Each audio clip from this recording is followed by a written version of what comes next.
I did not make this fanfic. Support the author in the link below. Having long been told that his desire to become a hero was not but a fanciful dream, Izuku Midoriya suffers a terrible accident that makes it seem more like an outright fantasy. However, he is soon shown by a certain sorcerer supreme that sometimes diving straight into fantasy is the best way to achieve one's dreams. Make way for Izuku Midoriya, future master of the mystic arts. Chapter 21. From Peter to Izuku. An. Did I say not to expect a long chapter this time? Whoops, that was a lie. Enjoy. First the exposition, then Project Pegasus's labs, and now this, Stark thought grimly as he scanned what remained of Washington Square Park. What was visible was illuminated by flickering, fading flames. What wasn't was obscured by the darkness of encroaching night and plumes of smoke. Not even the twinkling of stars could be seen through the haze. Not that Manhattan was a great place for stargazing, anyway. This evening has been one giant clusterfuck from start to finish. And then there's these two. Stark's visor settled on the boy and girl he'd given Peter the okay to restrain.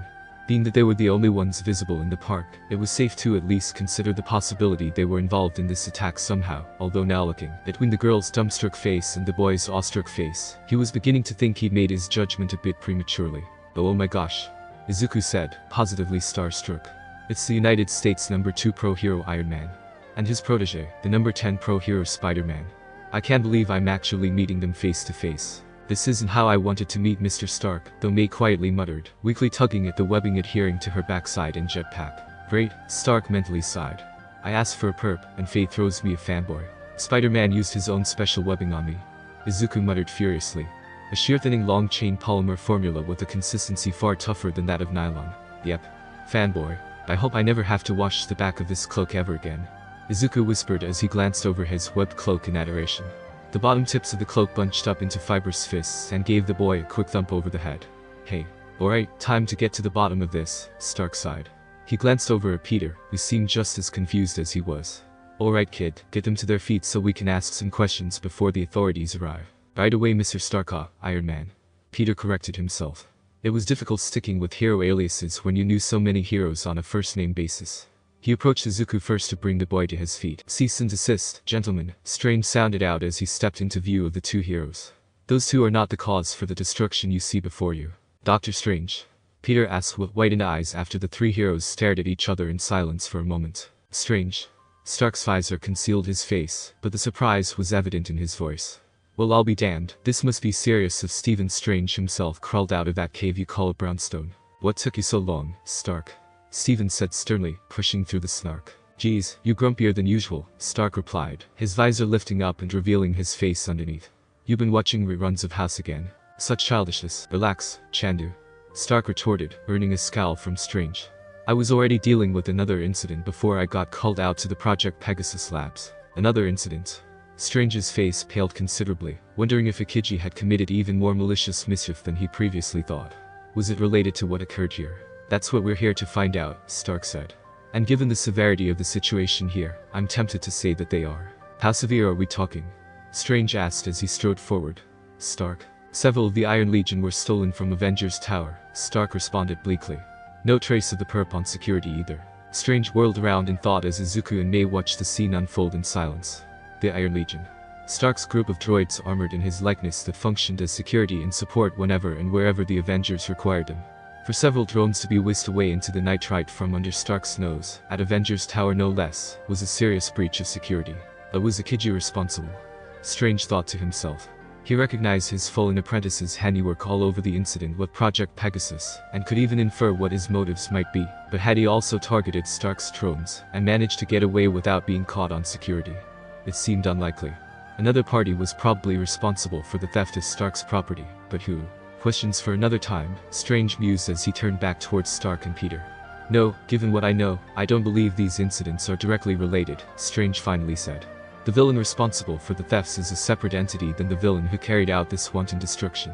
And where is the villain responsible for all this, then? Stark asked. You didn't let him get away just because you're not technically a pro-hero, did you? Oh, he's here and there, May snickered, drawing a mortified look from Izuku. May? Izuku yelled, appalled by his new acquaintance's choice of words. Too soon. Excuse me? Stark asked as he turned toward the two adolescents he had Peter web up, looking at the chagrined green-haired boy, and then the pink-haired girl. Mind letting me in on the joke, Inkling? My protege the boy and his acquaintance the girl defeated the villain responsible for the attack at the labs and here, Strange informed them. Excuse me, what? Stark blinked as he focused down on Izuku who had fallen silent, a discomforting disquietude settling over the boy as he stared down at the ground. What excitement he had in his eyes, voice, and body movements had all but vanished now, reduced to zero. The boy was clearly made uncomfortable about something, and Stark could possibly guess what it was. Protege, huh? Stark asked as he stepped closer to Izuku. I assume you've explained to him the dangers of using magic along with vigilante activities, right, Strange? As much as I would have liked for my student to not be involved in such conflicts, what happened here was most assuredly self-defense, Tony, Strange assured. Magic? May wondered as she looked between Strange, Stark, and the suddenly crestfallen Izuku. What on earth was Mr. Stark talking about? Had he meant to say quirk? It was pretty jarring hearing her scientifically minded idol throwing such a ludicrous word and a ludicrous concept around like that. You defeated the villain? Stark asked Izuku, receiving a nod from the boy. Where is he now? He's dead, sir, Izuku replied meekly. Ah, there's the rub, Stark thought. He got the hint loud and clear. Whatever villain was attacking this square park and the people in it met his end by this boy's hands, the hands of Dr. Strange's student. It was a hard pill that many an aspiring hero found difficult to swallow. The inevitability of death whether by their own hands or the hands of villains that came with the profession. Sorcerers, Stark knew, were no different. Strange was no stranger to death, nor was he above killing enemies when he deemed it necessary.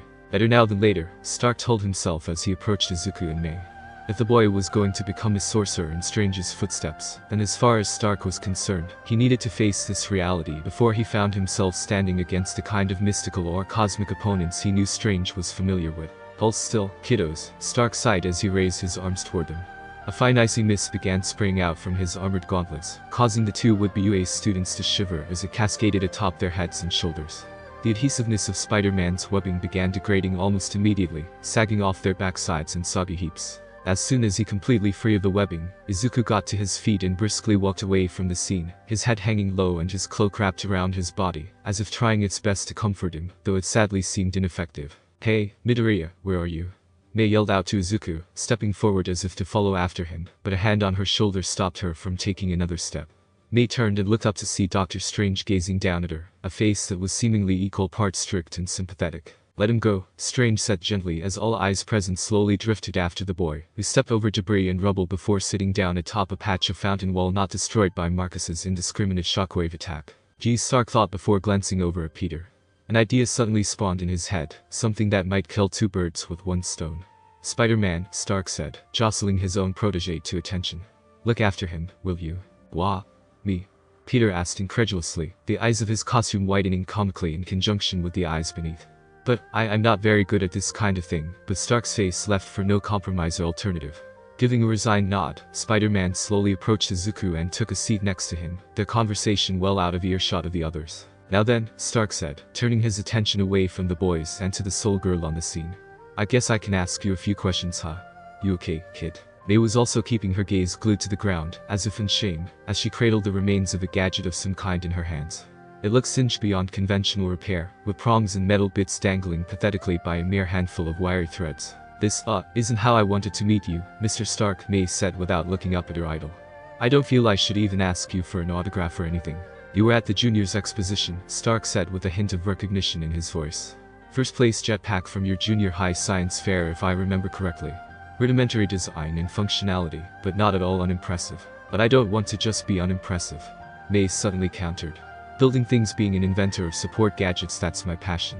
I got part of that passion from you, who's the very best.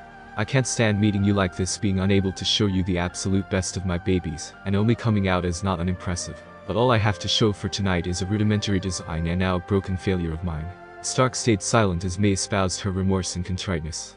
He eyed the remains of her ionic torch in her hands, recalling vividly now the critical failure of the device, when she was presenting it to a passing panel of judges, forcing her to shut it down before it blew, and effectively sealing her fate in terms of scoring.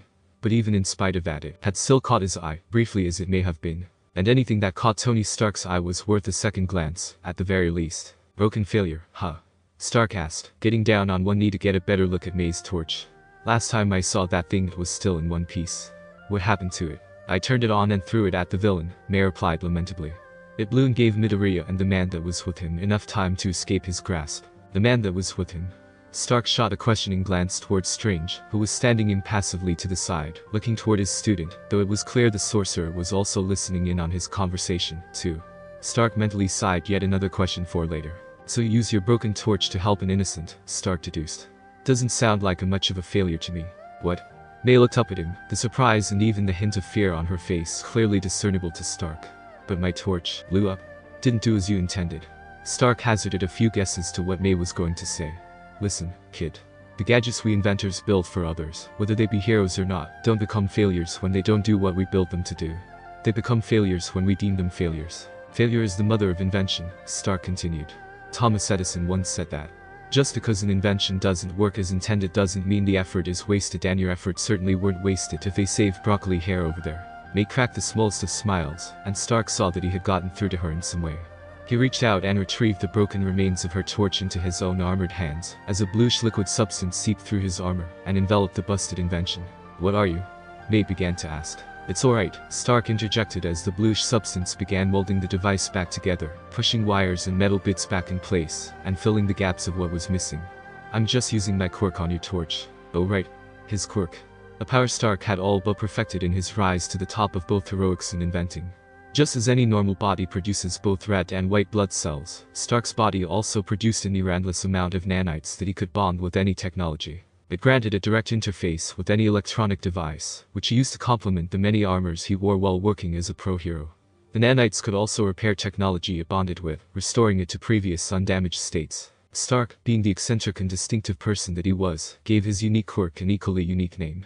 He called it Extremis. The bluish substance the millions upon millions of nanites Stark used on the torch retreated back beneath his armor, leaving what seemed to be a perfectly restored ionic torch in Stark's hands. You fixed it, May whispered, peering over her restored torch with wonder in her voice. I didn't really fix it as much as I simply put it back together, Stark corrected her. Functionally, it's exactly the same as it was before. Every bit the broken failure you deemed it as. The already weak smile faltered, and May glanced down at her torch contemplatively, reflecting on Stark's words. You should think about what I said, Stark added. Those that reach the top never do so without failing every now and then, sometimes often. The best of the best are never above failure, myself included. So embrace it, kid. Embrace your failures. You'll never get far without them. When Stark sent Peter to look after the green-haired boy, a wave of apprehension swelled in the young hero's chest.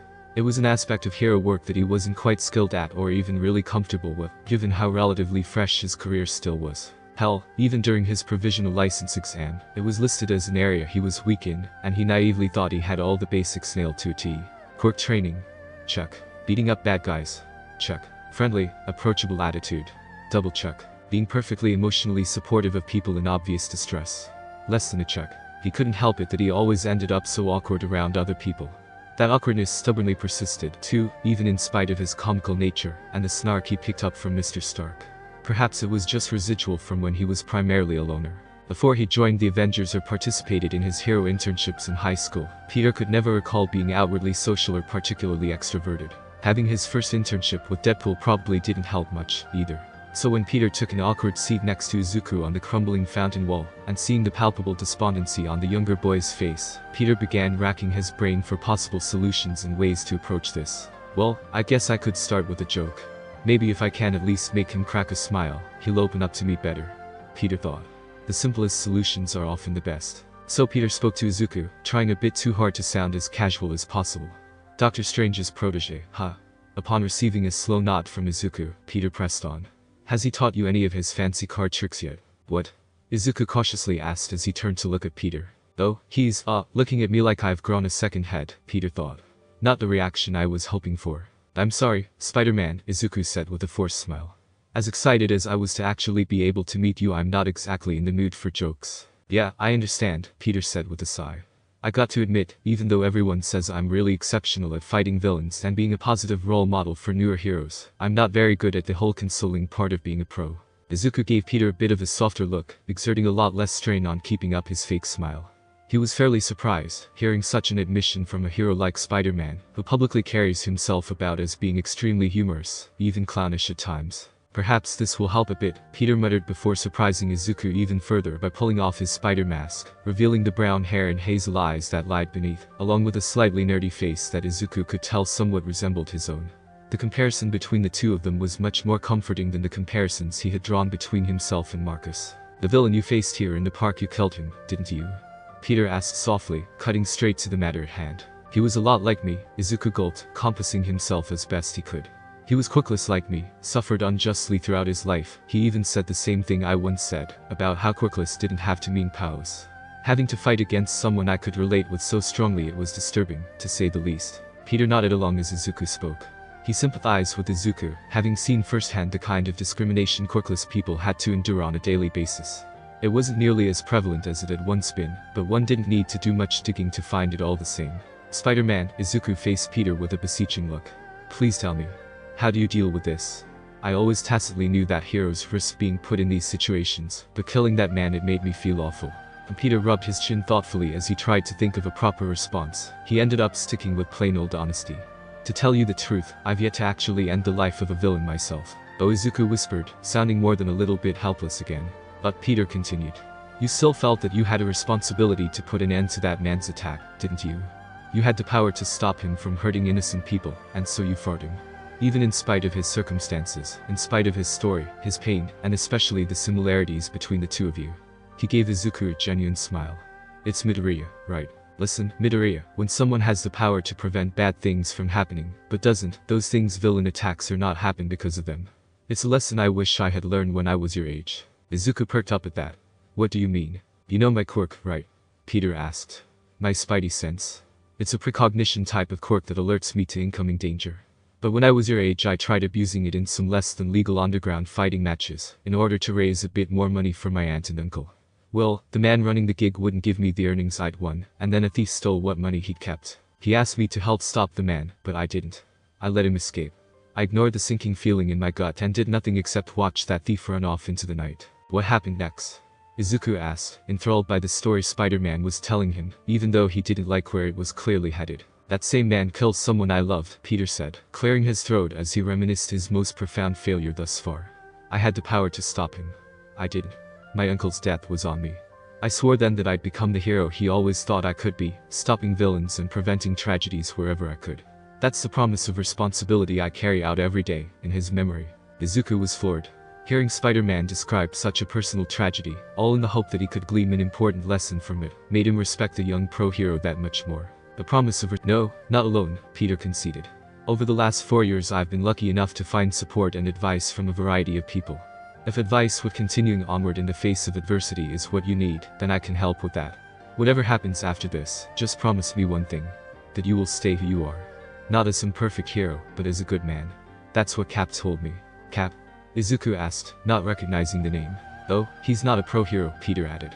But he's a hero nonetheless. Perhaps one day you can meet him. I think he'd like you, Midoriya. I'd like to meet him, too, Izuku smiled. I think I'd like to meet anyone that Spider-Man looks up to. Ready to rejoin the others? Peter asked. You look a lot more presentable with a genuine smile on your face, after all. Yeah, I'm ready, Izuku nodded. Just stay who you are. What happened here tonight wasn't easy. It won't likely get easy anytime soon. But that doesn't mean it has to change you. Hey, Spider-Man. Yeah, you can call me by my first name, Izuku. Alright then, Izuku, Spider-Man said as he extended a fist out to the boy. Then you can call me Peter, too. Izuku chuckled and nodded, bumping his fist against Peter's. Midoriya.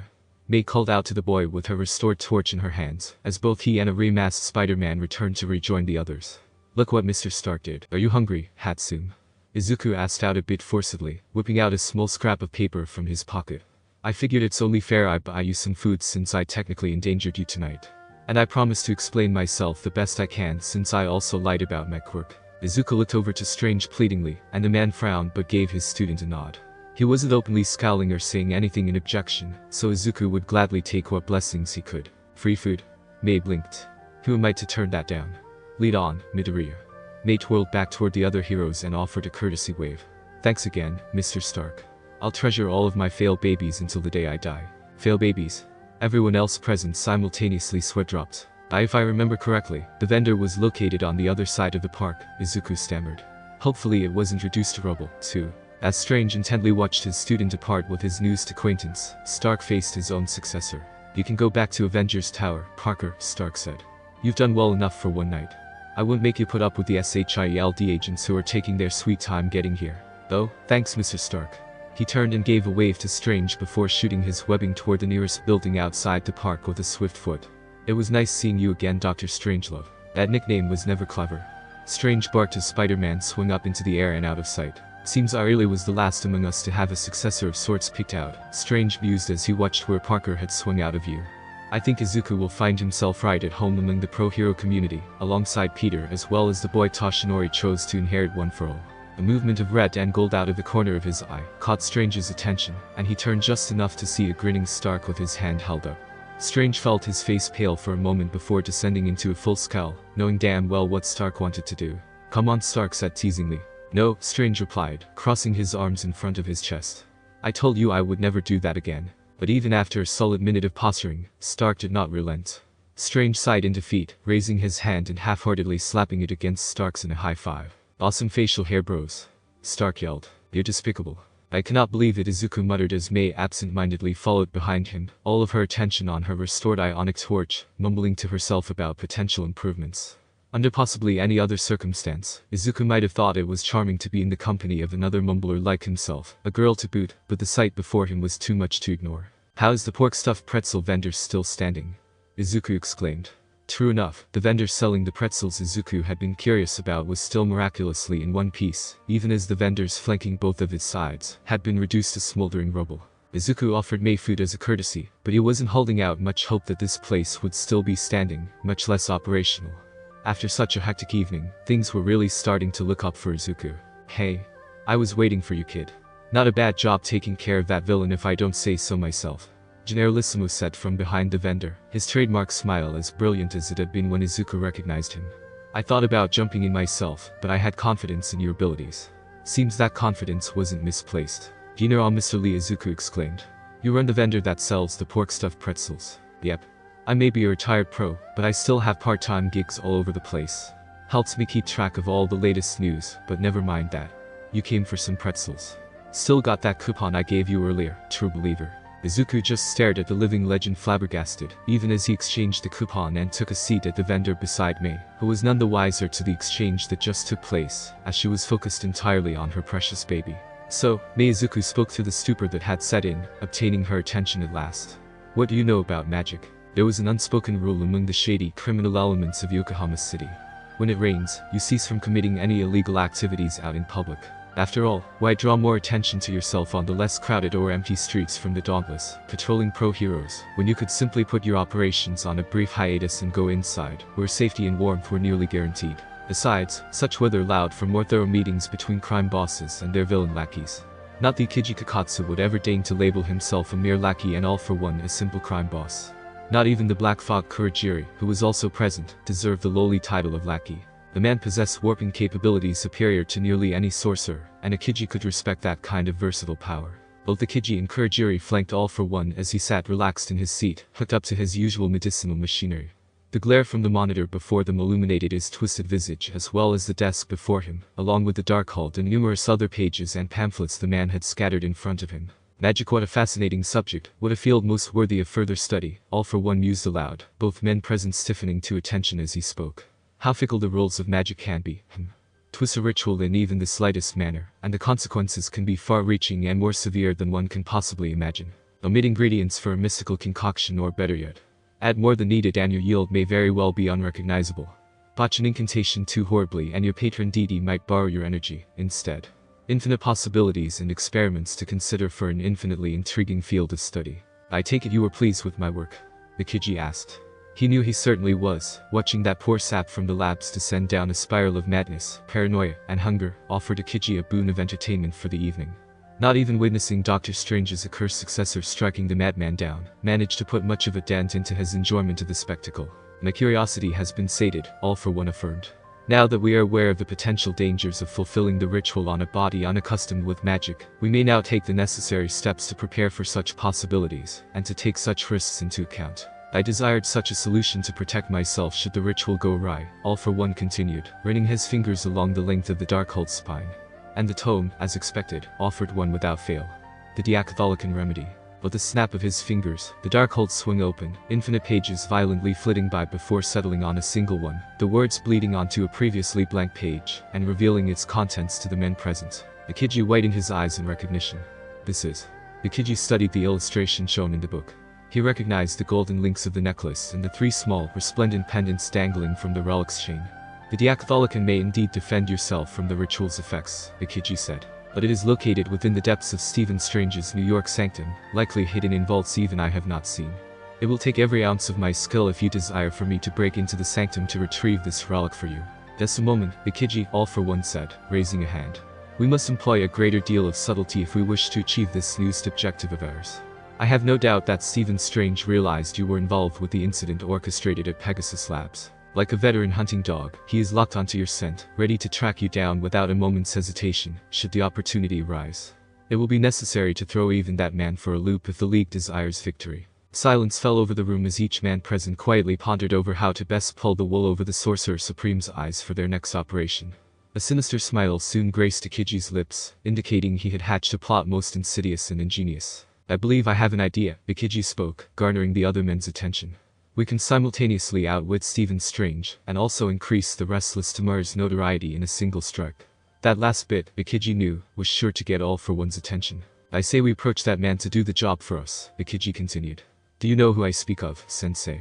I do, indeed, all for one replied, stroking his chin as he ruminated the proposed plot.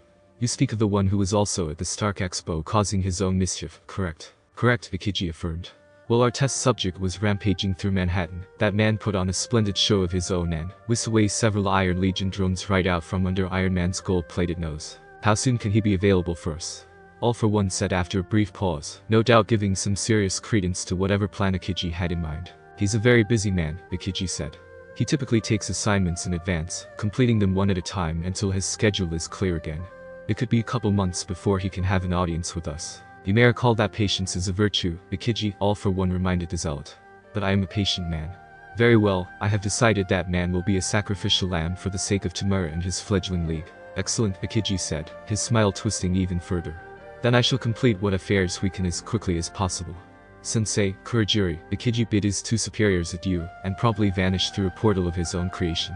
Speaking of a sacrificial lamb, Kurajiri leaned down, speaking for the first time since arriving at his leader's hideout. What thoughts do you have on Ikiji's future usefulness for the League? The closer we approach the destined time, the quicker the boy's usefulness will run dry, all for one conceded. But I promised I would guide him, and guide him I shall. Ikiji Kakatsu will die a death that best benefits Tamura's League of Villains. Much like the lamb, he was more than happy to volunteer for the task at hand. He is a dog destined to feed a bigger beast, one that he cannot even currently comprehend.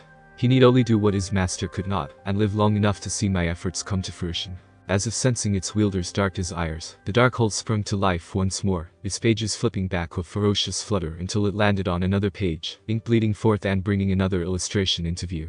This time depicting an ominous gauntlet with 6 resplendent lights adorned on its form. Seemingly pleased with his sensei's answer, Kurajiri prepared to warp back to the bar before something else on his master's desk caught his eye.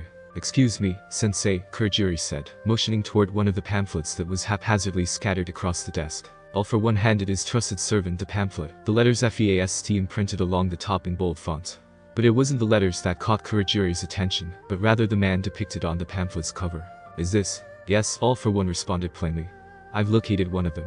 One of the subjects we lost that day nearly 6 years ago. I confirmed his identity at long last. After all this time, Kurajiri said shakily as he dropped the pamphlet. To think he grew to such prestige in the span of a few years. Are you planning an assault against him, sensei? No, all for one shook his head. Not right now, anyway. After all, Martin Lee has made quite a name for himself these days. Author notes, and thus concludes the Stark Expo arc. I said I'd make this chapter as insightful as possible, but you didn't think I wouldn't throw even more questions into the mix, did you? What Marvel villain is Ikiji going to contact? I swear none of you will be able to guess. I also promised to explain what Spider-Man's and Iron Man's quirks would be in this story, and I don't think the reveal should come as a surprise to many. Yes, this means I had to slightly retool Spider-Man's origin in order to keep it in line with an MHA world, but it's honestly not that much different, just no radioactive spider bite. Marvel references galore in this chapter, too. Yes, Captain America, Deadpool, and Mr. Negative also exist in this world, and I can confirm that they will all be making crucial appearances in future story arcs.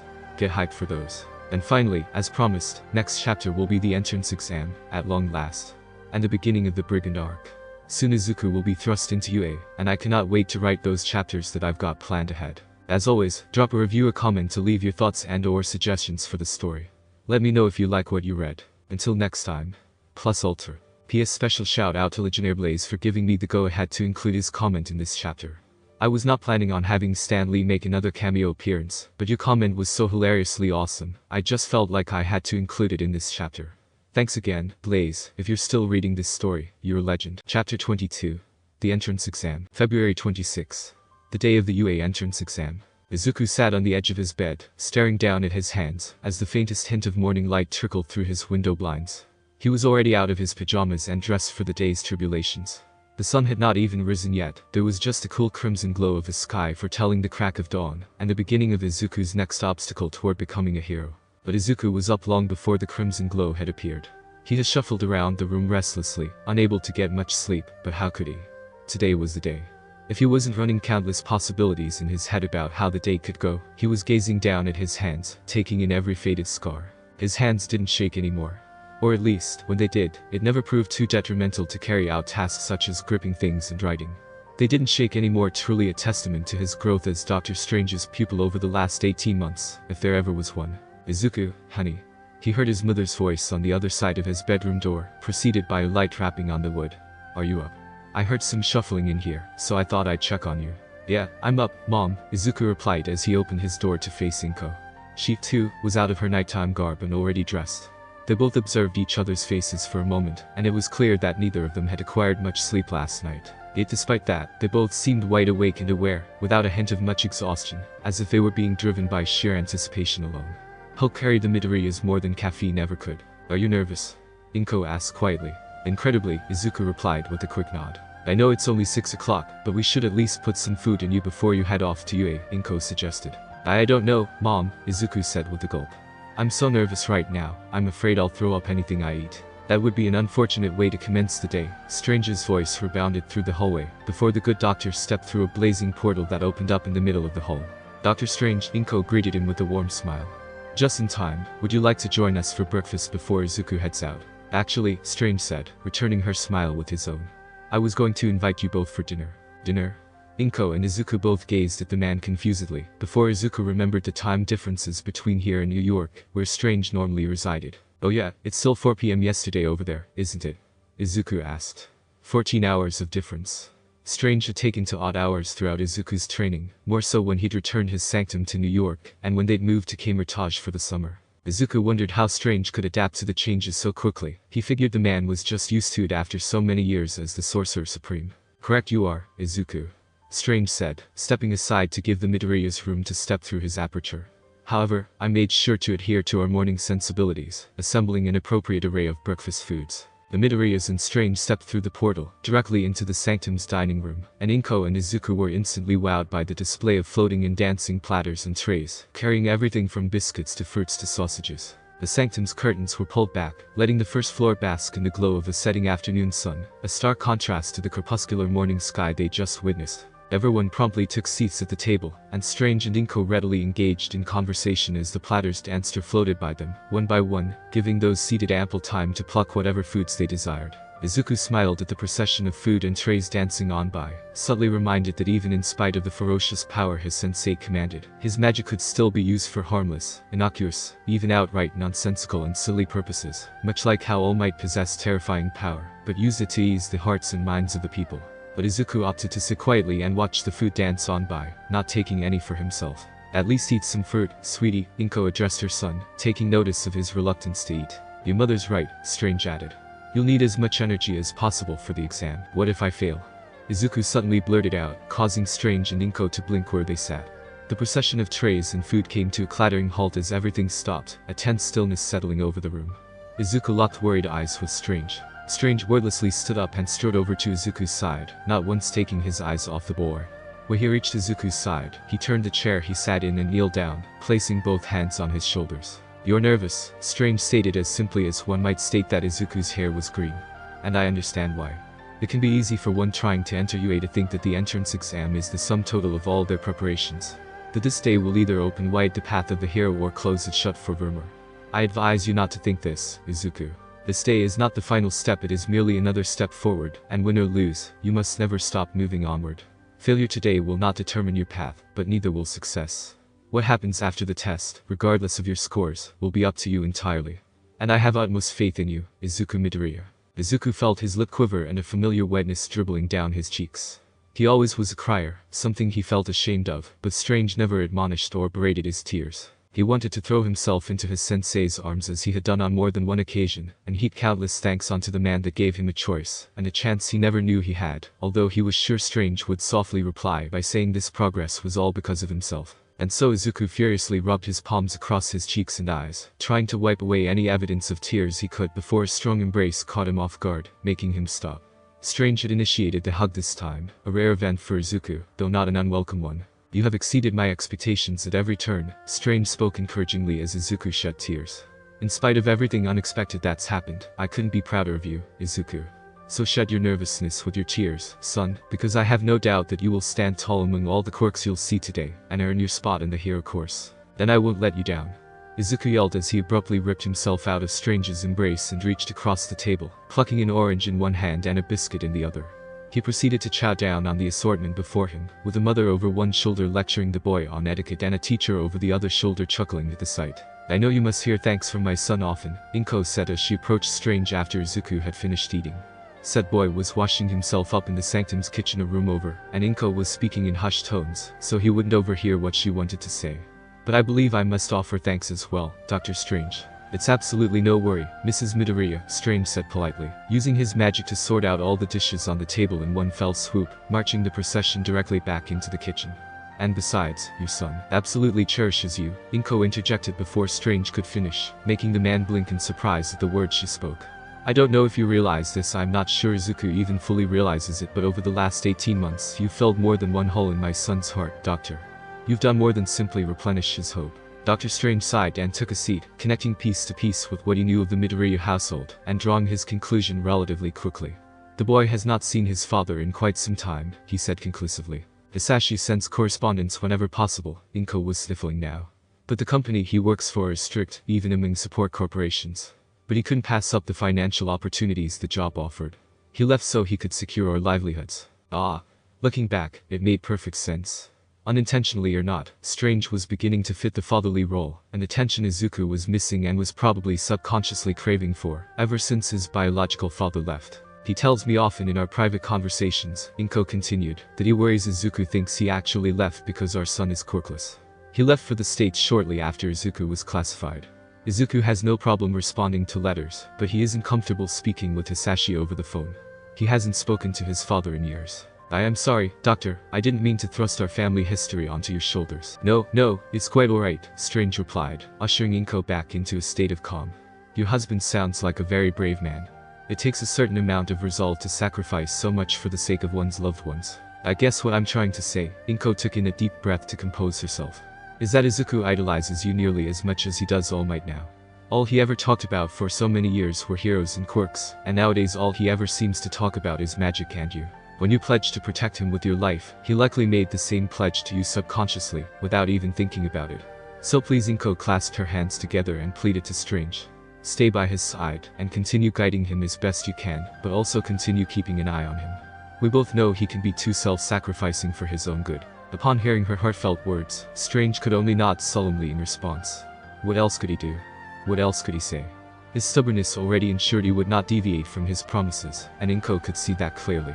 Perhaps, Strange thought as he restarted the procession of dirty dishes into the kitchen, perhaps he had been subconsciously beginning to see Izuku as not merely a pupil but as a son, as well. Izuku steeled his nerves as he approached the main building of UA, along with the numerous other students chasing their dreams. The building towered prestigiously, its glassy exterior reflecting brightly upon the people walking below, as if it were a literal beacon of heroism and justice. Izuku paused, staring up at the illustrious school, clenching his hands tightly. The building proved to be imposing to all who looked upon it, but Izuku could feel the confidence burgeoning within his chest with each breath he took. I'm going to do this, Izuku assured himself emphatically. I'm going to become a hero. Deku, a familiar biting voice reached Izuku's ears, causing him spin around till his eyes landed on Bakugo. You came after all. Kaken, Izuku whispered, watching his former childhood friend, hunched over slightly with his trademark scowl plastered on his face, with apprehension.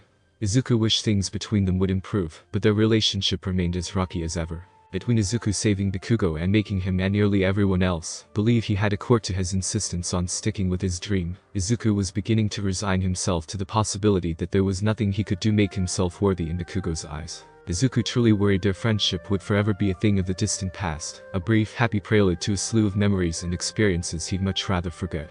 HMPH, Bakugo snorted as he passed by Izuku, roughly bumping into the boy's shoulder with his own.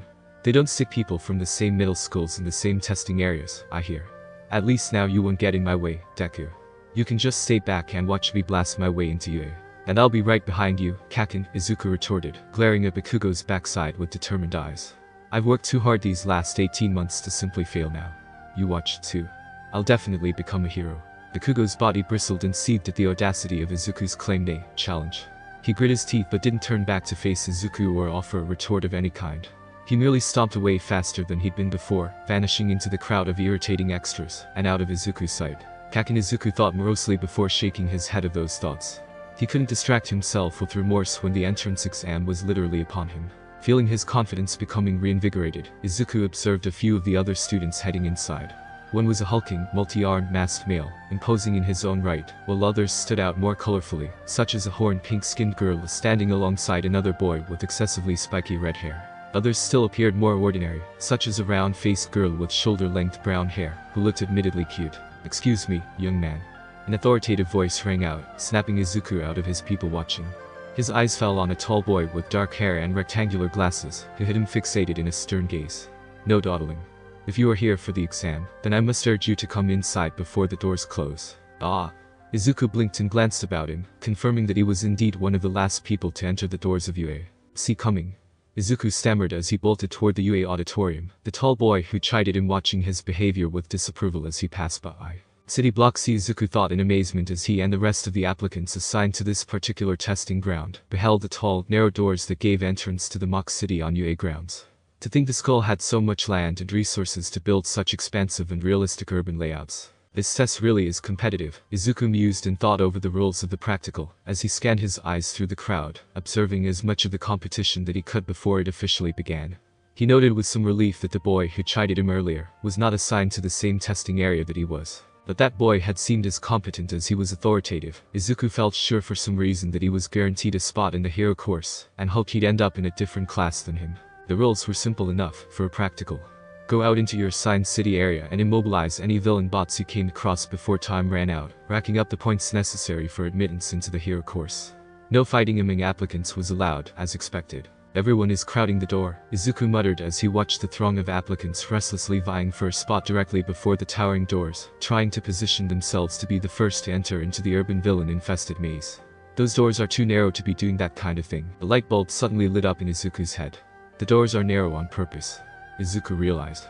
The school is purposely trying to capitalize on the competitive nature of the exam by subtly making it more difficult for examinees to enter, while also weeding out those that break the rules and attack others. As the crowd jostled among each other aggressively, though not with hostility, lest they be disqualified for unruly behavior, for a prime spot in front of the door, Izuku did the exact opposite and backed away from the other applicants, his eyes glued to the area right above the sea of bobbing heads and shoulders. Opening portals without a clear picture of your intended destination was impossible for him, and he had no clue what the city looked like on the other side of the doors. But when they did open, it should give him more than enough time, and more than enough to see, to pull off the cheeky idea formulating in his head. Sure enough, the doors finally opened unannounced, with such abruptness that the crowd ceased their pushing and fell silent, as if awaiting further instructions. What, were you expecting a countdown?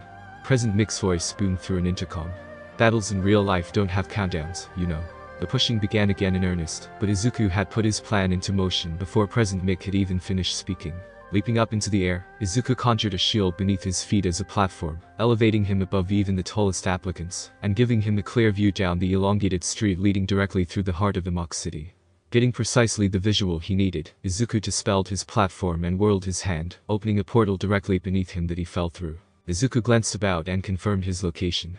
He successfully opened a portal to the heart of the urban zone, the narrow doors still in view a fair distance away. Izuku Midoriya was effectively the first applicant to enter the city, giving him first dibs to rack up the villain points he needed. As if on cue, several large automatons came spinning out of the back alleys, their red lenses narrowing in on Midoriya as they approached him to attack. One-pointers. Izuku recognized the bots by the unmistakable white one plastered on their chassis. His hands blazed with ethereal fire in response. No choice but to start small then. Izuku flailed his flame whip at the nearest robot, targeting its wheel and tripping it up with a well-aimed lash. It summarily spun out of control, its trajectory effectively ruined as it whirled past Izuku and crashed into another one-pointer approaching from behind, sending metal bits flying. Izuku wasted no time in materializing a second flame whip in his other hand, leaping as high as he could before striking the other two one-pointers present, landing fiery blows directly onto their heads, and obliterating their plating and lenses. The robots crashed to a halt, whirring and groaning as they lost power. 4 points, Izuku panted as some movement in flashes caught his eye. He turned toward the doors and witnessed a multitude of applicants stampeding their way through the mock city, laying waste to any robots they crossed with their quirks. Izuku gulped. His plot gave him but a few moments of extra time ahead of those at the front of the pack, and it seemed his head start had just run out. Darting down a random street to search for more points, Izuku ran right past another attendee, an extremely diminutive boy with grape-like hair who scurried on by, crying dramatically. Rounding the next corner, Izuku saw a whole pack of two-pointers powered down or otherwise toppled over, their legs immobilized by numerous purple balls of some kind. That's right, Izuku reminded himself. The rules said the robots had to be immobilized. They don't necessarily have to be destroyed. He decided then that he would avoid touching those spheres. He also recalled there being buttons on the robots that stealth-based or non-offensive competitors could press to turn off and therefore defeat them, which helped explain the next scene he saw. A flurry of birds suddenly filled his view as he rounded another corner, causing Izuku to yelp and dive into the nearest alleyway for cover.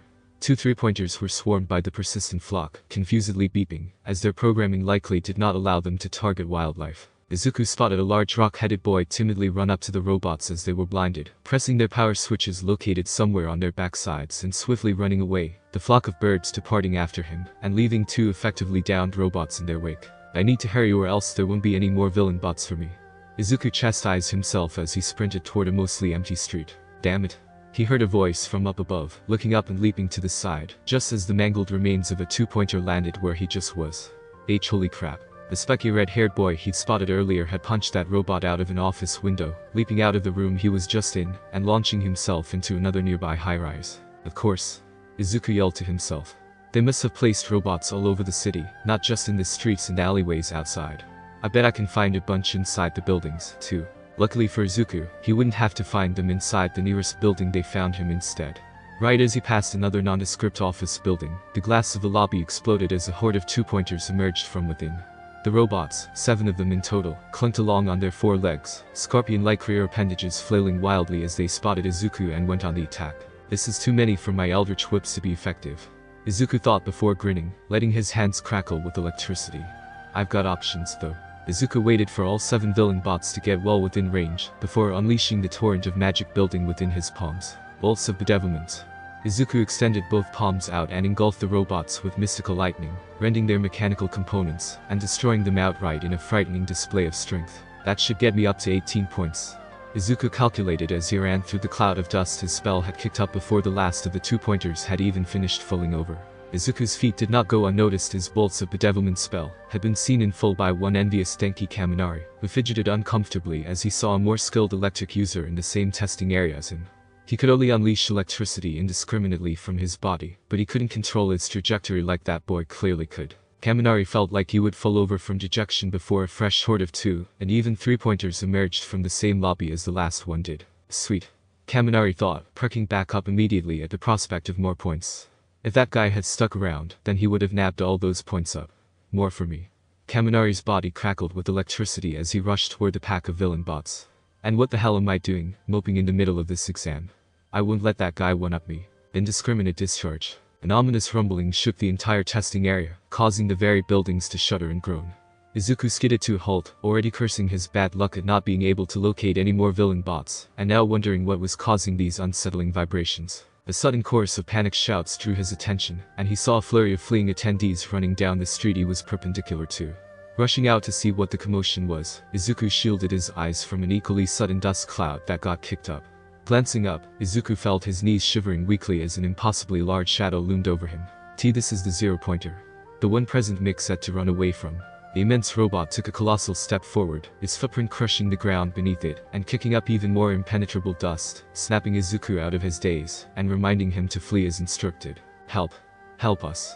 Izuku froze as the cries for help reached his ears. Turning his head, he saw a small group of applicants huddled in a dead-end alley, surrounded by debris that fell from the encroaching 0-pointer. Some of them looked down, passed out. All instructions from President Mick flew out the window when he saw the danger they were in. Izuku rushed over without a moment's hesitation, scrambling over the wall of debris that separated him from this small group. He recognized 2 of them. The grape-haired boy he'd seen was lying on the ground, bleeding profusely from his scalp, while the rock-headed boy from earlier was standing over him protectively, along with 2 other downed people. One of them was a bulky, full-lipped guy who was groaning indiscernibly, while the other was a blonde guy babbling incoherently with a silly face, flashing a thumbs up repeatedly. Hey. A feminine voice sounded from among the group, as Izuku struggled to dislodge the wall of debris separating them. Izuku strained his eyes. He didn't see any girls among them. Help us out. This time the voice was much louder, causing Izuku to recoil slightly in surprise. Where are you? Izuku stammered out as the zero-pointer took another step closer, cloaking the alleyway in his shadow. I'm invisible. The girl exclaimed, fear evident in her voice. That's my quirk. What an interesting quirk. No. Snap out of it, Izuku. They need help. Izuku mentally chided himself as another figure suddenly appeared by his side. Need any help, bro? The red-haired guy he'd spotted earlier shouted as he wrenched a concrete block out of the pile, aiding Izuku. Thank you. Both Izuku and the invisible girl shouted before a loud groaning from up above cut their cries short. The zero-pointer slowly raised its lumbering, metallic fist and let it drop, much to the horror of those who would be caught beneath it. No time to make a portal. Izuku hurriedly raised his hands and conjured a shield over himself, and extended it over the entire alleyway, hoping to protect the boy by his side, as well as those trapped behind the rubble. Izuku grit his teeth as he struggled to maintain the shield at its strongest capacity. The gargantuan fist impacted the ground around them all, inadvertently striking Izuku's shield and shattering the barrier under its immense weight. Izuku felt the violent recoil from the strike, and went limp with a soft gasp, feeling himself collapsing to the ground. That is, until a pair of hardened arms caught him by the torso, preventing him from falling completely and propping him up to catch his breath. Breathe, bro. The red-haired boy yelled with a toothy grin. Nice save, by the way. I'm Ijiro Kirishima. Izuku Midoriya. Izuku panted as he caught his breath and regained his senses. He glanced down the alley and felt a surge of elation as he saw the trapped attendees unharmed. Shaken, but unharmed. His barrier had successfully absorbed the brunt of the attack and protected them all. It's gonna punch again. Kirishima grunted as he witnessed the zero-pointer raise its other fist, after taking yet another step forward. You don't look like you can take another one of those. If I had enough time and strength left, I could open a portal and get all of us to safety. Izuku wheezed. But as it stands, I can't create shields and portals at the same time. Shields and portals. Kirishima whitened his smile and arsed a brow. What kind of quirk does both? Izuku tensed, mentally cursing himself for speaking so casually about his powers. It's, complicated. Well, you can tell me all about it when we both get into the hero course. Kirishima beamed. After we defeat this villain bot, of course. Defeat it. President Mick said it wasn't worth any points, yet Izuku hadn't the energy left to whisk the trapped students to safety, but neither of them were about to leave them behind, either. Izuku looked between the unbelievably optimistic Kirishima and the zero-pointer towering above them, readying a second strike to the earth below. They had no choice if they wanted everyone to survive this, it seemed. They had to destroy the zero-pointer. If you can lift me as high in the air as you can with one of your barriers, I'll take it from there, Kirishima said in a surprisingly calm manner. Izuku looked at him questioningly, and thought about protesting, but the smile on Kirishima's face seemed so sure of success. It was a smile that invoked victory, and Izuku wasn't going to argue against that. Alright. Izuku conceded, forming a much smaller barrier beneath Kirishima's feet and lifting him into the air. Have you ever done something like this before? No? Kirishima replied, causing Izuku to gawk at him in bewilderment. Truth be told, I've been trying to make it work throughout this entire test. That's why I wanted to use your barrier as a foothold. But I've got a good feeling it'll work this time. I know it will. Kirishima crouched and shot into the sky as a blazing red aura enveloped his body. Izuku gasped as the boy became a blur before appearing high in the sky, fists raised against the unstoppable zero-pointer. It's just like you said, All Might. Kirishima's mind raced as his fists glowed and swirled with stockpiled power. Just clench your butt cheeks and scream from the depths of your heart. Smash. Kirishima bellowed as he made impact with the colossal robot, crashing his fist against its bulky head. The zero-pointer groaned and shuddered before violently falling back from the punch, a series of internal explosions destroying it utterly as it collapsed to the ground in a broken heap, sending a veritable storm of dust and smoke high into the sky. He did it. Izuku thought, stunned at Kirishima's prowess, watching the boy gripping his arm in midair while falling. He destroyed the zero-pointer and he's not slowing down. Izuku hastily erected a barrier with the last vestiges of his strength, wrapping the energy around Kirishima's body, before it could hit the ground, and gently lowering him to his own 2 feet, collapsing down to his knees out of exhaustion, as he undid his spell. Thanks, Kirishima said as he gripped his hardened, bleeding arm. His legs, too, seemed stiff and unmoving. You're bleeding, Izuku panted, watching Kirishima worriedly. Yeah, I kind of broke all the bones in my arm with that attack, Kirishima conceded with a weak chuckle. And also my legs when I made that jump, but my hardening is keeping everything together, even though I can't move anymore. Thank you so much. The invisible girl exclaimed. Izuku and Kirishima turned their heads to see that the trapped competitors had managed to wriggle their way to freedom through the debris, or, at least, the invisible girl and the rock-headed boy had managed to get out with the 3 incapacitated applicants, slung over the timid boy's shoulders or tucked under his arms. The blonde guy was still babbling and waving a thumbs up in the air. Maybe it's not too late to acquire some more points. And time is up, ladies and gentlemen. The boisterous voice of President Mick boomed over the mock city, and probably all the other ones, too. Izuku and Kirishima both looked at each other, visibly dismayed. I don't think I got enough points to pass, Izuku said softly, disappointment creeping up his spine. Me neither, Kirishima morosely conceded as well, looking over his broken yet hardened body.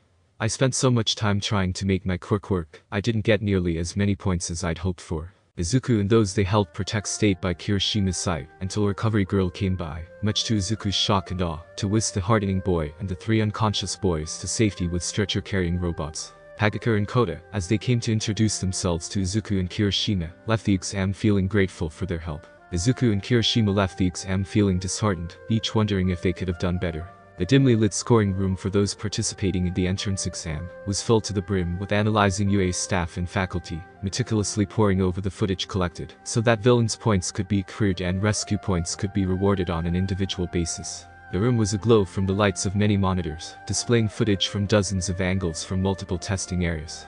The UA staff were kicking it into overdrive to accomplish this task, a task that the newest addition to the eclectic ensemble of academic pros All Might was more than happy to help with, seeing as he sat front row and center and making remarks wherever and whenever he needed to.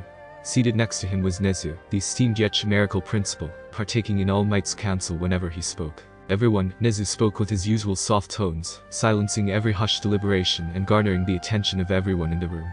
When the principal spoke, you damn well listened. I think it's time we draw our undivided attention to, and deliberate on, the 2 biggest events that occurred during this year's entrance exam. He flipped a switch on a remote lying in his lap, and every monitor in the room tuned into the exact same scene. The participant Izuku Midoriya and the participant Ajiro Kirishima cooperating to defeat the zero-pointer that presided over City Block C. The scene played over and over in a loop for the staff, beginning with the 2 boys attempting to aid the other trapped participants, before combining their efforts to instead save them by demolishing the giant robot. Young Midoriya, young Kirishima, you both did a splendid job. All Might grinned as he looked between the protege of Dr. Strange and his own. As you all know, cooperation is highly discouraged during the entrance exam, Nezu spoke almost lackadaisically. It's why we divide students who attended the same middle school and make the practical so competitive.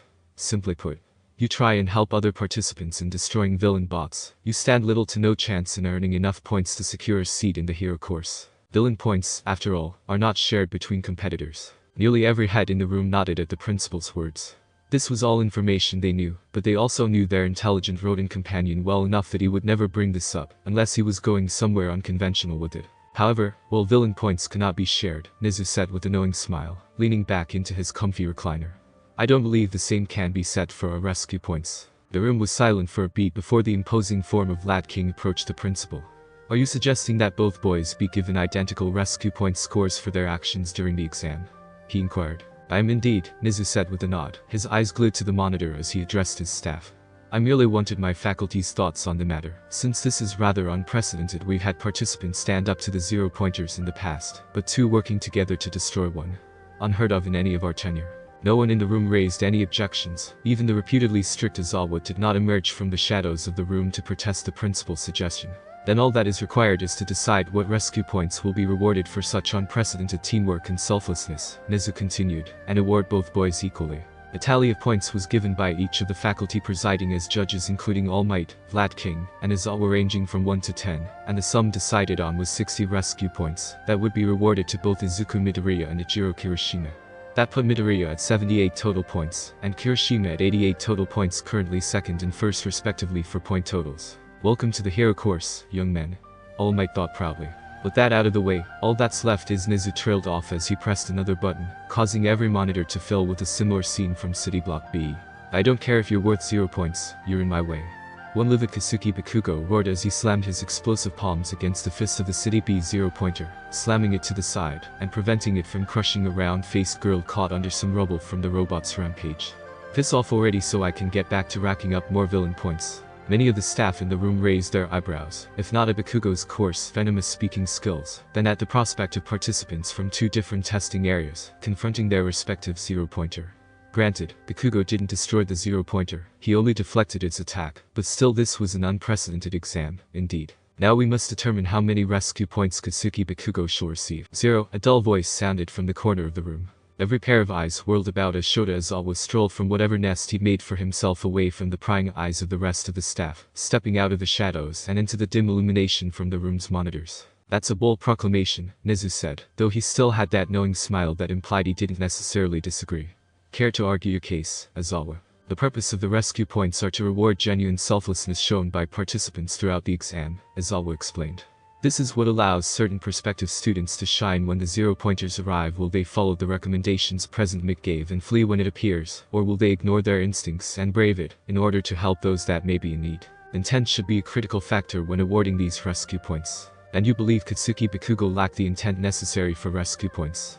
Nezu prodded Aizawa to continue. It was clear the principal was enjoying this deliberation. It is only logical, Aizawa said, stifling a yawn. Compare Bakugo's actions with the actions of Midoriya and Kirishima. It is clear that the latter two were motivated by sheer selflessness when they determined that attacking the zero-pointer was the best course of action to protect the trapped participants. Of course, whether or not it was the best course of action is debatable, but ultimately, it is their intent that matters most here. Bakugo did not attack the zero-pointer to rescue the girl caught beneath the rubble. He didn't even notice her. Instead, he attacked it because it was preventing him from acquiring more villain points, something the zero-pointer is supposed to do. Nezu maintained that sly smile of his as Aizawa glanced around the room, seeing that all the other faculty, even the critical All Might, were following his logic and were not going to argue. Heroes do not accidentally or unintentionally save people, Aizawa drove in the final nail. Then it is agreed, Nezu spoke, getting the final say on the deliberation. 0 rescue points for Katsuki Bakugo, and he'll still maintain a point total of 77 villain points. Still frighteningly impressive, if I say so. You may be overwhelmingly strict, Aizawa, my boy, All Might thought to himself. But even I can't argue against where you're coming from. And so the entrance exam wrapped up, the staff finishing up their deliberations and commentary, after sorting through the top 3 participants of the practical. As they shuffled about, Aizawa had his eyes glued on the 3 boys that had caught everyone's interest. He viewed Bakugo with apprehension. He viewed Kirishima with curiosity. He viewed Midoriya with wariness and suspicion. Sensei. Izuku yelled ecstatically as he rushed into the sanctum through a hastily built portal, opened just long enough for the happy weeks of his mother to be heard before it closed shut. Clutched in his hand were the results of the entrance exam and his acceptance into UA. To say Izuku was overjoyed was an understatement, having waited a long, tense week for the results to be mailed in. He was equally glad to see that not only had Kirishima been accepted as well, he'd scored the highest amount of points overall, too. And to top it all off, Izuku had scored higher than Bakugo. By a single point. When the holographic message first played, Izuku was a little bummed out at first.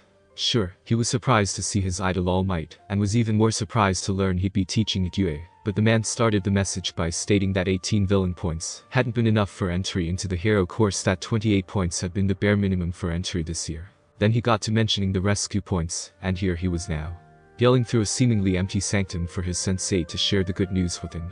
It was 10 AM when he'd left Japan, so it was only 8 PM here in New York. Surely Strange hadn't retired to bed already, had he? Izuku would have been most embarrassed to rouse his master from sleep, even if it was to share his admittance message. Geez, a kid. An unfamiliar nasally voice rang out, startling Izuku. I wasn't told I'd have to deal with kids on this job. Who's there? Izuku demanded, throwing wild glances around the lobby, trying to ascertain where the unknown voice was coming from. Relax, kid, the sickeningly nasally voice spoke again. This time some movement caught Izuku's eye, drawing his attention to above the staircase right, as what appeared to be a balled-up red mass dropped from the ceiling. The mass seemed to unfurl itself as it landed on the staircase, unrolling its legs and arms and finally straightening out, revealing a human body. The man, dressed in a red jacket and hoodie coupled with red sweatpants and boots, and also carrying a crimson satchel, sighed and stretched out his limbs, as Izuku regarded him dangerously. Who are you? Izuku yelled, his fists blazing with magic as he took a defensive posture. How did you get in here? Izuku didn't know if the man was an acquaintance of Strange's, but he wasn't about to take that chance, given his sensei was nowhere to be found at the moment. Easy, the man said coyly, slipping on some yellow sunglasses he'd fetched from his pocket, not feeling threatened by Izuku in the least. You see, I just so happened to be in need of a doctor, and I figured this sanctum, I believe it's called, makes for a perfect place to attend as an outpatient. I'm just here to pick up some kind of wonder drug, and I'll be on my way. So you're a thief then? Izuku snarled, seeing right through the man's pretense. Thief? The man laughed haughtily. What lowbrow language? Ah, but where are my manners? Please, the man gave a mocking bow. Call me brigand. I don't want your name, I want you out of the sanctum, and not accomplish my mission. My reputation would surely take a blow if I did that. Brigand chuckled before letting his nonchalant demeanor melt away, a cold, calculating fury creeping up his face. And to think I patiently waited for that damned sorcerer to finally leave only to let a child catch me while I was working. So sorry, kid. The man slipped a gun out of his satchel and aimed it straight at Izuku. You were just at the wrong place at the wrong time. Brigand promptly pulled the trigger. Author notes, am I a troll? I feel just a little bit like a troll with that Cleffinger. Anyways, that's the entrance exam. Visibly different from canon, but that's because I can't stand it when writers wholesale copy the events of the series verbatim into their writing without any remarkable differences. This is fanfiction, damn it, and I want to shake things up and surprise you all if I can. Speaking of surprises, did anyone figure I'd make Kirishima the successor of One For All? In my eyes, he's pretty much the only other character at UA aside from Mario and Izuku who could meet All Might's criteria. Maybe Kendo could, too, I don't know. I look forward to fleshing out the relationship between All Might and Kirishima in a future chapter. Another visible difference this chapter has was the lack of Uraraka. Because Izuku approached UA with confidence, he never fell over, so Uraraka never used her quirk on him. I also placed them in different testing areas so they wouldn't be familiar with each other. This is because I'm not pairing the two in this story. It's not happening, please don't complain, I've already heard more than enough of that. Needless to say, the class dynamic will be markedly different in this story, as well. I also added in brief snippets of Mineta and Kota to show how they could have potentially gotten enough points to enter the hero course. I always liked how destroying robots was never a requirement, although they certainly make it seem so, and wondered how they could have won enough points with their respective quirks. Anyways, the Brigand arc continues next chapter. This arc will not be long as I, like many of you, are eager for UA, and all the familiar antics that come with the school to begin. I hope you are all as excited as I am. As always, feel free to leave your comments and reviews if you wish. Let me know what you think and how you feel about this chapter. Did the Kirishima reveal catch any of you off guard? All will be revealed and explained in time, I promise. Until next time. Plus Ultra. Chapter 23. To fight a brigand. AN. I feel that I should clarify something. Deku and Uraraka are not being paired together in this story. So please don't jump ship if you despise that particular ship. I've already chosen who Uraraka would get paired with beforehand. It will be revealed in the next arc. Even as Brigand slipped his hand into that suspicious satchel of his, Izuku's hands were already moving, weaving a screen of magic in front of him to defend from whatever attack the thief had in store. Izuku tensed but stood his ground as the man quickly brandished a gun, feeling confident his mystical shielding could block an ordinary man-made bullet. The man pulled the trigger, the gunshot cracked through the air, and Izuku instinctively shut his eyes as the sound rammed into his ears, rattling around his head as he was already planning his counterattack. What Izuku hadn't been planning on was the sudden whooshing of wind that seemed to overtake him right before his eyes were shut, pushing him back by several feet before he skidded to a halt. His eyes fluttered open as a terse silence fell over the sanctum, and he felt a surge of elation as the rippling red cape of his sensei filled his view. Sensei! Izuku exclaimed. Dr. Strange had zoomed in front of Izuku with his superior cloak of levitation, and conjured a barrier of his own, far greater in size and density than his students to boot. Are you okay, Izuku? Strange asked in a slightly strained voice, confusing his student. I'm fine. Izuku replied with a small frown. Something wasn't right. Why was his voice strained? Why was Brigand smirking, looking so confident even though the Sorcerer Supreme was here, in his own sanctum, too? Why was Strange shaking? Drip. Izuku took a few cautious steps to the side, slowly drawing his horrified eyes to the floor to confirm what he'd begun to fear. Directly ahead of Strange's abdomen, a small hole barely perceptible and surrounded by a multitude of fragile cracks could be seen in the shield he'd erected.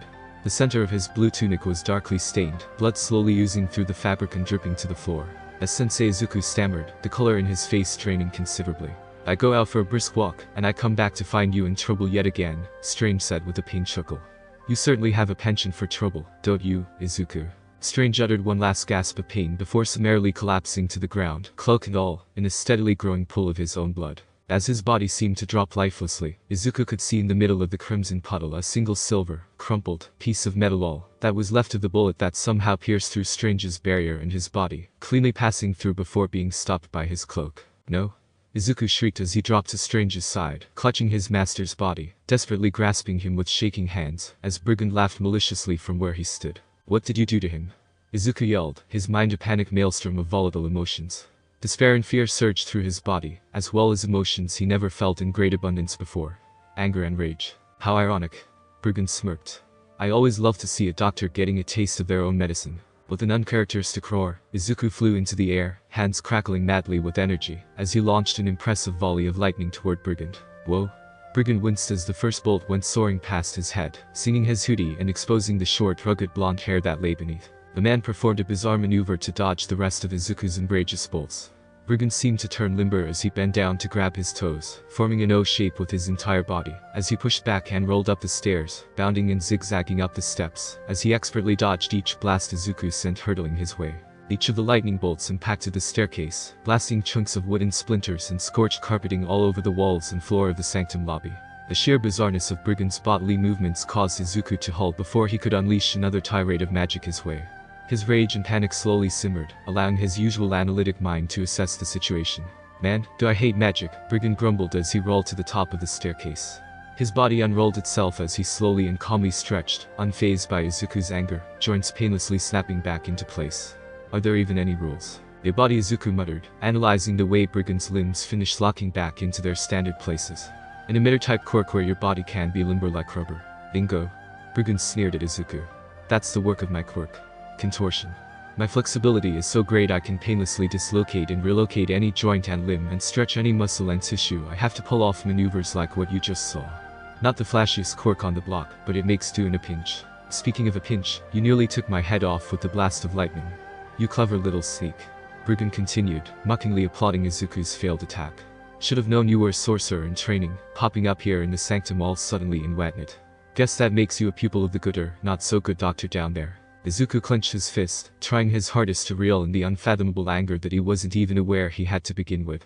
What's it to you? Long story short, I was hired by a particularly shady individual to steal a specific drug of some kind from this very sanctum, Brigand explained.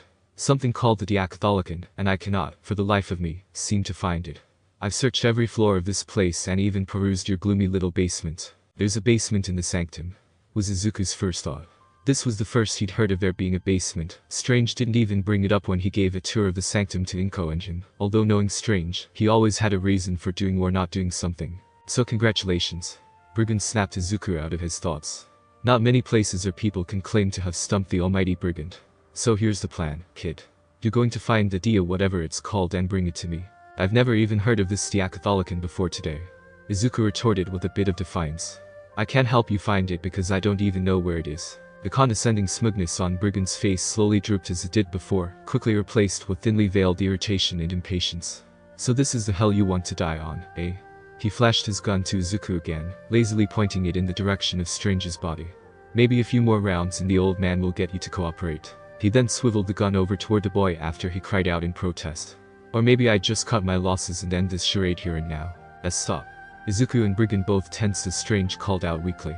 They turned to see the sorcerer turned over on his side, one hand clutching the wound beneath his tunic, and the other reaching out toward Brigand pleadingly.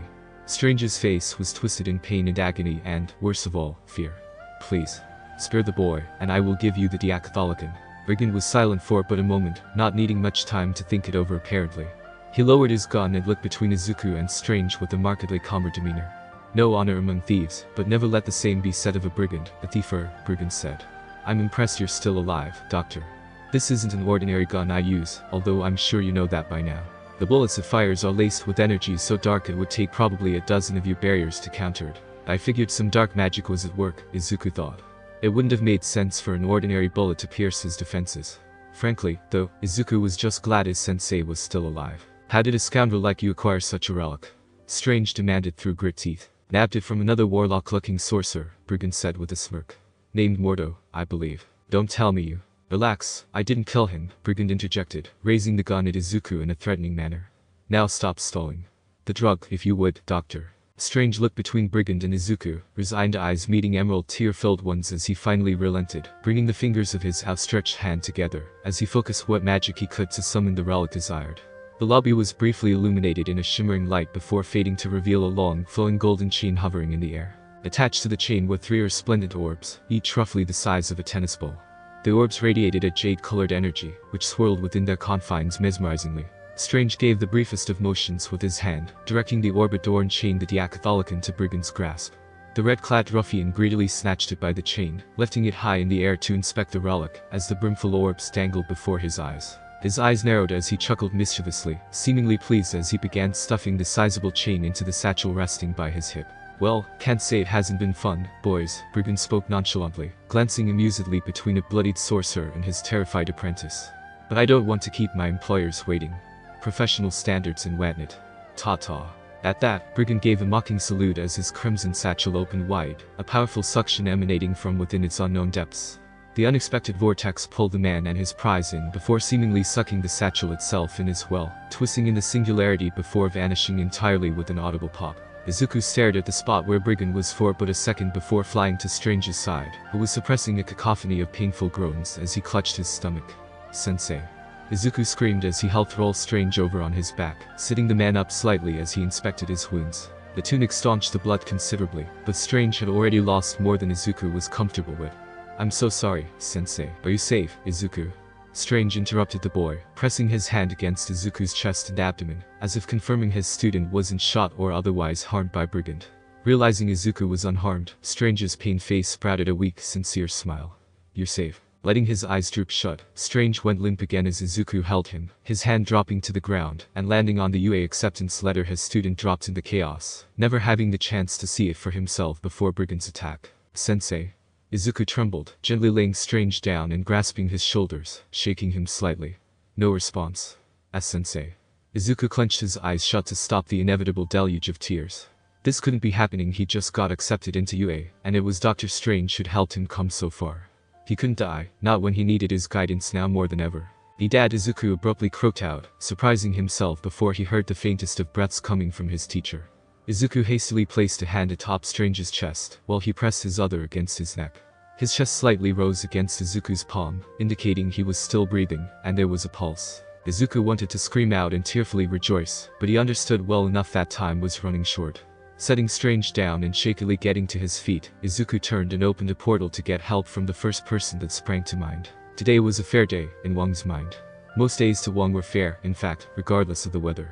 Sunny days were fair because they allowed him to go on peaceful walks, and rainy or snowy days were peaceful, because he could read in the peaceful solitude of the library, confident no novices or apprentices would seek any tomes on those days. Today was gearing up to be one such day, and the library was dim and quiet for all but the fluttering of the occasional page, and the pattering of rain that could be heard outside. He'd even given Zelma time off her library duties to catch up on her other studies. Unfortunately for Wang, this would not turn out to be a fair day. "Master Wang." He heard the shrill voice of one Izuku Midoriya, Strange's student whom he hadn't seen in a while, cry out as he stumbled through a portal of his making.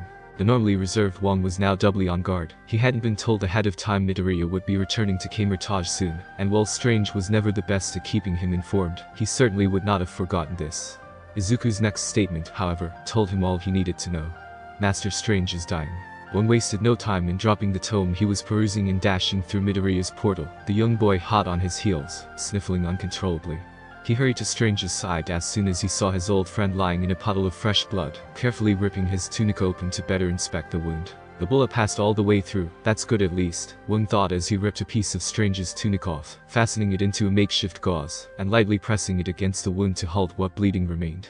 But the corruption from whatever dark energies it carried is surely spreading. Wang laid Strange back down and stood over him, weaving his hands with positioning and muttering incantations Izuku didn't recognize in the slightest. This was the work of a master, after all.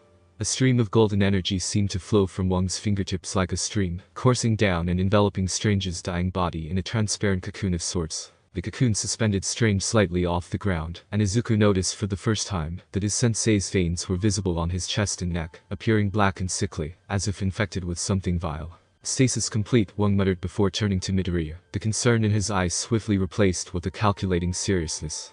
"Tell me everything that happened, Midoriya." And so Izuku began from the very beginning, from entering the sanctum with his letter of acceptance in hand, to Brigand confronting him and the chaos that ensued, what was Strange taking a literal bullet for his student, and the uncharacteristic explosion of anger that followed. Wang took a glance behind him, surveying the damage to the staircase Izuku had unintentionally inflicted with his bolts of bedevilment. "Master Wang," Izuku said pleadingly. "Master Strange isn't going to die, is he?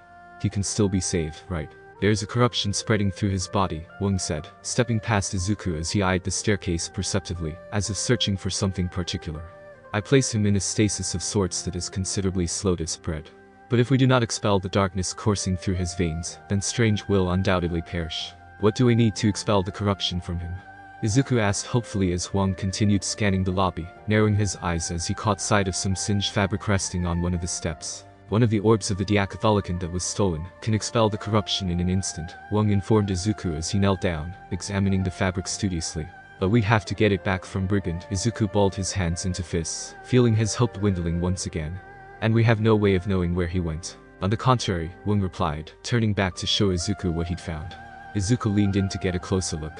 It was a piece of scorched red fabric, and what looked like burned strands of hair. Izuku widened his eyes, realizing his first attack wasn't entirely dodged by Brigand after all. His initial bolt had narrowly missed his head, skimming off a piece of his hoodie, and the top part of his hair, it seemed, though the normally blonde strands were scorched black by his magic. Izuku darted upstairs toward his assigned room in the sanctum, tiptoeing around the holes he blasted in the stairwell before disappearing down a hole. Huang hardly noticed, giving all of his attention to the fabric and hair loosely tangled between his fingers. This should be enough for me to hone in that brigand's location, Huang pondered, tempted to simply use it and open a portal to the man's location, and get it done with as quickly as possible, but he knew he had to play it smart, and with a healthy dose of discretion. But I will need allies if he has a weapon that can counter and pierce through my defensive spells. I'm ready, Master Huang. Izuku cried out as he descended the stairs. Huang looked up with a raised brow as Izuku approached him, clad in his crimson apprentice's tunic, and with his personal cloak of levitation attached to his backside. The boy seemed energized, as if sensing his intentions, eager to face off against Brigand once more, and retrieve the Diacatholican for Strange. You cannot come, Midoriya, Huang said bluntly, watching him passively as the boy's face turned from excitement to confusion, then indignation. Why not? Izuku cried out in protest. While it's true that I will require allies for the coming confrontation, I cannot permit another magic practitioner to join me, let alone a mere apprentice such as yourself, Huang explained as eloquently as he could. This brigand possesses a relic that can bypass any of our barriers, Midoriya. Unless we can disarm him swiftly and without detection, any defense we mount will be for naught. I don't care, Izuku said, surprising Huang and most of all himself. I have to come along, Master Huang. Dr. Strange took that bullet for me. He's nearly dead because he saved me. Again. I can't just sit back and do nothing while you and any others try to retrieve back the Diacatholican. So please don't ask that of me. I have to save him back. Huang gave Midoriya a stern stare, but the boy didn't wilt and falter like he normally would have. He instead gave Huang a look of determination and defiance. The budding hero within Izuku would not take no for an answer, and Huang could see that. The Stoic Master finally relented with a drawn-out sigh, turning away from Midoriya as he waved his hand in a circle, preparing another portal. Very well, Huang said. But you will have to strictly follow the orders of myself and the ones I am going to recruit for what comes next. I can do that. Izuku yelled, nodding his head repeatedly. Where are we going first? Huang replied bluntly as his portal roared to life. Avengers Tower. Author notes, and that's part 2 of 4 of the Brigand arc. Loosely based on this story Dr. Strange. The Oath, for any comic aficionados that happen to be reading this. The ending of this arc will mark the end of Act 1 of this story. That's right, there will be 3 primary acts for this fanfic. We're just getting started. Going through the reviews of the last chapter, I was surprised to see that the Kirishima reveal was so well received. I'm truly glad I managed to catch enough of you off guard as a writer. It honestly makes me smile. Also, for any of those who care, I am planning on posting this story onto the AO3 site. I'm unable to fulfill story requests, as all of my focus is on this story and the sequels that are going to follow it, but I must say, your premise is thoroughly fleshed out. And for all those who may be wondering when they will see All Might and the Avengers team up to fight villains, all I can say is this. I can't just do it for any villain, now can I? But fear not. There is something in the works. Next chapter. Izuku and Huang go to Avengers Tower, and Brigand's ties with criminal organizations are further detailed. Don't think the League of Villains are the only ones vying for power within the underworld. Until next time. Plus Alter. Chapter 24. Some assembly required. The office room was cloaked in darkness and dust, sparse of all decor and furniture, aside from a single desk, chair, and a black safe that rested underneath it. The walls were equally bare, with only the simplest of analog clocks being supported by a single nail and thin strand of wire, filling the room with an incessantly methodical ticking that accompanied the darkness quite well. Suddenly, the space in the middle of the room began to warp, twisting and distorting in such a way that the spatial torsion would have been apparent to anyone else who may have been in the room, regardless of its current lack of light. The space twisted until the smallest of tears formed, belching out a vaguely humanoid shape. The man grunted with a kind of discomfort that could only be lessened after years of experience with such unorthodox displacement. The rift spat out a red handle, followed by a crimson satchel, the rift slowly dissipating and ultimately disappearing into the confines of the bag. The leather flap gently closed shut, and the distortion was no more. The room returned to a state of pitch darkness and ticking, now punctuated with a man's ragged, nasally breath. Brigand threw his hoodie, what was left of it, back, running one hand through his short, blonde yet slightly singed hair, as he fumbled toward the wall for the light switch, a routine that he was fairly familiar with after so many months in this new base of operations of his. His hand soon found the switch, and Brigand kept his eyes shut as he flipped it up, letting his eyes adjust to the sudden influx of light, without resorting to inadvertently blinding himself. Once he felt adjusted enough, Brigand cracked his eyes open, his view filtered through the yellow lens resting on the bridge of his slightly deformed nose. He shrugged the magical satchel off his shoulder with a huff, letting it drop onto his solitary desk almost noiselessly. Noiselessness was important to Brigand, especially in his line of work. He took a great deal of pride in the efficacy of his abilities and the efficiency with which he could bring about desired results for his employers. It was why he'd been in such high demand for the last couple years. Demand was so high, in fact, that he'd hardly had any time to carry out pro bono work for his own enjoyment, such as when he'd managed to sneak into Avengers Tower just a few months ago, and pilfer from that pompous Stark's own Iron Legion. Damn, that was a fun night. He'd have bragging rights in the merc community for years, and not even Taskmaster would be able to look down on this particular accomplishment. Even better was that the incident was never reported to the media, likely at Stark's bequest. All the better, Brigand thought. The number 2 pro hero could maintain his ego, but deep down, Brigand would know that the man would always be just a little bit more paranoid because of his feat. And to Brigand, living in Stark's head rent-free was worth the lack of media attention. Besides, reprogramming the numerous drones he'd snatched to suit his own purposes was reward enough, too. Good thing he'd laid claim to this abandoned warehouse along the upper bay, big enough to house his trinkets and trophies, and equipped with just enough security, so as to not attract the attention of busybodies or the authorities. And he'd soundproof the walls, too. Again. Noiselessness was important. Noise means ruckus, which means attention, which means eyes and witnesses, which means heroes, and cops, which means prison. Brigand plopped down at his rickety desk. He definitely wanted to unwind and ruminate on the day's events, before he contacted the League of Villains again to inform them of his success. League of Villains, Brigand mentally scoffed. There were nobody group as far as he was concerned, just another fledgling crime syndicate with few members and no notable ones, save for the missed man Kurajiri, whom Brigand vaguely recognized. It would only be a matter of time before Hero Society ripped open whatever rocks and logs they were hiding under, and they would scurry away from the light, fleeing like the cockroaches they truly were. But hey, at least they had the money to afford his services. And that was all that mattered in the end, wasn't it? Brigand casually tipped the satchel over on his desk, patting the bottom until the golden chain of his latest prize peeked out. He carefully slid the relic out in its entirety, making sure the orbs attached to it didn't bump the edge or surface of his desk, and possibly crack or shatter. He couldn't tell how fragile the vile-looking objects were at a glance, but he wasn't going to take any chances, not with this. This was his paycheck, after all. And my bonus, too, Brigand ruminated as he inspected the Diacatholicon in all its magical glory. Bring us the Diacatholicon from the lair of Stephen Strange. He recalled the instructions from one petulant-sounding Shigaraki Tamura over a burn phone. In one piece, as well. When he'd received a visual aid from the League of what the relic he was searching for looked like, all he had to go on was an illustration of an orb, with a jade-colored glow. He hadn't been anticipating a chain to go with it, and he certainly hadn't been anticipating that there'd be 3 orbs attached, too. The League Shigaraki had only specified 1 vial with the illustration he'd sent Brigand's way.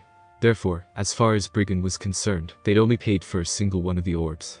If they wanted the others, well, they'd have to pay extra to get their hands on them, which they were about to find out. But they can try and steal it off my cold dead body like this prick who think he's sneaky, Brigand thought as he quickly activated his contortion quirk, shifting his body to the side, and sliding the relic and his satchel across the desk, as an electric gun staff smacked against splintered wood from behind. The staff crackled as the electric tip burned into the desk's surface, scorching it black. His right arm painlessly dislocated itself, flailing backwards in a wild uppercut that sent his mysterious attacker sprawling backwards. Brigand sprung to his feet, snapping his arm back into place as he sized up his new opponent. The man he assumed it was a man by the figure's bulk was dressed in a solid black suit and dress pants, with a white undershirt accentuating a black tie. Most prominent, however, was the silvery Oni mask covering the man's face, glaring back at Brigand bestially. Every inch of the man's body was covered, except for his hands, which looked as if they were bleached white. TSK, Brigand said mockingly, wagging a condescending finger at the masked man who'd recovered from the blow remarkably quickly, far quicker than he'd anticipated. Brigand wasn't worried, however this was his turf, after all. Given the reputation of your organization, I expected better from you. Do you know who my master is, then? The masked man inquired threateningly. He who's attached to nothing, he who's one with all. Yeah, I know who your boss is, Brigand nonchalantly interrupted the man. Anyone knows who that man is. It has come to my master's attention that you've acquired an artifact that interests him greatly, the Oni masked man said, relaxing his stature as he deactivated the gun staff he wielded, indicating he was no longer seeking to go on the attack. Not that Brigand was fooled, an inner demon was always ready to attack. He has sent me to make a professional offer. I didn't realize a professional offer included killing the seller, Brigand retorted. Testing our associates is always part of our offers, the masked man retorted right back. You live, anyone who survives the first strike is deemed worthy enough in our organization's eyes.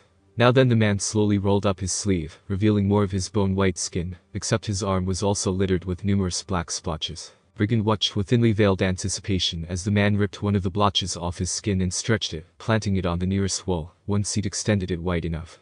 The inner demon proceeded to stick his entire arm in through the black spot, all the way to his shoulder joint. A moment later, he retracted his arm, and he was now carrying a huge, bulgy rucksack. He summarily dropped it to the ground, giving Brigand a clear view of what was inside. It was practically filled to the brim with thick stacks of currency. Do we have a deal? Brigand took a cursory glance over the rucksack before looking back to the inner demon. He pursed his lips before replying. No. The electric gun staff crackled to life as the inner demon took an offensive position once more. Brigand, however, looked thoroughly unimpressed. Cut the shit, Brigand said bluntly. You were sent to make a deal, not to start a fight. And if you want a deal so badly, I'll make you one myself. Go back and tell Mr. Negative that if he wants to do business with me, then he'll do it the right way, my way. The inner demon stood deathly still, the gun staff dangerously flickering with arcs of bluish electricity emanating from its length, before it shut down a second and final time. The masked goon dropped his stance and picked up the money-filled rucksack without uttering another word. Keeping his masked visage fixed firmly on Brigand as if trying one last time to intimidate him, he slowly stepped through the blackened hole he planted on the wall. He lingered for but a moment before disappearing entirely, reaching out with his ghostly hand and gripping the edge of the hole, tugging on it until he pulled it into its depths with him with a barely audible pop, vanishing in a manner not too dissimilar to Brigand's own warping satchel. Crazy quirk for a crazy fucker, Brigand mused as he reached over and flipped another light switch. This time, the room adjacent to the office, the main warehouse space, flickered to life.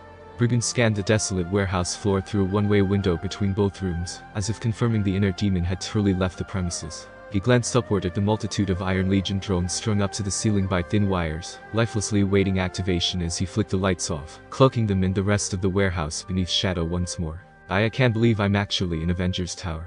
Izuku yelled to himself as he entered behind Wong through his portal, which seemingly led to the center of the esteemed hero group sanctuary. Izuku was positively trembling, starkly contrasting the hurried pace of Wong, who was most certainly thinking of the more pressing matters at hand. Izuku realized this, and tried his best to shake his head free of any and all excitement. This isn't the time for nerding out, Izuku. Sensei is going to die if we don't get him the Diacatholican right away. Easier said than done. The dazzling blue and gray halls Wong and Izuku marched down were lined with portraits of incidents and villain attacks the Avengers and All Might had stopped over the years.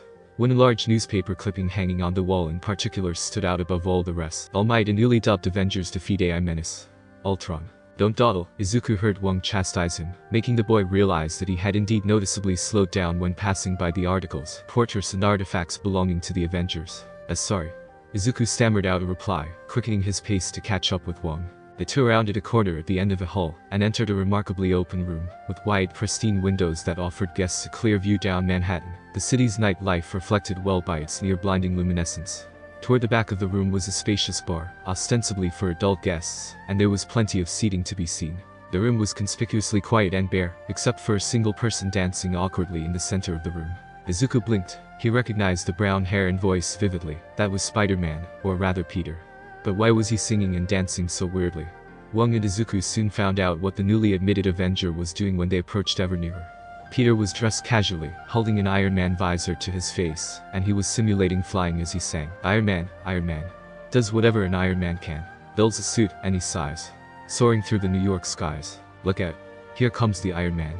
Peter spun around with a whoosh and immediately jolted as he caught sight of Wong and Midoriya staring at him with bafflement evident on their faces.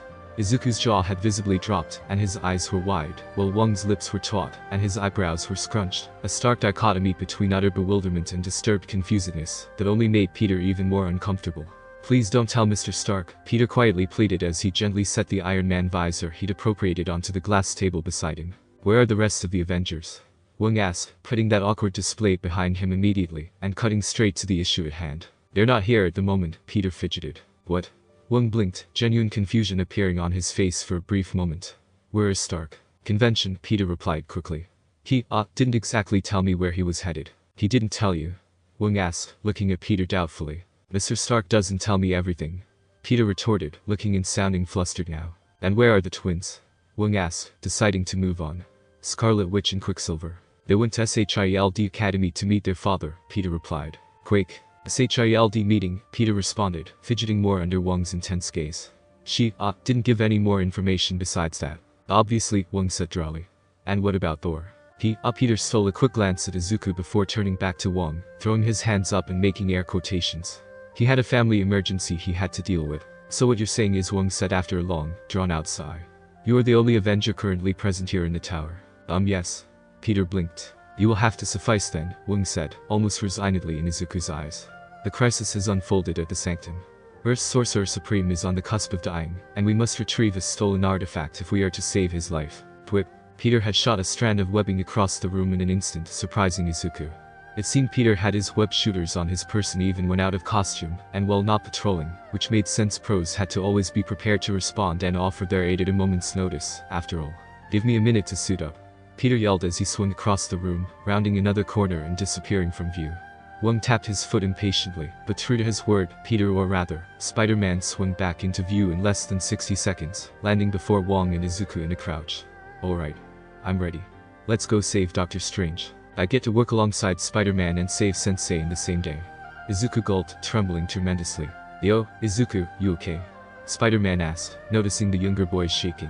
Hey, don't you worry. I might not know him as well as you do, obviously, but I think we can both agree that Strange is one tough hombre. Spider-Man placed a hand on Izuku's shoulder. He'll get through this, Izuku. We'll see to that. If you're both finished and prepared, Wang interrupted. I will open a passageway directly to our destination. I know Strange's life is on the line, but are you sure you don't want some of the other Avengers? Spider-Man asked. I mean, Quake, Scarlet Witch, and Quicksilver are all at the Triskelion. Absolutely not. Wang all but yelled, before forcing himself to calm down in order to explain himself to both boys. Look, I understand that the Avengers and SHIELD have a close yet professional relationship, but the sorcerers of Camartage do not possess such a bond. We must complete this operation as quickly and as discreetly as possible, and if that means we fail to recruit some allies, then so be it. We cannot allow SHIELD to learn of Strange's predicament. They could very well make a move against Camartage or the Sanctums, should they learn he is on the verge of death. Fury would never. Spider-Man attempted to protest. It is not Fury I am worried about, Wang interjected with a tone of finality. Izuku. Spider-Man. We will apprehend the brigand that wounded Strange so grievously, take back the relic he stole, and use it to restore our fallen friend before the night is done. Time is of the essence, and I am ready to open a portal near his exact location. Are you ready? So you had figured out his location? Izuku questioned. I never asked before, but how? I thought a sorcerer had to know what a destination looked like before they could open a portal to it. Wang gave Izuku a wry smile. Strange has taught you much, Izuku, but he certainly hasn't taught you everything. He held out a palm, showing Izuku and Peter a bundled-up ball of blackened fabric and hair, the very same he'd collected from the sanctum. The singed bundle had been blasted off Brigand's head by Izuku's emotional attack. With just this, I can ascertain his location, and we can make our move from there. To think you can track a person and open a portal to their location with just a sample of their hair, Izuku said under his breath. I don't know nearly as much about portals as I should. No, but you'll learn, Wang said simply as his hands blazed with magical energy, his fingers forming a glowing turquoise as they strung the hair and fabric about intricately, almost too fast for Izuku to follow with his eyes. The lobes of the complicated shape Wang had created quickly melded together in a circular motion, widening until a portal had inadvertently sprouted before them. Izuku and Peter both peered through the fiery passageway. It led toward what they both guessed was a darkened dock of sorts, evidenced by the putrid, salty breeze flowing through. Ugh, Izuku groaned, pinching his nose as he strode through with Peter and Wang. It may take a few minutes to adjust to the smell. Should definitely add a respirator of sorts for my costume or invest in a clean air spell of some kind. So where are we, anyway? Spider-Man asked quietly, masked eyes darting around with caution.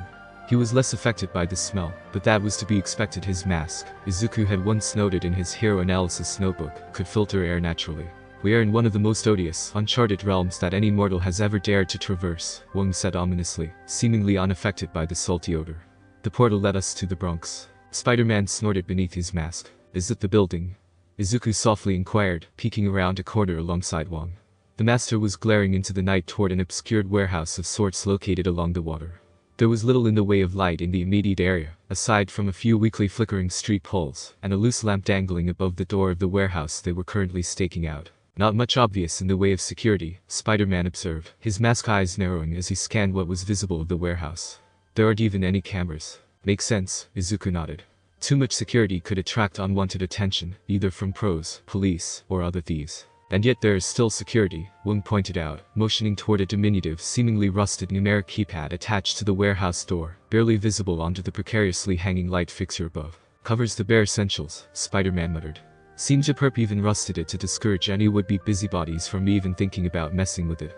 Any incorrect combo of numbers will tip him off to a potential intruder. He turned toward Wong, seeking confirmation. Are you sure we can't simply bust the door down and take the relic back by force? We cannot risk it, Wong said, shaking his head. Aside from the relic he stole and the one he used to incapacitate Strange, he possesses yet another artifact that grants him teleportation capabilities, from what Izuku has told me. Busting through the door will tip him off immediately, and he may feel compelled to use it to escape before we can properly restrain him.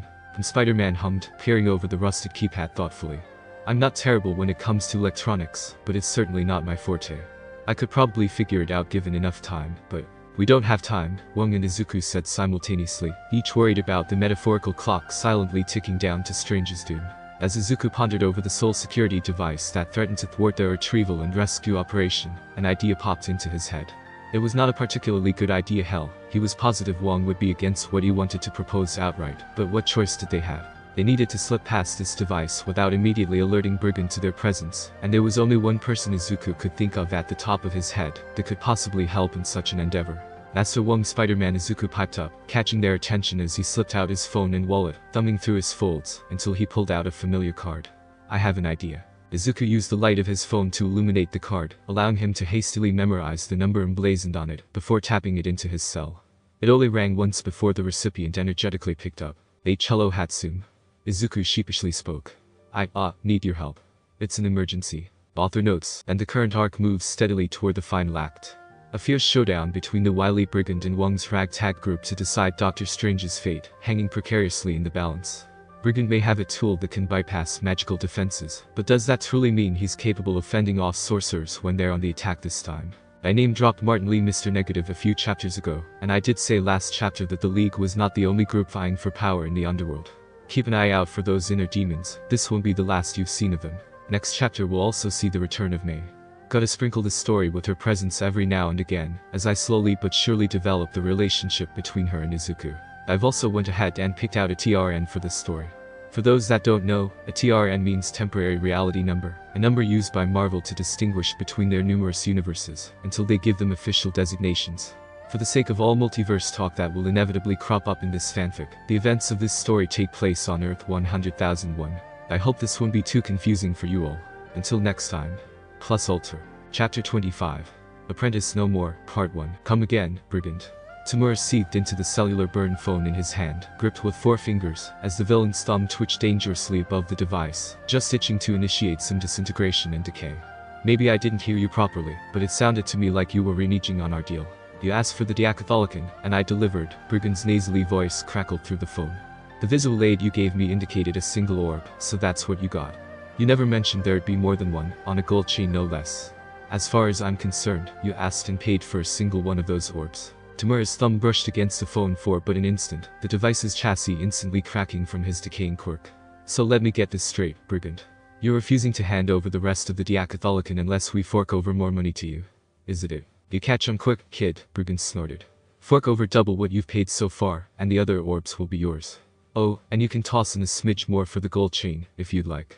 Can't say if you're a jewelry fan or not, but I figured you might be with all those creepy-ass hands you wear. Just wait until I get my hands on you, Tamura hissed, his voice laced with venomous hatred.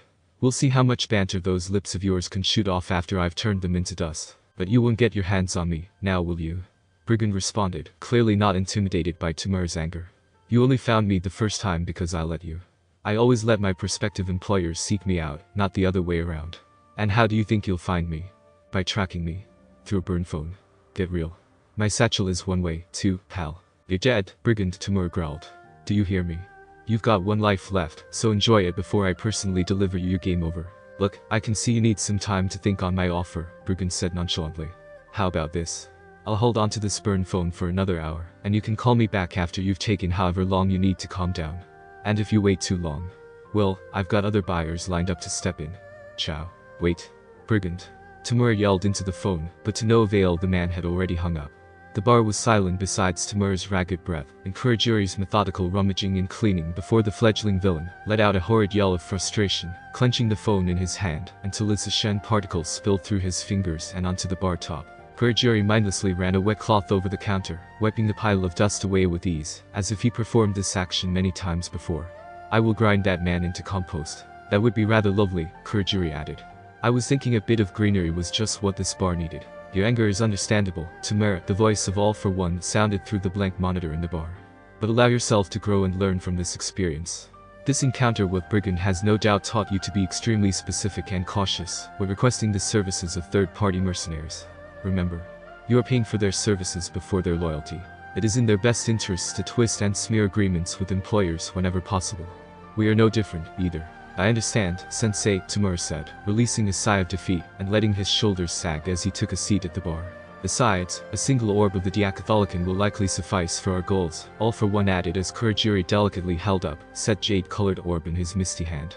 Kurogiri, if you would be so kind. Of course, sir. Kurogiri's hand twisted into a small vortex, into which the magical orb slipped through, ostensibly to All for One's exact location. But still. Tamura shook, the last vestiges of his anger becoming apparent as he scratched at his neck. Brigand sullied our league. He insulted us. Insulted me. For that alone, I should kill him. Need I remind you, Tamura, of precisely why it was decided Brigand would be solicited for his services to begin with? All for One gently chided his protege. It was so the league itself would not have to invest members and man-hours into what would be a costly incursion into the very home of the Sorcerer Supreme himself. Brigand possessed the skills necessary for such a feat, but even with what meager arsenal he commands, he will be defenseless once the vengeful might of Camartage is brought down upon him. Ultimately, we hired Brigand to fail in the long run, so we wouldn't have to. That insignificant man is but one more piece constituting the grander puzzle that is the growth of your league, my dear Tamura. Tamura seemed to calm down considerably as he considered his master's words, while Kurogiri stood by just as silently, mindlessly cleaning a glass as he, too, listened on. Why, just think about the numerous objectives that have been accomplished with this simple operation of yours, Tamura, All for One continued. An important relic secured in our grasp, a third party that will take the fall, and, when they inevitably catch him, your notoriety will be sure to increase tenfold. My notoriety? Tamura questioned. They will be expecting Akiji to be the mastermind behind this encroachment, All for One explained. And while that boy certainly plays his role, it is you, Tamura, who will be shaped as a force to be reckoned with in the eyes of those feckless sorcerers. It will be you, not Akiji, not any of our Nomu, not even myself, but you, who will render the world's sense of justice obsolete. All of this is for you, Tamura. Tamura seemed to straighten his posture a bit more, and he dropped his assault on the skin of his neck as his master spoke. All for me. So dwell no more on Brigand, All for One said with finality. Leave that man to his inevitable fate as we turn our attention to the finishing touches of our other project. Our prize Nomu. Progress is nearing completion, sir, Kurogiri spoke up. Our special Nomu will be battle-ready before the year's first term begins. As I'm sure you both know, it was recently announced that All Might would begin cultivating a new generation of heroes at UA this year, All for One said. The media is certainly in a tizzy about it, Kurogiri added. Quite right, All for One chuckled. How does this sound for a proper headline? All Might, symbol of peace, killed during his first week at UA. This is a terrible idea, one muttered as a familiar sight to Izuku. A pink-haired girl with crosshairs in her eyes warily eyed the flaming portal she was stepping through, as well as the dark alley she was stepping into. Involving a civilian like this. It's like you said, Master Wong, we don't have time to consider any other possible alternatives. Izuku said in defense of his plan to involve Hatsum, before turning to greet her with an awkwardly wide smile, and a silly wave of his hand. Hi there, Hatsum.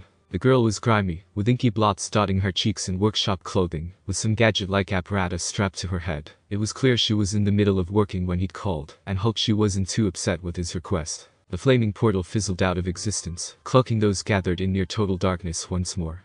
Despite this, Izuku felt a rush of wind against his face, and could practically feel Hatsum's eyes and face hovering directly in front of his own, causing him to squeal comically. Have you invited me to get another look at your babies? Mei asked excitedly before backing off ever so slightly, a knowing look on her face that was evident even in the dim alleyway. Or did you call me back to wow me with your so-called magic? So-called magic? Mei's words rattled in Izuku's head. She had used those exact same words when he tried explaining his abilities to her months ago at Washington Square Park, in the aftermath of Marcus's rampage. She'd laughed off his confession, confidently declaring that magic was completely bunk. Her initial words had hurt Izuku a great deal, but she wasn't done speaking quite yet. Magic is bunk, it has to be. Even hearing Mr. Stark utter those words, I know there must be something more to it, something explainable, Mei had said, looking far more somber and contemplative than what she had usually expressed toward Izuku. But, you don't strike me as the kind of guy that would really lie so maliciously, even about something so ridiculous, The word sparked something within Izuku that night, as they munched on their pork-stuffed pretzels. The hope that maybe finding people who he would be willing to share his secrets of magic with wouldn't be as difficult or impossible as he once feared. Their first encounter had been brief, and incredibly dangerous and life-threatening to them both, but Izuku trusted Hatsune. And with his sensei's life on the line, that trust was all that mattered to Izuku at the moment. But she didn't know that yet. Actually, I called you because we really need your help, Izuku said, fidgeting with his fingers. That warehouse over there. Izuku pointed at the dimly lit derelict building. We need to get inside discreetly, but there's a number pad we need to get through first. And you were thinking that with my quirk and tech know-how, I'd be able to figure out the correct numbers, right? Mei asked as Izuku nodded his head in return. She looked at the other two men present, recognizing Spider-Man instantly, but not the portly robed man. You haven't even started UA yet and you're already pulling around with an Avenger. Will you be able to get past the security device, or not? Wang asked a tad bit impatiently. Of course I'll be able to. Mei beamed proudly. And if I help you guys succeed, she suddenly invaded Izuku's personal space again, eyes wide with glee, much to the poor boy's discomfort. Will you put in a good word in for me to Mr. Stark? That's sure. Izuku hastily stammered, trying to back up, but to no avail as Mei just inched closer and closer. Spider-Man can put in a good word for you. Wait, what? Spider-Man blinked through his mask, having not gotten a word in as he was thoroughly perplexed by the pink-haired girl they'd summoned for aid. Then it settled. Mei proclaimed excitedly. I'll use my Zoom quirk to get that number combination for you lickety-split, and then, boom. Stark Industries internship, here I come.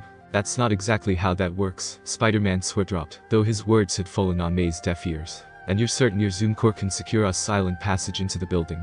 Wang inquired with a sense of urgency that likely wouldn't go away anytime soon.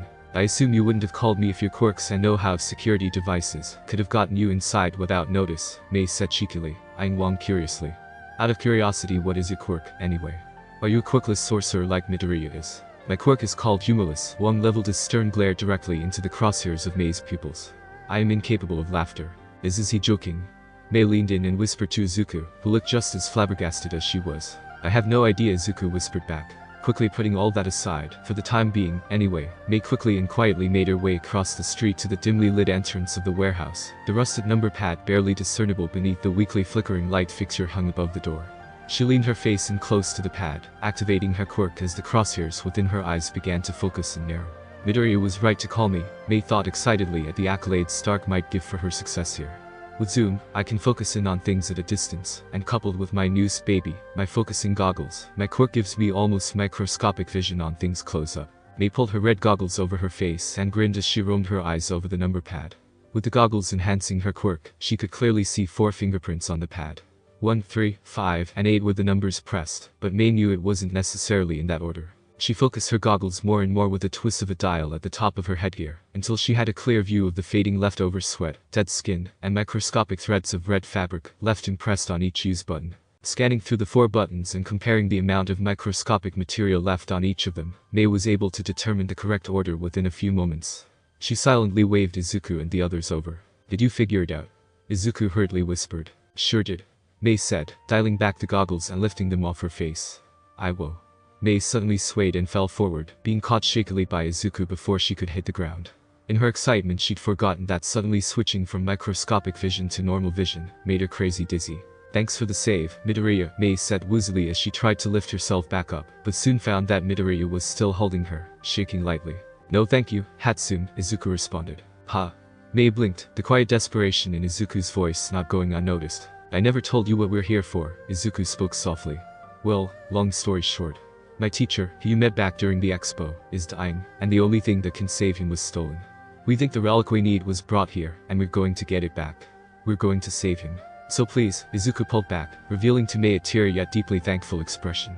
Please stay out here, away from danger, while we go inside and finish this. Mei could only nod dumbly. She was rendered somewhat speechless by the sheer sincerity of Izuku's plea, and quickly punched in the correct numbers into the pad, stepping aside as the door audibly unlocked, and Izuku, Wang, and Spider-Man cautiously entered the warehouse. Foreign bodies detected. Execute. The warbled robotic voice screeched out from the encompassing darkness of the building, startling the three as they entered through the door. Wait, that voice. Is that, oh god? Spider-Man felt his spidey sense absolutely bristling as numerous lights suddenly flashed on, blinding him and the two sorcerers. Wong and Izuku both raised their hands over their faces, but he took immediate action, his senses practically screaming about the danger careening towards them. Peter shot dual web strands towards their ankles and gave them a swift tug, pulling them off their feet and onto their stomachs right as a metallic body came barreling past where their heads just were. So much for a discreet entry. Wong and Izuku both gave rough grunts as they fell but didn't raise any complaints, their hands moving at once to conjure a barrier over themselves to give them some brief respite as their eyes adjusted to the sudden light. With his mask covering his face, Spider-Man wasn't nearly as affected by the light as the other two were, allowing him to get the first glimpse of their robotic attackers. Is that Spider-Man blinked, seeing but not quite believing. It's Mr. Stark's Iron Legion drones. Indeed they were, a dozen robotic replicas, all assembled into Tony Stark's heroic likeness, buzzing around the room with their built-in repulsors, and firing upon them indiscriminately with said weapons. Don't tell me, Peter pondered as he propelled himself into the air with a quick whip, kicking one of the drones into another, and causing them to veer wildly into the ground. That brigand was also the same guy that infiltrated Avengers Tower during the Stark Expo. Several more drones flew toward Midoriya and Wong, raining blast after blast down upon them with their repulsors. Izuku let out a panic yell as his barrier shattered from the repetitive barrage. The strain forced Izuku down onto one knee, with Wong darting in front of him with his own barrier to deflect and absorb the oncoming blasts. Izuku mentally cursed. His barriers were still somewhat lacking in strength and durability, evident by Wong's barrier lacking any noticeable damage from the Iron Legion's constant barrage. Seeing his sorceress allies pinned down by the reprogrammed drones, Spider-Man swung around toward their backs, turning in midair, and launching a few well-aimed shots of webbing directly onto the visors of the drones attacking Wong and Izuku. Switching to infrared mode, he heard the drones say as a vividly crimson light glowed from beneath the webbing he'd splattered on their visors. They abruptly ceased their attack on Izuku and Wong, and took to the air, with Peter locked in their sights. Oh crap. Peter squealed as he shot more webbing across the steel girders of the warehouse ceiling, keeping himself ahead of the drones hot on his heels. With trepidation, Peter noticed that there were even more Iron Legion drones that had yet to activate, still strung up between the girders by wire. I think you built these a little too well, Mr. Stark. Wong lowered his barrier, giving himself but a moment's respite as he watched Spider-Man draw those particular Iron Legion droids away from himself and Izuku. He turned to gauge Izuku's stamina, but the sound of clunking metal footsteps drew his attention back toward the fray. Several non-flying drones were rushing his location, their palm gauntlets opening up and revealing various combat tools, from saws to jackhammer-like appendages. Wong weaved his hands to and fro, conjuring numerous energy bolts which he pierced through the arc reactors of the attacking droids with a flick of his fingers. Master Wong. Above you. Izuku yelled out in spite of how mesmerizing it was to watch the master do battle with robots, of all things. Heeding the boy's warning, Wong promptly leaped into the air with his fists drawn back, grabbing hold of the drone before it could mount an attack, and summarily driving his fist straight through its plated head. It dropped to the ground with a loud, lifeless thud, as Wong wasted little time in raising another barrier to deflect more repulsor blasts from newly activated drones dropping from the ceiling. Yes, I know we're in danger. Spider-Man yelled, his spidey sense tingling non-stop as he swung between the girders, trying his best to web up drones before they dropped, while also keeping a close eye on Izuku and Wong, to ensure they weren't overwhelmed by Stark's tech. No, you don't. Spider-Man swung down toward a drone whose arm gauntlet had opened up, pointing and launching a newly revealed missile of sorts directly at Izuku. Peter connected a thick strand of webbing to the tail end of the projectile with a flick of his wrists, swinging over the drone's head, and redirecting the missile back toward the unsuspecting droid with a hefty heave. Bombs away. Peter yelled as the Iron Legionnaire exploded spectacularly. You okay, Izuku? Peter asked as he landed in front of the boy, who had only just managed to pick himself back onto his feet. Yeah, I look out. Izuku shouted, raising his hands almost on instinct, and blasting an incoming drone with a torrent of magical electricity. Peter's spidey sense had given him barely enough of a heads up to duck before a metallic fist or blast of lightning collided with his head. The automated armor broke apart into several sizzling pieces, colliding to the floor around Peter and Izuku's feet. Peter raised his head, giving Izuku a look of incredulity. Sorry. Izuku whimpered, at an otherwise loss for words. Between you and me, Izuku, I'm just glad we're not fighting the real deal, or else I'd probably be a red and blue colored spider smear all over the nearest wall. Peter yelled. If you two are quite finished. Wong grumbled as he jumped backwards toward them, dodging another round of repulsor blasts from incoming drones, and shielding them as they took a more defensive positioning. They just keep coming. Izuku exclaimed as more drones dropped from the wiring that held them to the steel girders up above, activating and circling Wong's barrier like vultures, as they took seemingly random pot shots at it. But as confident as he was in Wang's skill, even Izuku knew the master's barrier could only handle the strain of so many concussive blasts, and if it broke then he could be down for a considerable amount of time. And Izuku wasn't confident he could stave off the drones long enough for Wang to recuperate his strength, even with the fabled Spider-Man at his side. They had to come up a plan to end this quickly and fast. "Hey, Spider-Man!" Izuku yelled, getting the youngest Avenger's attention. "These drones aren't capable of breaking out of your webbing, right?" He pointed up toward the ceiling, having noticed a plethora of activated armors, struggling to escape the sticky bonds of the webbing's tensile strength to no avail. "No, the Iron Legion are only made from steel titanium, not the stronger materials Mr. Stark uses for his wearable suits," Peter informed Izuku before the eyes of his mask widened with realization. "You've got a plan." Izuku motioned for Wang and Peter to lean in as he shared his idea with them. Wang's face briefly scrunched up with doubt as he silently ran his own calculations in his mind, while Peter checked the cartridges locked into his web shooters.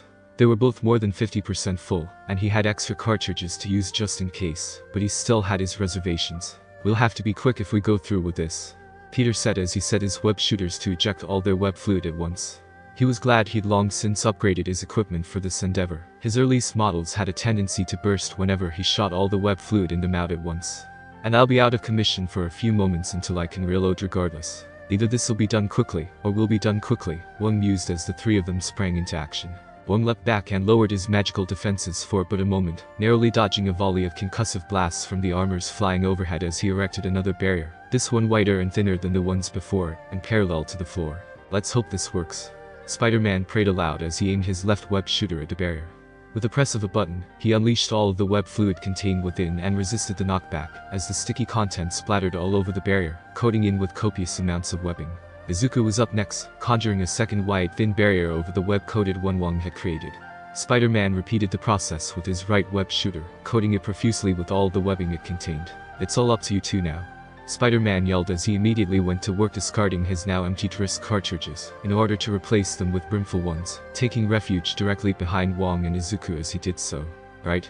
Wang and Izuku both yelled as they lifted the barriers with their hands, raising it upright to absorb a slew of blasts from the drones, and propelling it forward, making the web-covered barrier collide into the nearest droids homing in on their position. The drones became instantly entangled in the webbed shield, thrusting into and pulling against it effortlessly as it weaved to and fro to the motions of Izuku and Wang's hands. "It's working," Izuku exclaimed as he and Wang moved in tandem, fluidly controlling the entrapping barrier from side to side, top to bottom, colliding into armor after armor, as if it were a giant, sticky fly swatter of sorts, littered with struggling and snared drones. The top barrier that Izuku constructed eventually shattered after it had collided with the 10th armor, causing Izuku to momentarily reel from the magical knockback. He swiftly corrected himself, however, focusing instead on helping support and guide Wang's sturdier barrier, and sweeping up the remaining legionnaires. With the final upward flick of their wrists, the barrier went parallel to the ceiling and careened toward the girders, shattering upon impact, but leaving all remaining functional Iron Legion armors, squirming uselessly against the webbing that left them completely and utterly adhered. "We did it," Izuku stammered, feeling utterly spent as he felt like falling to his knees, but knew he had to keep his wits about him. They still had to contend with Brigand, after all, but Izuku had a creeping fear that the man had already warped away to safety. He was nowhere in sight, and the last thing they needed was for the trail to go cold here, not when Strange's life was slowly fading back in the sanctum. "Seems our victory is short-lived," Wang mumbled as a sudden rumbling noise shook through the warehouse.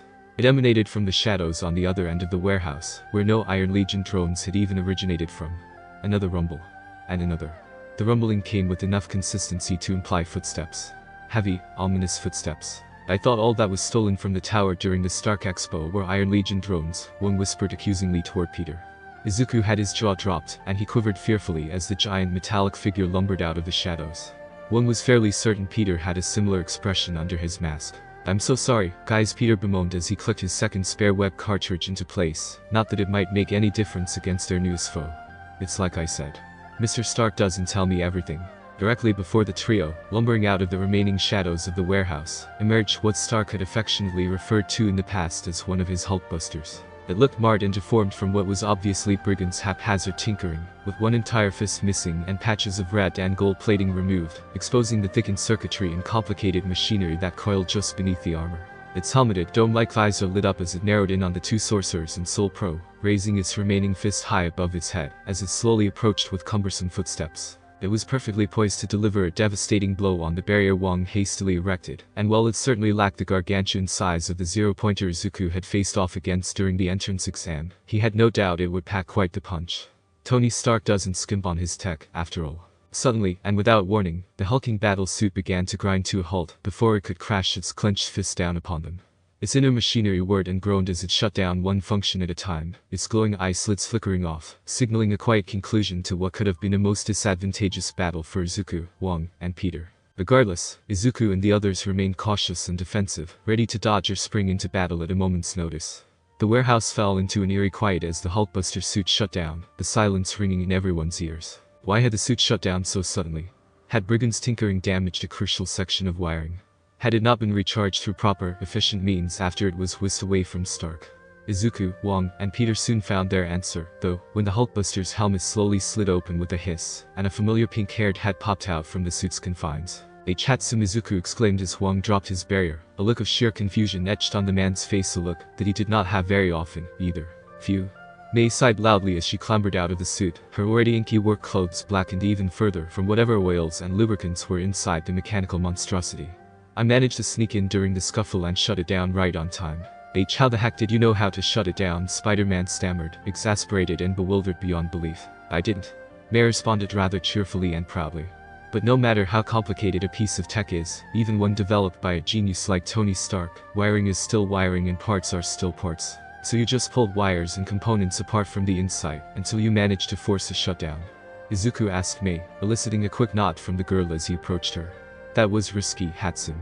I told you to stay outside, away from danger until we finish this, didn't I?" "You're welcome," Mei responded, blowing a raspberry teasingly at Izuku. "Or did you really think you would have stood a chance against Mr. Stark's Hulkbuster, of all things, in your condition?"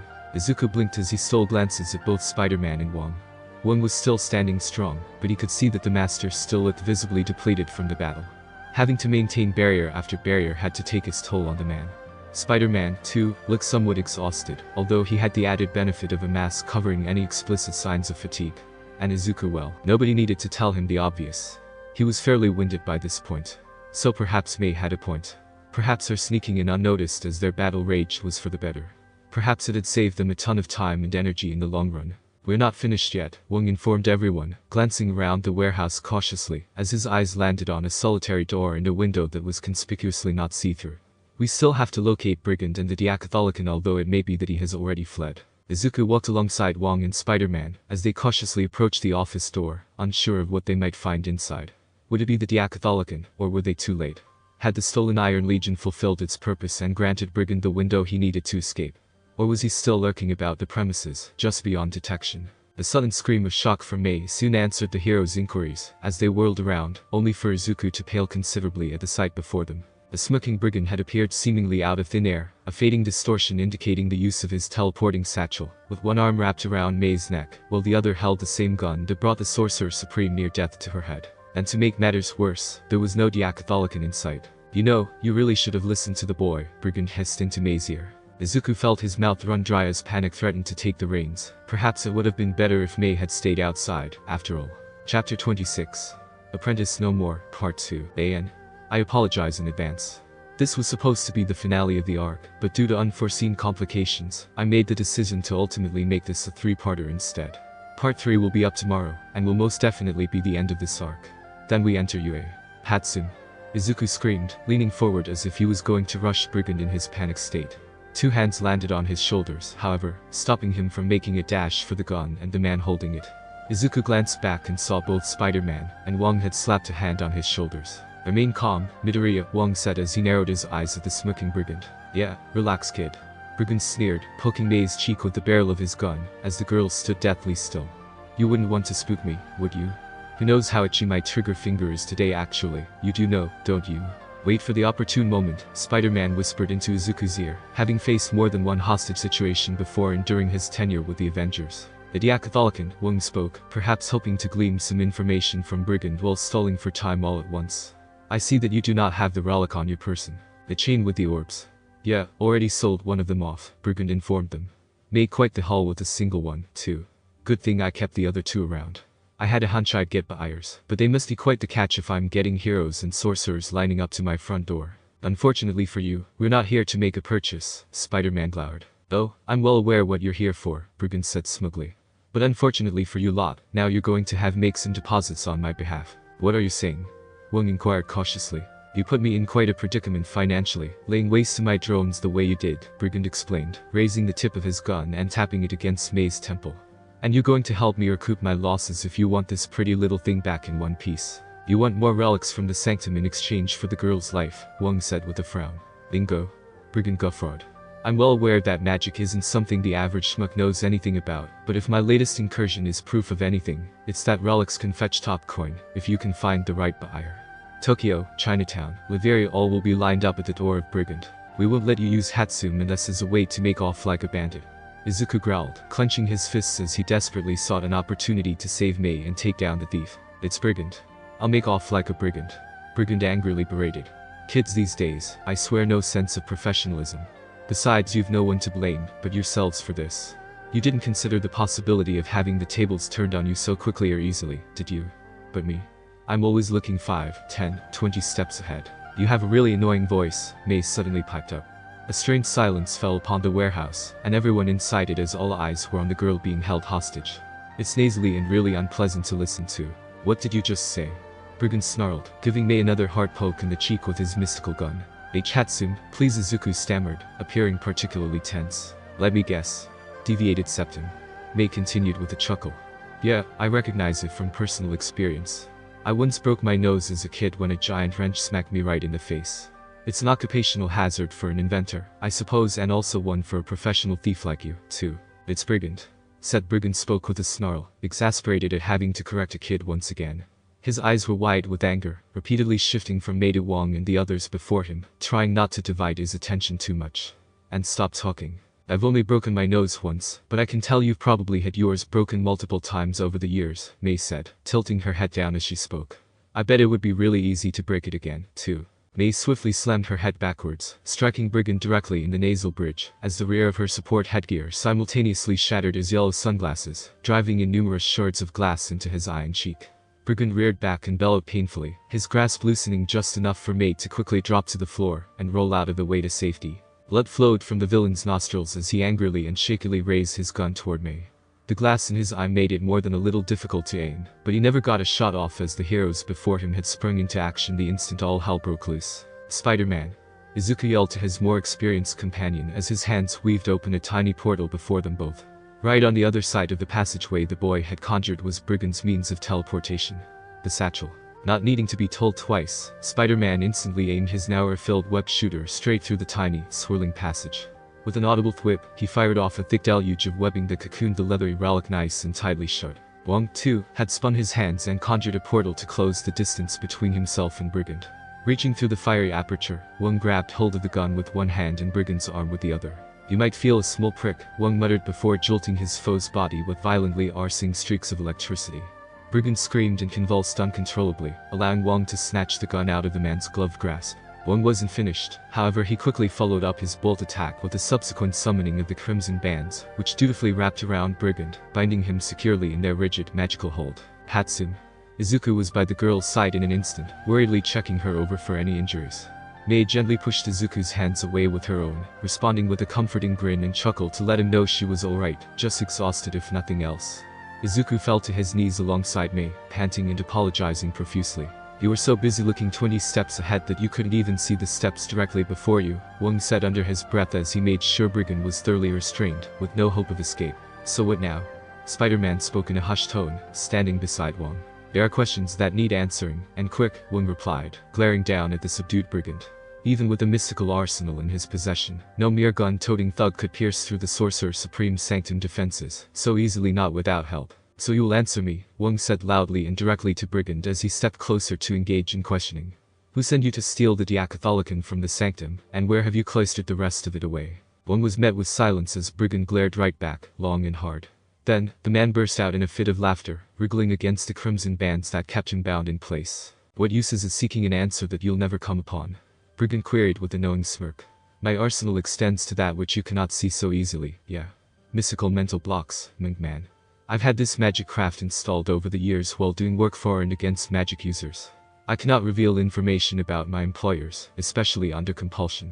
You'll never sleep, Wang said simply, and with a gentle poke to the forehead, Brigand was out like a broken bulb, head lolled to one side and lips parting, as he began snoring lightly. All the while, Wang reached out with his eyes closed, trying to probe the thief's mind. He didn't get very far. Brigand thief that he may be wasn't lying about the mental blocks. Search the rest of the warehouse, Wang instructed Spider-Man as he continued testing Brigand's mental defenses. There may yet be clues that can help us decipher this conundrum.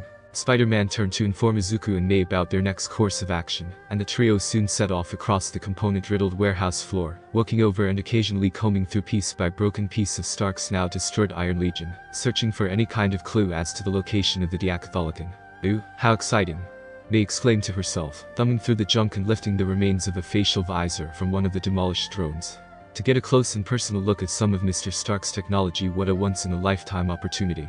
Hey, don't forget what we're really here for. Spider-Man chided the girl, snatching the visor out of her grasp with a well-aimed strand of webbing. And please don't steal any of Mr. Stark's tech, either. Is it really stealing if it's stolen from someone else who already stole it first? May asked coyly. Guys. Izuku called out from the barren office door beside the one-way mirror, interrupting whatever retort Peter was about to give May, and snapping Wang out of his meditative state. I think I found something. Izuku led the other three into the seemingly desolate, empty room. All that stood out was a dingy desk, nothing too out of the ordinary. But Izuku soon directed their attention to the pitch-black and square shape of a safe that lay beneath the desk, blending nearly perfectly with the shadows. Adorned in the center of its face and jutting out slightly was a large, silvery combination lock. It wasn't a huge safe, since it was situated beneath the desk, but it was definitely large enough to contain the rest of the Diacatholican. Could it be in there? Izuku asked what everyone was surely thinking aloud. Only one way to find out, Wang replied, ushering Izuku and the other two back as he circled his hands, closing a portal around the safe nearly as soon as he'd opened it. Izuku gulped nervously as the flaming aperture sizzled and sputtered as it was closed around the safe. He'd been instructed on the potential dangers of portals by Strange before, and why it was important for him to get used to allowing his own portals to fizzle out of existence, instead of closing them shut. The forceful closure of eldritch portals could prove effective at slicing objects caught in it in two, and that could apply to other people, too. Gruesome images of decapitations and lopped-off limbs sent a horrific shudder up Izuku's neck. However, the safe was not cut cleanly in two as Izuku had been expecting. Wang too seemed particularly surprised. He grunted with exertion as he tried his hardest to close his portal completely around the top of the safe, but the metallic vault simply refused to budge. The portal soon fizzled out with a slight groan from Wang, who'd apparently relented. After spending a moment to catch his breath, Wang leaned down to inspect the safe closer. He ran his fingers across it carefully, examining the barely visible scorch marks that were imprinted on the metal. The safe itself appeared otherwise completely unharmed. Adamantium, Wang soon muttered, standing back up and looking down at the safe with disdain. My magic alone will not be able to slice through such material. Adamantium. Izuku was bewildered by this news revelation. He'd read about the impossibly rare and seemingly impervious material via links found on various pro-hero and quirk forums. It proved to be a boon to whoever managed to get their hands on a sample of it, heroes and villains alike. It became highly regulated by SHIELD authorities as a result. It wasn't something that could fall into the lap of the average citizen, but then again, Brigand proved to be anything but average, or even a simple civilian. Not only that, but he'd managed to craft the adamantium he possessed into a safe of all things. Just how deep do his criminal connections run? How are we going to get in there then? Peter asked Wang before turning to May. Think you can lend us your quirk to help get past this like you did for the keypad earlier? My quirk affects my eyes, not my ears. May responded, crossing her arms. It seems we will have to employ other methods if we wish to get into Brigand's safe, Wang spoke as he exited the office, staring down the slumbering man bound in crimson bands. Izuku and the others were hot on his heels, wondering what the Mystic Master had in mind. Less savory methods. Master Wang? Izuku questioned, watching confusedly as Wang began twitching his fingers in intricate, unreadable motions before Brigand's body. Wang then circled his hands, and this time, much to Izuku's amazement, a shimmering green portal sprang into existence on the ground before them. Where does this portal lead to? Izuku asked as he cautiously stepped closer, peering down into the swirling verdant abyss. Into this Brigand's mind, of course, Wang replied. I will need you two to stay out here in order to keep a close watch over Brigand's body, as well as if any other parties arrive at the warehouse, Wang addressed Spider-Man and May. And what about me? Izuku asked with some trepidation. You will be joining me into Brigand's mindscape, Wang responded, stepping closer to his portal's edge. Mostly as potential backup to help pull me out if these enigmatic mental blocks prove too strong even for me. Joining him into another human being's mindscape. Izuku had learned throughout his apprenticeship with Doctor Strange of the sheer versatility of magic, but even he hadn't considered the possibility of physically delving into another person's mind. What would it look like? How would it feel? What would he see? This was so going down on the next page of his magical analysis for the future notebook. We'll keep everything under control on our end. Spider-Man exclaimed. Just don't be in there too long. We've still got a doctor to save. Be careful, Mei whispered apprehensively as she kept her eyes firmly on Izuku. It was obvious she was still somewhat rattled from Brigand holding her at gunpoint, and the additional exposure to even more magic was probably keeping her mind reeling. Seeing Mei look so uncharacteristically unsure and shaken, Izuku did the only thing that came to mind. He forced a wide, beaming smile on his face, and flashed her a thumbs up. Everything's going to be okay. Hatsune. And with that, Izuku and Wong descended through the portal, into the mind of a ruthless, opportunistic thief and killer. Izuku instinctively shut his eyes as he fell through the portal. The sensation of falling didn't last long, and his feet soon landed on something squishy yet stable. He immediately tried sighing in relief, only to discover the air had become incredibly thick and cumbersome. His eyes snapped open as he reached for his throat, only to go stiff and wide-eyed at the sight of his surroundings. Entering into Brigand's mind was similar to entering an entirely new realm. The sky pulsed with vibrant hues of pink and purple, and seemed to envelop Izuku and Wong entirely, stretching endlessly from top to bottom, side to side, with no ender beginning to be seen. Izuku glanced down at his current foothold and nearly yelped in surprise at the fuchsia-colored sheath beneath him. He and Wong were standing on a gigantic neuron, a bulbous cell body that erupted into numerous branches and axons, that led to yet more seemingly suspended neurons that fibrillated in a steady rhythm. The sea of spindly sheaths and tendrils seemed to stretch as far as the surrounding sky did endlessly and beyond sight. On your guard, Midoriya. Wong shouted, snapping Izuku out of his bewilderment and awe at entering such an environment for the first time. Wong had crouched into a defensive position and had his sights set on something above them. Izuku looked up as well and paled considerably, standing above their heads on another level of connected axons, and neurons stood Brigand, staring down at the sorcerers tauntingly as he leaned against a fleshy hillock. Man, oh man. Brigand jeered down at them. You must want some answers badly if you would go so far as to enter my own mind. You delay the inevitable, Brigand. Wong roared, fists blazing with magic. We're going to shatter those mental blocks and retrieve the relic you stole. Well then, Brigand paused to chuckle ominously. Let's see it then. Izuku tensed as the mindscape seemed to shudder and tremble. An oppressive force seemed to descend on the two sorcerers as they steadied themselves. A squelching, scraping sound caused Izuku to perk his ears up, and he nervously slid to Wong's side as the horrific squishing noises inched closer and closer. The gangly clawed arm suddenly reached up, grasping the sheathed cell body the two were standing on. With a nightmarish gurgle, the creature hoisted itself to their level, squirming its revolting worm-like body onto the pulsing platform. Master Wong. Izuku cried out as several more mottled, rotting limbs reached out from beneath their foothold. Stay by my side, Midoriya. Wong shouted as he prepared to fight off the creature's attack. What are they? Izuku stammered fearfully. Wong clapped a hand on the boy's shoulder, as if trying to suppress his tangible fear with that single gesture. At first glance, they appear to be fear eaters, Wong said guardedly, and Izuku could swear his heart had stopped beating for an instant. Demons from the dream dimension that feed on one's fears. Chapter 27. Apprentice No More, Part 3. The fear eaters screeched as they launched their wriggling bodies toward Izuku and Wong. Voracious, elongated maws snapped at them relentlessly, their spindly limbs flailing as they collided with eldritch barriers hastily erected to stave off the assault. Wong grunted as he pushed off the beasts with a considerable amount of effort, dropping his shield to incinerate the nightmarish brute with an indiscriminate spray of mystical flames. The sound of soft whimpering caught his ears, and he cast a glance beside him to see Midoriya trembling as he struggled to keep the demons at bay. Midoriya. Wong yelled, hoping a tone of resoluteness would help spur the boy into action. Do not falter. Fight back. The voice in his head knew the boy could very well be in over his head here. As skilled as he was proving to be, Wong had not yet prepared Izuku to face extra-dimensional beings, and he was fairly positive Strange had not integrated such lessons into his training schedule, yet either. Knowing that the best course of action was to keep Midoriya by his side regardless, Wong roughly pulled Izuku to his side. The jarring motion forced Izuku to drop his barrier, as Wong unleashed a torrent of magical flames to scorch away the fear eaters. The beast screeched before exploding into countless incandescent shards that floated listlessly in the ether of Brigand's mindscape. Midoriya. Wong shook the boy by his shoulders, jostling him out of whatever fear-induced trance the creatures had seemingly lulled him in. Regain your bearings. Master Wong. Izuku groaned weakly, rubbing his eyes as his senses were somewhat restored. I'm back here. I thought I was with I guess it was just an illusion.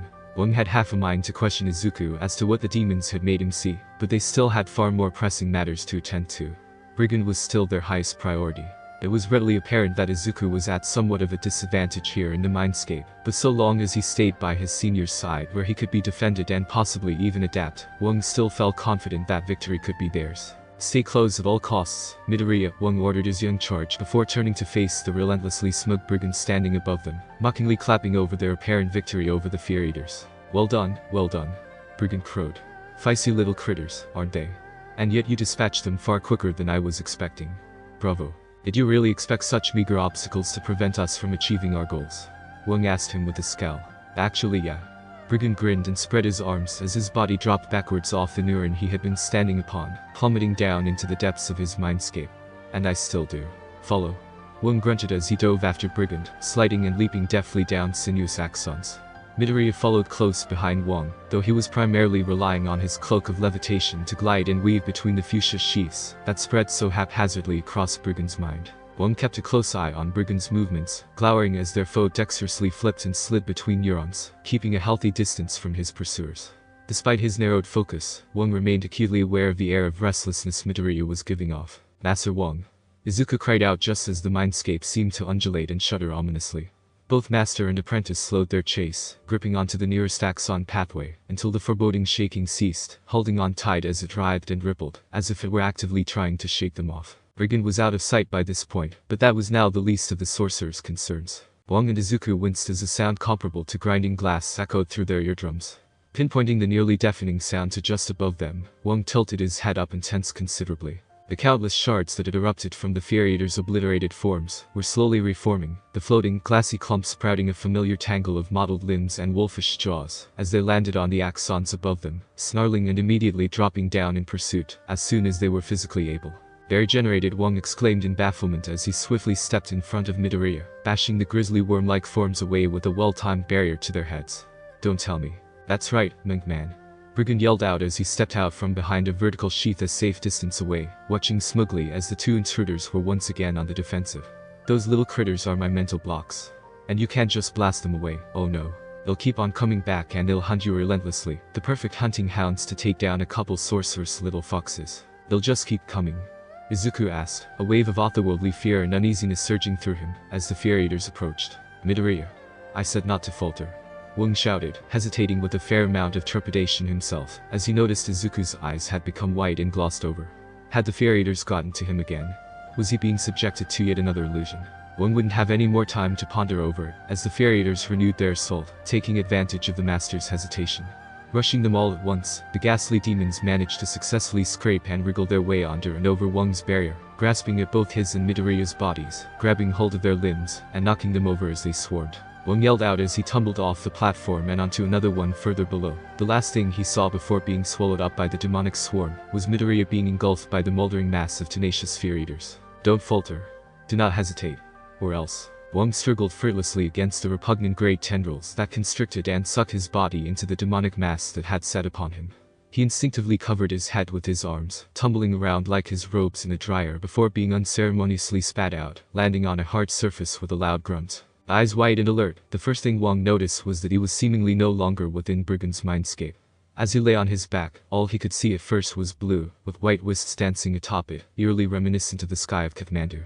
A brisk breeze rolled atop his face and body, and Wang jumped to his feet, glancing around fervently. The sky and breeze wasn't just reminiscent of Kathmandu, he was back at the compound of Camaraderie, standing in the middle of the courtyard. A sharper wind rolled through, causing the branches of the yard sole tree to dance with delight. The chill bit into Wang's hand. It all felt so real. But it couldn't be. It just couldn't be. The sensations may have felt real, but the silence that accompanied the wind was more than enough to convince Wang he'd been enraptured in an illusion, as Midoriya surely had been as well. Midoriya Wang mentally cursed himself over his hesitation, placing all blame for jeopardizing the young apprentice's life, and ending up in this situation to begin with squarely at his own 2 feet. Physically entering the minds of others was always a risky endeavor, but he'd underestimated just how potent the mental blocks in Brigand's mind actually were. Was Izuku safe? Could he escape the Fear Eaters without risk of harm? If only he hadn't hesitated. There you go again, allowing a fear of helplessness and the failure that might follow suit because of it to cloud an otherwise pragmatic mind. A hauntingly familiar voice piped up, shattering the silence of the illusory Camaraderie. Wang's breath caught in his throat, and he stood deathly still. No, it cannot be. Wang slowly turned his head toward his domain that was the compound's library, nearly going slack-jawed and tearful all at once, as his eyes locked with those of his former master the Ancient One. The cultic woman, as sleek and bald and splendidly refulgent as Wang remembered her with those magnificently golden robes draping down to the stone ground, eyed him inquisitively. "You are not here," Wang said aloud, thought it seemed to be more directed at himself than her. "You are merely an illusion of a friend who has long since been dead." "If I am merely an illusion meant to deceive you," the Ancient One spoke, taking a step toward Wang, "then you should be perfectly capable of striking me down without any hesitation or compunction to obstruct you." "You are dead," Wang repeated again, though he made no move against the illusion of his former master. "Do you know why?" she asked softly. "Me?" Wang replied quietly, pulling his hands into frustrated fists, as his thoughts invariably drifted to the tragedy that befell Camartage nearly 6 years ago. "My hesitation that day caused your death, and the hesitation of Strange were out of your control," she calmly interjected. "You could not completely control both occurrences. Such reactions in the heat of battle cannot always be helped, Wang. The root of your fear is not hesitation, but the lack of control you have come to associate with it. You cannot control every outcome, every variable cannot be accounted for. You must accept this." An uncomfortable warmth licked at Wang's backside, prompting the sorcerer to whirl around. Where the courtyard once was, a raging inferno had now replaced it, obstructing Wang's vision with copious amounts of flame and smoke. Wang raised a hand over his face, straining his eyes as he caught glimpses of figures moving within the blaze. Enough of the flame soon parted to reveal those within. A bloodied and panting Strange, standing vindictively over the cowering body of the zealot Akechi, and an enraged double of himself hollering at his friend. "Finish him, Stephen." The doppelganger Wang yelled. "You must put an end to him. He has given himself over to the corruption of Dormammu." Wang watched what followed woefully, every detail of that day seared into his very memory. Strange raised his hands, ready to smite the last zealot down with every ounce of magic at his disposal. And yet, in an act that Wang to this day could not decide was spurred either by pity or affection, Strange allowed his hands to drop, giving Akechi the precious moments needed to use his fallen master's sling ring, to whisk himself to safety, an act they were still paying for to this day. "Strange!" Wang saw his double yell out in disbelief. "He is not a priority," Strange responded, turning to face his sorcerer's companion. "All for one is, we must hurry to All Might immediately. Hopefully we are not too late." Shunk. Wang spun away from the vision in the blaze upon hearing a dreadfully familiar thudding and squelching sound, turning to see the Ancient One, his teacher, his guide, his friend impaled from behind by a multitude of black and red tendrils, lifting her body into the air as she rasped excruciatingly. "No?" Wang cried out as he reached for her helplessly, just as he had on that day 6 years ago. And also just like that day, the visage of the man Wang had come to detest more than any other mortal on the planet, materialized out of shadow from behind the Ancient One's impaled body. The shadowy form of All for One sneered maliciously, waving his victim's body like a bloodied victory banner, before sending her flying off those abhorrent cork tendrils of his and rolling limply across the ground, directly into Wang's grasp. Wang did not attempt to suppress his overflowing anguish by this point, his vision obscured by dribbling tears and illusory smoke, as he cradled the Ancient One's dying form. "I could have stopped this," Wang choked out, trying his best to contain his master's blood, though he knew from memory it was a useless attempt. "Seeing this all over again only convinces me I could have stopped all this. It's as I said, my dear Wang. You cannot control every outcome," the Ancient One whispered, gently nudging his hands away from her wounds. "The sooner you accept that, the sooner you can begin better affecting the outcome of things you can control." A shrill cry suddenly sounded off from a far distance, faint but pain nonetheless. Midoriya. Wang realized, remembering that the boy, too, was in danger, enraptured in his own illusion. "Whether or not that apprentice succumbs is an outcome you can still affect, Wang," the Ancient One spoke quieter and quieter as she slowly faded away. Wang remained crouched where he was for a moment longer, staring down at his hands contemplatively before springing back to his feet, newfound resolve coursing through his veins. "My hesitation will not doom another practitioner," Wang solemnly declared, pressing his hands together as they burgeoned with magical force. "Not this one." With a mighty swipe, Wang unleashed the accumulated energy all at once, shattering the very air surrounding him, as the illusion splintered apart irreparably, thrusting Wang back into Brigand's mindscape. Glancing up, Wang saw the fear eaters that had consumed him fracture back into multiple shards, this time fading away for good instead of reforming. Rescaling the axon he'd fallen off, he spotted a bulbous mound of revolting flesh that was no doubt covering Izuku's body. "Midoriya." Wang yelled as he sprinted over to give what aid he could to Izuku, unaware of exactly what kind of torment he was surely suffering from. "Get off." Izuku squirmed half-heartedly as the slithering husks of the fear eaters cocooned around him, squishing him down into something akin to a tunnel or burrow, before the fleshy walls began undulating rhythmically, forcefully tugging the fearful boy deeper into depths unknown. Izuku wished he could put up more of resistance against the creatures, but they carried an oppressive, intimidating aura, rivaled only by Bakugo's anger and rage, and even then the explosive boy might have his work cut out for him. Izuku was simply unprepared for demons, of all things. "Get me out of here!" Izuku cried out indignantly. As if heeding his words, the repulsive, shifting hides of the Fear Eaters seemed to open up considerably, and Izuku simply slid out, plopping on a hard wooden surface with a yelp. Wait a minute, a hard wooden surface? Wasn't he just in some thief's squishy mindscape? Jolting alertness, Izuku sprang to his feet, arcane lightning buzzing between his fingers, as he prepared for an attack from Fear Eaters at any moment. But none came. And Izuku was left perplexed and disoriented beyond belief as he scanned his surroundings. The Fear Eaters had dropped him back at the New York sanctum, and had disappeared without a trace. But was this really the sanctum? There was no doubt that everything seemed in order, well, mostly in order, as the staircase looked pristine and clean, and not littered with holes from wayward magic blasts that he was sure were still present when he and Wong had departed for Avengers Tower. The anomalies continued to compound. A strange scent soon wafted into Izuku's nostrils, and the sound of periodic dripping could be heard throughout the building. The sound and scent complemented each other, but not in a way that was at all pleasant to Izuku. His mind puzzled over the oddities as he mindlessly stepped toward the staircase, pausing as he had suddenly stepped in a puddle of sorts. Izuku glanced down and immediately wished he hadn't. The odious scent of flesh rushed into his nostrils, and he nearly gagged, trying to step back, but soon discovering, much to his horror, that the crimson puddle had now expanded across the entire floor. The sanctum's ground level was drenched in an inordinate amount of blood. Izuku, a weak raspy voice called out to him, sending dreadful shivers down his back. It was a voice he knew well. "A master," Izuku replied, turning slowly toward the sanctum's entrance and gasping as he beheld Dr. Strange's injured body, just as bloodied and grievous as he recalled the sorcerer being right after taking Brigand's bullet. Seeing his master lying in such a voluminous pool of blood made Izuku weak in the knees, for sure. "Why, Izuku?" Strange questioned weakly, grasping the bullet wound that gushed far too much blood for Izuku's comfort with one hand, while reaching for his student with the other. "Why did you leave me to die? Why didn't you retrieve the Diacatholican quickly enough?" Izuku was positively trembling as he tried to take a step toward his dying sensei, but his legs proved too shaky to even lift out of the pool of blood, sending out ripples through the crimson ooze as he stood rigidly, terrified out of his mind. Was he about to fail in his mission? Was Strange about to die, alone, in the stasis cocoon where Izuku and Wong had just left him? Was all of this for naught? No, it couldn't be. I'm not going to let you die. Izuku stammered tearfully. "I'm here to get the Diacatholican back.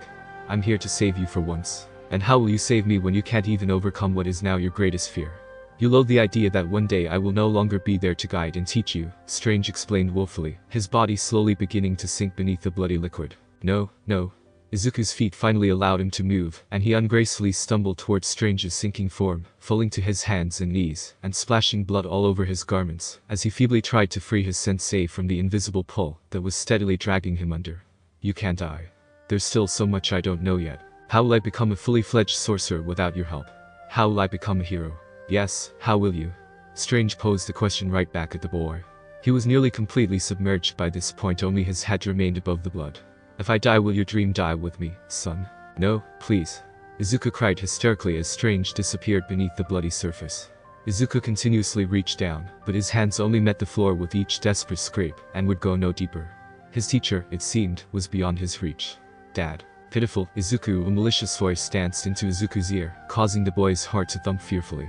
It looked as if he would not even get a moment's rest before being confronted by another familiar face descending down the sanctum staircase, adorned in golden and brown robes, and sporting his trademark white hair, was none other than the fallen zealot himself. Mikiji Kakatsu. "You're finally beginning to realize that without the Sorcerer's supreme support, you will amount to nothing, both as a sorcerer and a hero. Why, you're not really here, this must all be an illusion." Izuku mumbled to himself, hunching over on his knees and clamping his blood-stained hands over his ears, smearing them red. Mikiji's voice, however, penetrated his mind anyhow. "But who is to say that an illusion is incapable of speaking the truth?" Mikiji asked coyly, and Izuku could practically hear his mischievous grin. "And what better truth is there than this? Izuku Midoriya is nothing without his precious sensei, his father." Mikiji had all but spat that last word out. As "Shut up," Izuku quietly stammered, his cheeks damp from pitiful tears as he weakly tried to shake Mikiji's invasive voice out of his head. "Don't believe me, do you?" Mikiji chuckled darkly, the echo of his malicious laughter ricocheting around Izuku's head painfully. "Then answer me. What is Izuku Midoriya without his precious Sorcerer Supreme holding his hand?" I'm... Izuku racked his tormented mind for any possible answers, but nothing positive or encouraging seemed to pop up. "Quirkless. Loser. Nerd. Deku." Those were the words his mind was dredging back into the forefront of his memory. Was that really all he was without magic, without Doctor Strange's tutelage? Banish those foul thoughts, Midoriya. The voice of Wong suddenly pierced through the gloom and doubt, fighting off the painful echo of Akiji's venomous laughter. You mustn't falter and allow this heretical illusion to dictate your worth. Master Wong. Izuku cried out with a semblance of relief. The master was nowhere in sight, but his uplifting presence could still be felt throughout the illusory sanctum. Izuku struggled, but he managed to raise himself back on his feet as the false Akiji looked on in annoyance. Banish all thoughts, Akiji said mockingly. As if you can put any more trust in the words of that doddering old fool than you can your own thoughts. Especially when said thoughts betray you. Izuku groaned in pain, rubbing his temples furiously as the deluge of doubt and shadow again cascaded through his mind. And again, the sagely voice of Wong rang clearly through the chaos. I admit, Midoriya, I had more than my fair share of doubts and reservations regarding your training under Strange, and said misgivings were not entirely without merit. Wong spoke, causing Izuku to pause and frown. However, Wong continued, you have more than proven yourself since your days at Camartage. You have earned your position as Strange's personal apprentice. Your growth is all the evidence one needs to see to know of your potential. And I know you must find the idea of a world without the magnanimous Stephen Strange helping us to be incredibly frightening, and that's okay, Midoriya. Do you remember your test of heart? By test of heart I showed that an indomitable spirit can stave off even the worst of one's self-doubts.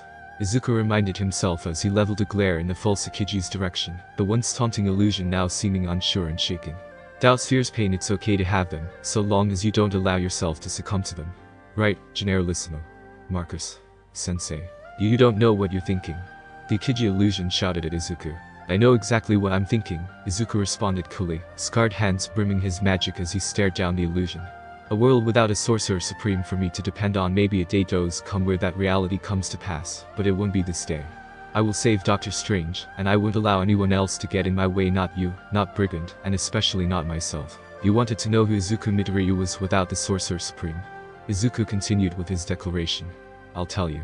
Izuku Midoriya is the one who will follow in that man's footsteps. The false Akiji screamed as its body was consumed in the magical fires Izuku had summoned forthwith, evaporating the pool of blood in an instant, and shattering the mirage that was the fake sanctum. Izuku gasped and caught his breath as he suddenly found himself returned to Brigand's pulsing mindscape, the Furiators, that had dogpiled him hissing and crumbling away into nothingness. A hand slapped the boy on the shoulder, causing him to jump. It was merely Wong, however, who seemed equal parts relieved and exhausted. He must have suffered through his own ordeal at the hands of the Furiators. No? That's not possible. The nasally voice of Brigand shouted in dismay. Wong quickly helped Izuku to his feet as they both squared off with their real foe. Those faux Furiators were supposed to act as the ultimate mental block. How did you destroy them? You forgot one crucial thing when it comes to fears, Brigand, Wong said sternly. Fears don't necessarily have to be overcome or defeated. Sometimes, he shot a knowing glance at Midoriya. They just have to be accepted. And speaking of acceptance, Wong continued, glowering vengefully at the professional thief. Are you ready to accept your defeat and give us the information we require? Defeat? Brigand retorted with hollow laughter as he prepared to leap off the sheath he was standing upon. My mental blocks may be gone, but you'll get nowhere if you still can't manage to catch me. I already have, Wong smirked and knelt down, placing his palms against the neuron beneath him. Brigand blinked confusedly before suddenly screaming, collapsing to his knees and clutching his abdomen as he gasped and wheezed in agony. What did you do? With your mental blocks gone, I now have free reign over any and all mental and bodily faculties you possess, Wong explained. Merely being in your mind has already sealed your fate. And that pain you just felt, that was your liver and kidneys shutting down. What shall I take away next? Your ability to breathe. Your ability to hold your bladder. Remind me never to get on Master Wong's bad side. Izuku thought with a nervous gulp. Groaning in what was likely both excruciating pain and frustration, Brigand finally relented, slumping against the nearest axon, and raising his hands in defeat.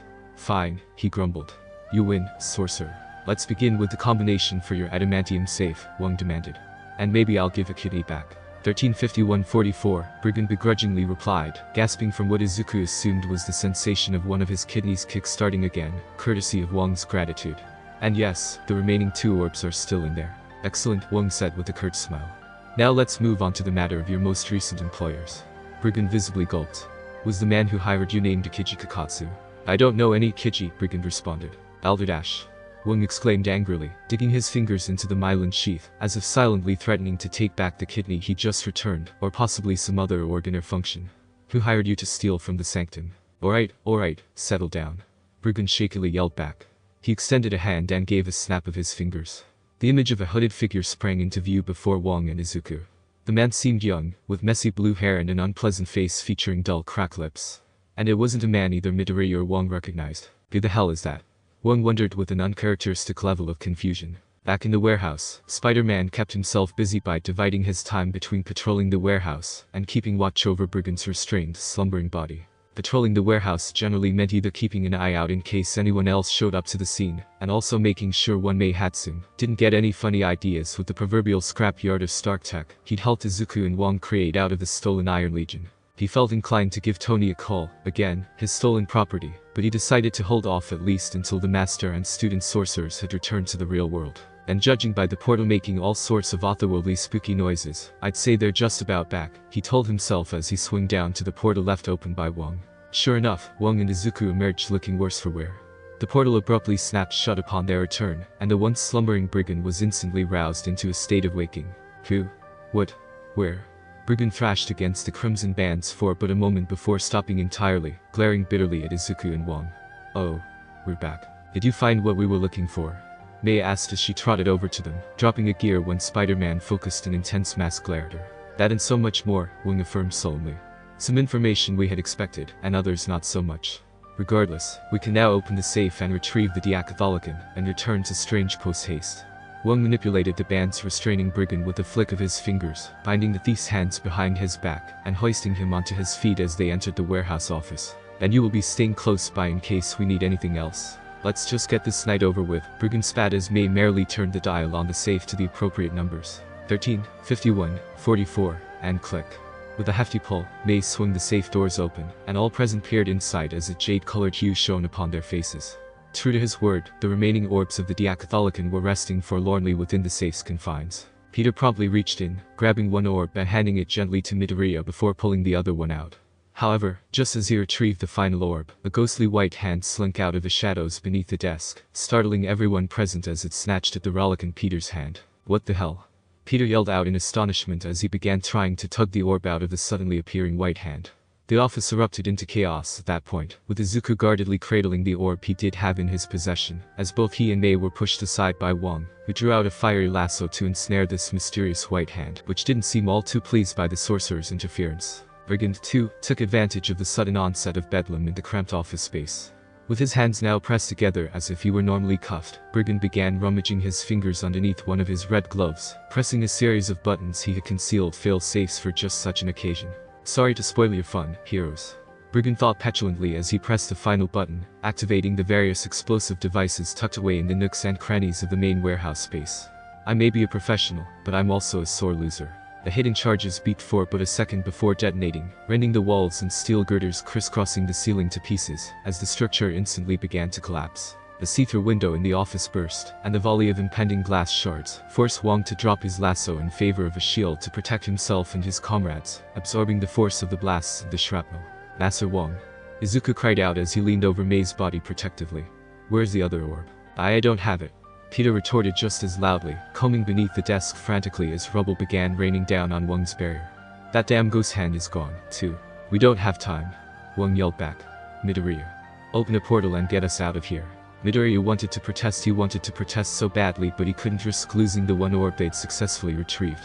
Tucking it away in his tunic, Midoriya rapidly spun his fingers around, the floor giving way to the cool yet rank Bronx air. As everyone present fell through the portal Izuku opened, landing back out in the alley they had initially scoped the building from.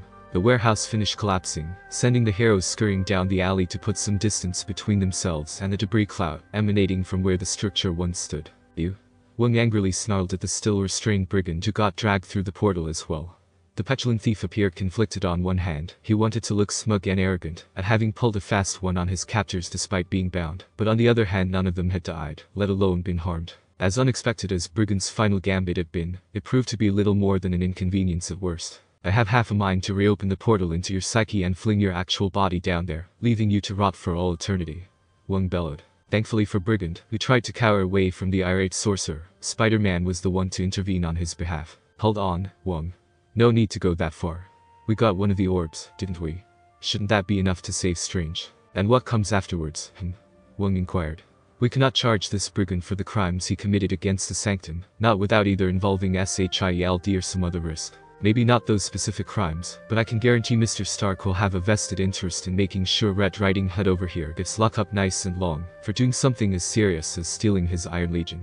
Spider-Man proposed, ready to send a formal message to Stark right away. Izuku, what do you think? Spider-Man, May, and Wong suddenly noticed their green-haired companion was no longer present. In his place stood a shimmering portal leading directly back to the New York sanctum, and they didn't need to wonder what Izuku had rushed off to do. On the other side of where Brigand's warehouse had once stood, a meticulously suited man sporting an Oni mask emerged from the smoke and shadows of the surrounding rubble, rising until his feet reached solid ground. Clutched in his pale, white hand was the final orb of the Diacatholican, snatched away from the hero's grasp amidst the chaos of Brigand's base imploding. "Brigand, you fool," the masked man grumbled to himself. "Did you honestly think it wise to snub he who is ever living? Did you think we would relent when you turned down his initial proposal? You should know better. Once he decides his next objective, we his inner demons will not rest until he has acquired what he desires." Slipping the final jade orb into his pant pocket, the masked man began slowly sinking back into the ground, as if he were becoming one with the very shadows beneath his feet. "You're part of a dying breed, Brigand," the inner demon quietly mused to himself as he sank deeper. "Can you not see the battle lines being drawn? Can you not hear the winds of fate steadily picking up? Soon, there will be no room for people like you, who act as if they can profit off any side they please. All Might and Hero Society, the League of Villains, the Yakuza, us inner demons, everyone, will have to pick a side. The war is coming," the masked man concluded. "And it will be a war of infinite proportions. Are you safe, Izuku?" It was the last thing he'd uttered before the relic's corruption tugged away at his consciousness. The distressed cries of his pupils soon faded into slow, undulating sound waves as he slipped into darkness.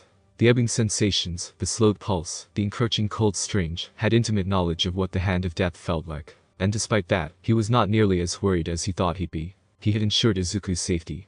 Jumping before the boy he'd come to view almost like a son and taking a bullet for his young protege came almost naturally. Perhaps it was the Toshinori influence that had invariably rubbed off on him, after working alongside the symbol of peace for over 20 years. Not only that, but as he slumped to the floor, a quiet voice in the back of his head had faith that Izuku would respond correctly.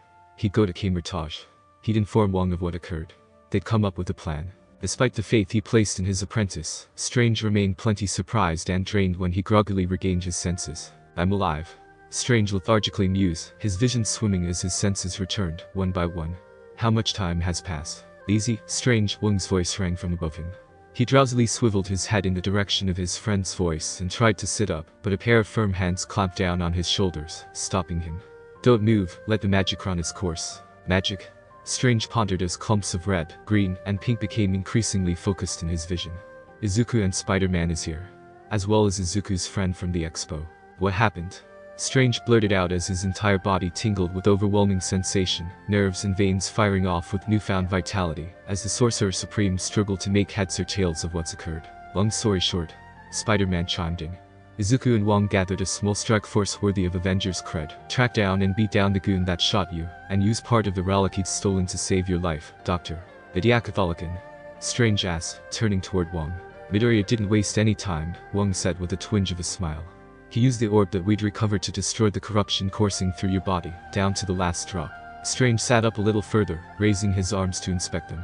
True enough, the putrid substance that had visibly spread throughout his body when the bullet penetrated had all but vanished, and his skin had returned to a healthy color. Patting his chest, Strange also discovered the bullet wound had also dissipated, and there was not a speck of blood on his skin or clothing. Izuku Strange started to speak, but stopped as his vision finally stopped swimming, when he looked upon the face of his student.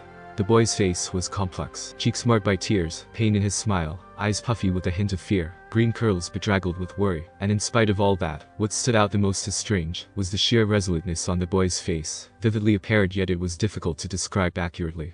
Tears of grief were coupled with tears of joy, his smile gave off as much resilience as it did anguish, and the fear in his eyes were overshadowed by an overwhelming fortitude. It was all so much to take in that Strange was at a loss for words. "You've gone through quite the ordeal, haven't you, Izuku? I can tell, you've grown at a remarkable rate since you agreed to be my pupil." Strange let his arms drop to his side as Izuku sniffled blithely, rubbing his eyes and nostrils over and over. His arm rested on top of some sort of envelope. Scooping the torn open letter up between his fingers, Strange nearly jolted to attention when he saw the UA seal. It was the results of the entrance exam. Had Izuku actually sliding the written correspondence out instead of the accompanying holographic message, Strange began skimming through the results, reading the most pertinent bit aloud. "Izuku Midoriya." 18 villain points, 60 rescue points, for a total of 78 points, and second highest score among all hero course applicants. Strange dropped the letter and stared wide-eyed at his pupil. You did it, he said quietly, receiving a furious nod of confirmation from Izuku. You got into the hero course. And it's all because of you. Strange finished Izuku's statement. Izuku, this accomplishment is yours and yours alone. Strange reached out, pulling Izuku into a congratulatory hug. I cannot express how proud I am of you. Izuku hiccuped as he fell into his sensei's embrace, unsure of what to say, but it seemed Strange had one more surprise in store for his soon-to-be-not apprentice. Izuku felt a slight tap against his chest, and upon looking down, saw his red apprentice tunic bleeding blue instead, turning violet for a moment before the dark blue color consumed the garment entirely. A minute later and Izuku was sporting a blue tunic nearly identical to that of his sensei's. For your deeds this day, Izuku Midoriya, I hereby proclaim you apprentice of Camaraderie no more, Strange declared. From this day forward, you will be recognized as an official disciple of the Sorcerer Supreme. Perhaps Izuku was a bit more sensitive than usual, and perhaps calling him a crybaby was not too far off the mark.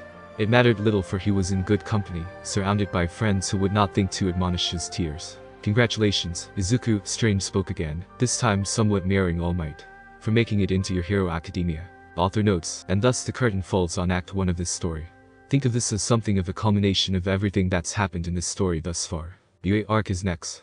As always, Quirk test, the battle trials, and the USJ attack will be detailed in rapid succession, and I promise you that they will be very different from what occurs in canon. Some big revelations in this chapter, which is only fitting given its conclusive nature.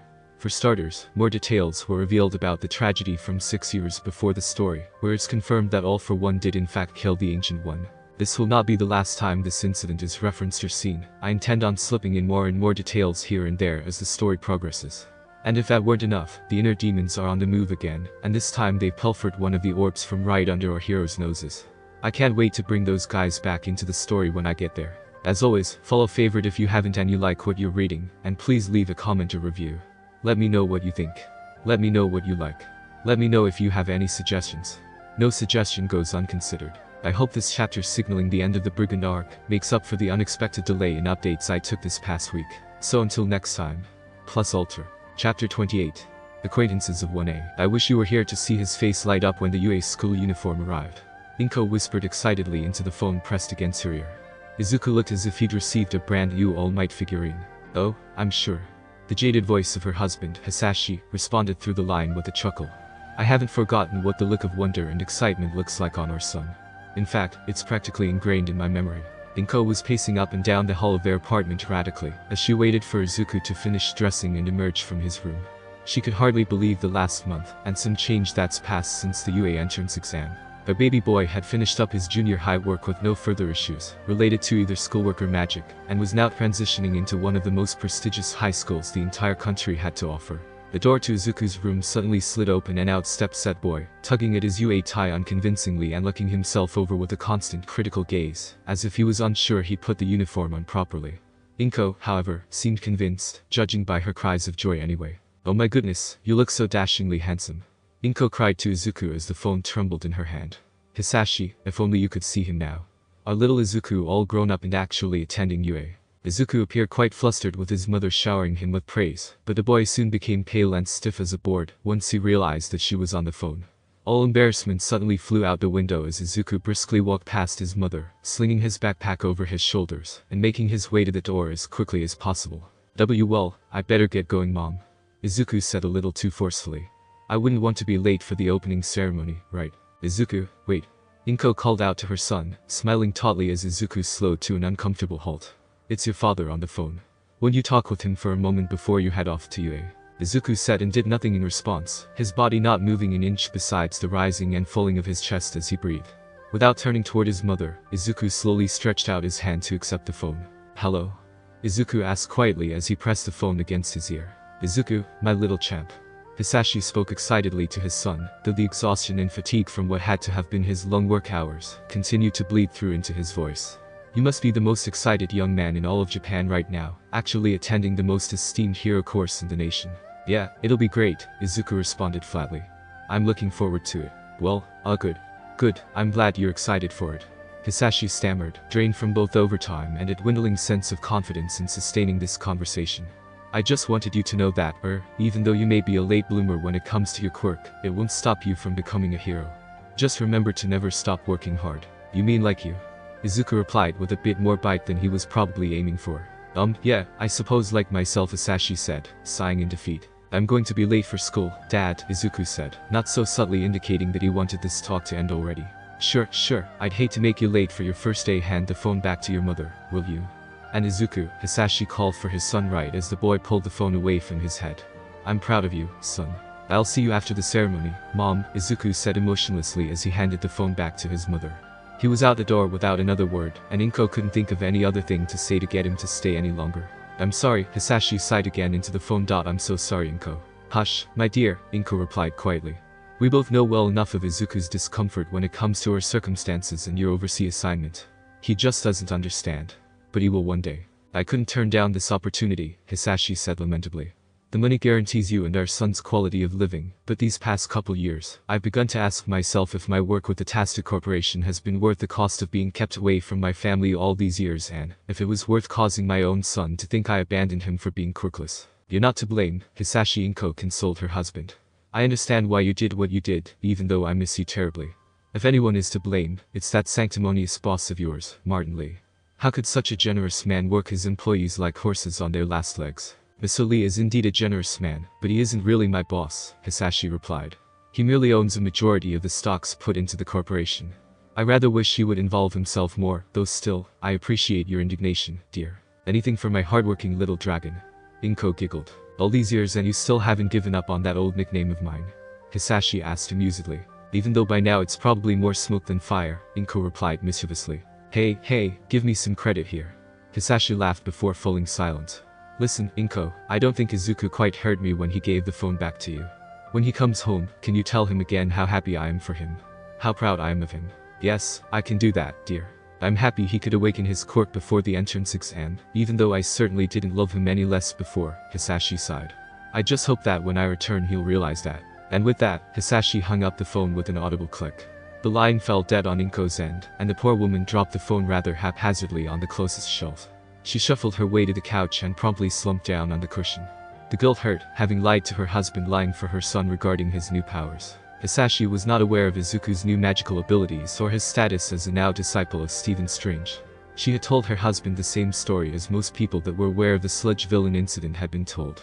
That Izuku Midoriya, traumatized by his friend's capture by a ruthless villain, awakened his quirk and rushed to save Bakugo's life. Inko had not been able to relay this information to her husband until the middle of that summer, while Izuku was off training with Strange at Camertage. And then she learned of the attack by what Strange called a fallen zealot, and her worries over Izuku's new life as a sorcerer have only expounded since. She had fainted twice when being told of the attack on Izuku during the Stark Expo, and nearly cried herself to exhaustion when she'd been informed of the attack on the Sanctum, and the near-death experience Dr. Strange had suffered through. After every incident that had occurred since her son began wielding magic, a voice in the back of her mind urged her to pull her son out of it, for his own safety if nothing else. The world of a pro-hero was fraught with danger, and her son's reckless and self-sacrificing nature proved the life of a sorcerer could be doubly so. But could she do that to him? Inko could wield her authority as Izuku's sole present legal guardian, and forcefully usher him into a life of relative normalcy, if not obscurity, given what was once his supposedly quirkless nature. But how would Izuku react? Would he begin to resent her as he had come to resent his own father? Would it even be fair? And not just to Izuku, but also Stephen Strange. The man had been terribly sincere in his oaths to protect her son from harm, and it was obvious the two had bonded as the training progressed over the months, to the point where the Sorcerer Supreme was an active father figure in Izuku's life, one he needed in the absence of Hisashi. So giving in to her overbearing motherly instincts could be doubly negative for Izuku. It would not only end his training and deprive him of any chance of attaining his dreams, but it would also potentially end the budding father-son relationship Izuku had begun to foster with Strange. Inko just couldn't do that to him. The poor woman already felt like as if she'd failed her son in the past by not truly believing in his convictions to become a pro-hero. She failed him by not having hope, she wouldn't fail him again by taking his hope away.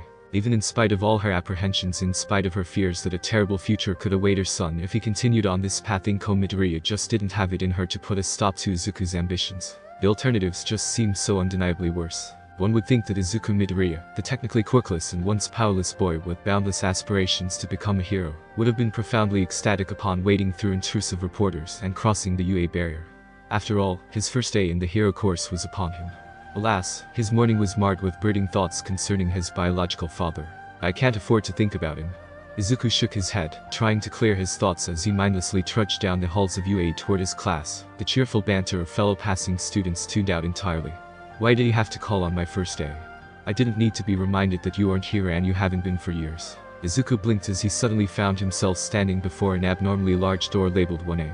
It was slightly intimidating, to say the least. Were there students in the past with large height-related quirks? Would there be any giants in his class today? Speaking of which, what would his fellow classmates be like? UA only had room for the best, or at least those that showed the most promise, so he knew Bakugo was a given. That overly stern boy with the glasses he encountered outside the gates on the day of the entrance exam seemed a shoo-in, too. I just really hope we are all assigned to the same class, Izuku silently prayed as he grabbed the door handle and slid it open, revealing, "Hey, don't put your feet up on your desk. Don't you think that's incredibly inconsiderate to the upperclassmen and carpenters who made that desk? Shut the hell up already, you damn elite." Izuku resisted the urge to fall right on his face in defeat. He'd already suffered through countless hostilities during his junior high years. He didn't need any more antagonism as he went through UA. "Hey, you pass after all." A peppy, feminine voice exclaimed before Izuku found himself surrounded by several of his new classmates, one of them being a floating uniform that seemed to have no body accompanying it. Izuku realized it had to have been the invisible girl he'd encountered during the exam. "I'm Tori Hagakure. Name's Rikido Sato," the tall, full-lipped boy introduced himself. "I heard you helped keep me from becoming a flattened shortcake during the entrance exam." "Same here." The grape-headed boy he'd also spotted said tearfully. "Thanks a bunch. You helped me as well, right?" An orangy blonde-haired boy approached Izuku next. "Name's Kaminari Denki. And I won't let you outdo me with your superior quirk." Izuku recoiled slightly, flustered by the sudden and unexpected attention he was receiving, and also Kaminari's words. Superior quirk. Izuku knew he was in the same testing area for the entrance exam, but he'd only seen this guy in a stupefied state, babbling uncontrollably. What exactly had he seen before that? "So, you made it after all."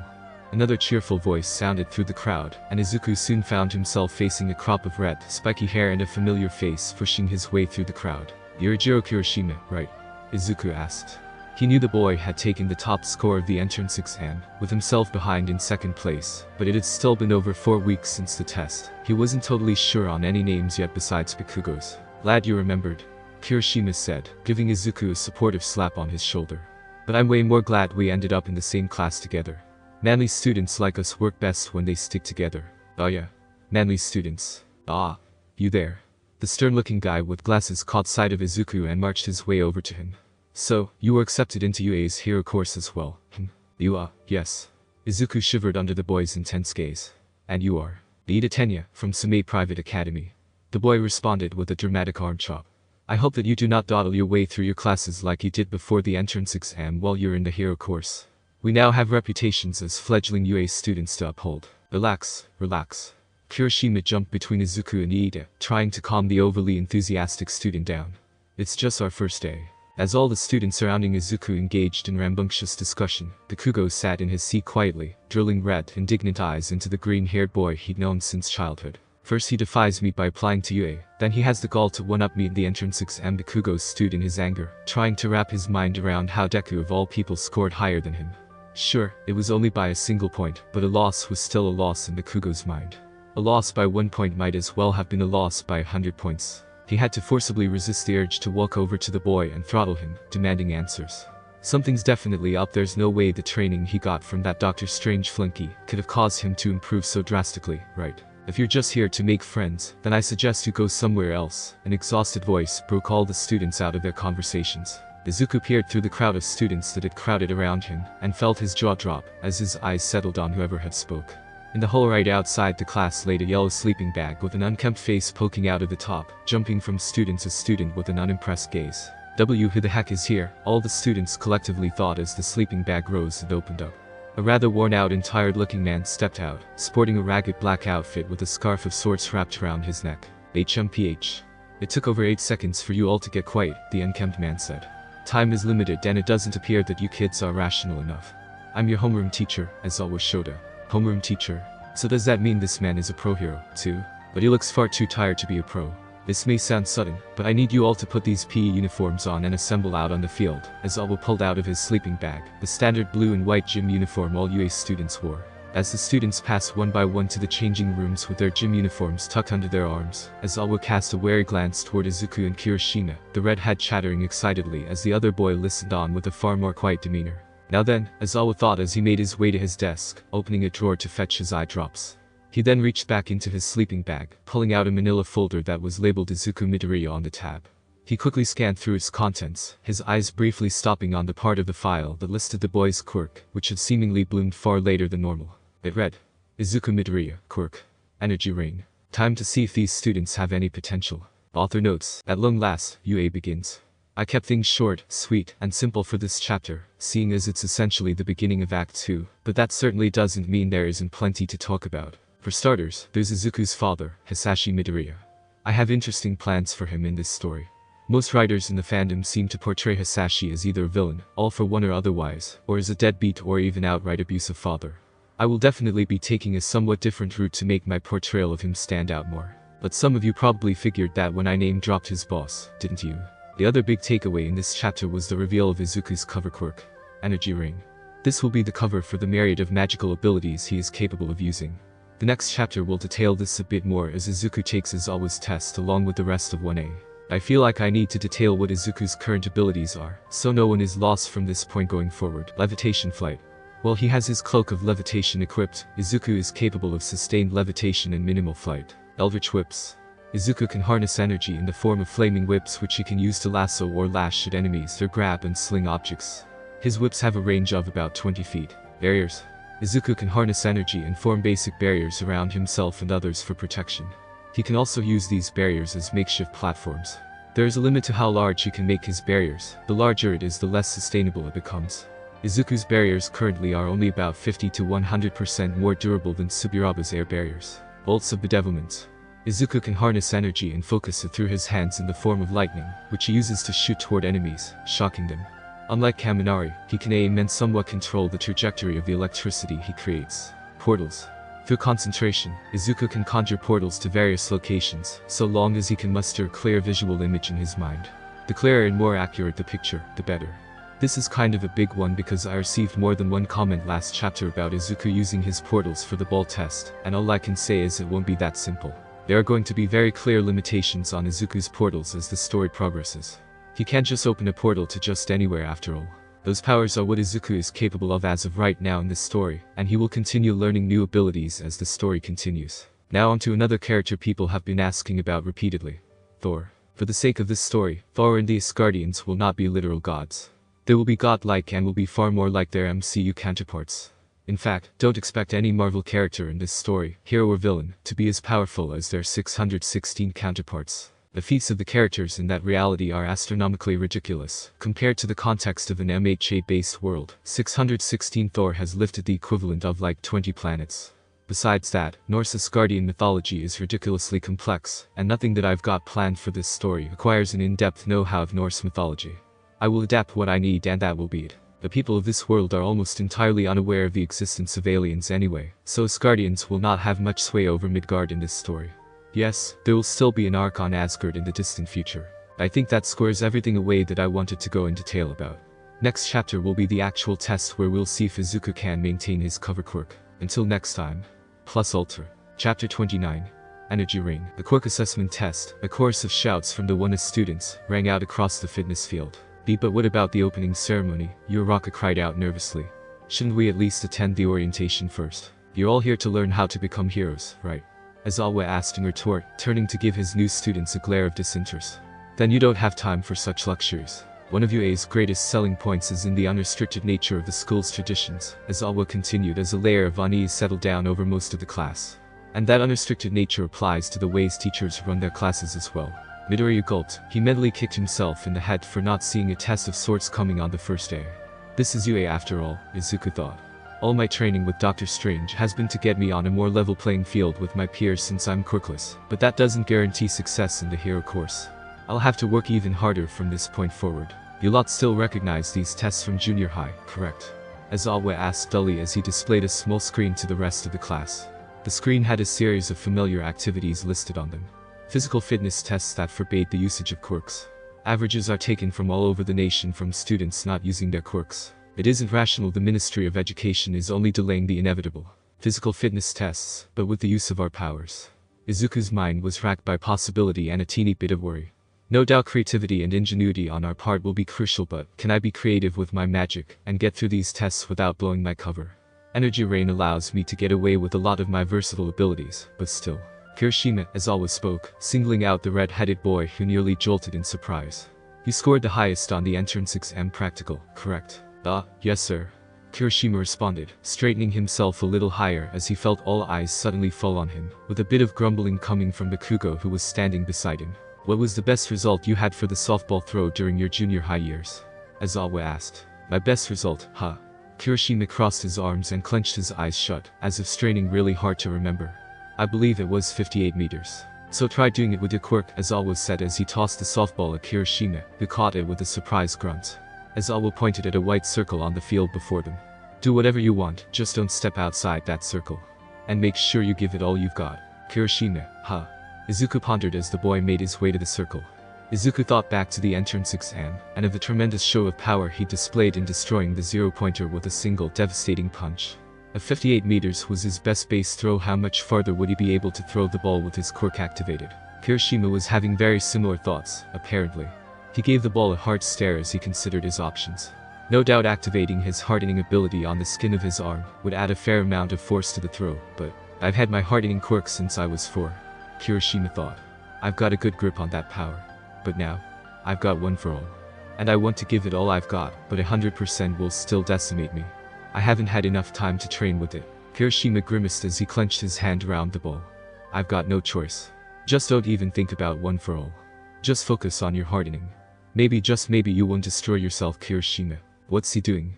Izuku blinked as he watched Kirishima practice a few pitch throws without actually throwing the ball, looking over his arm after each mock throw.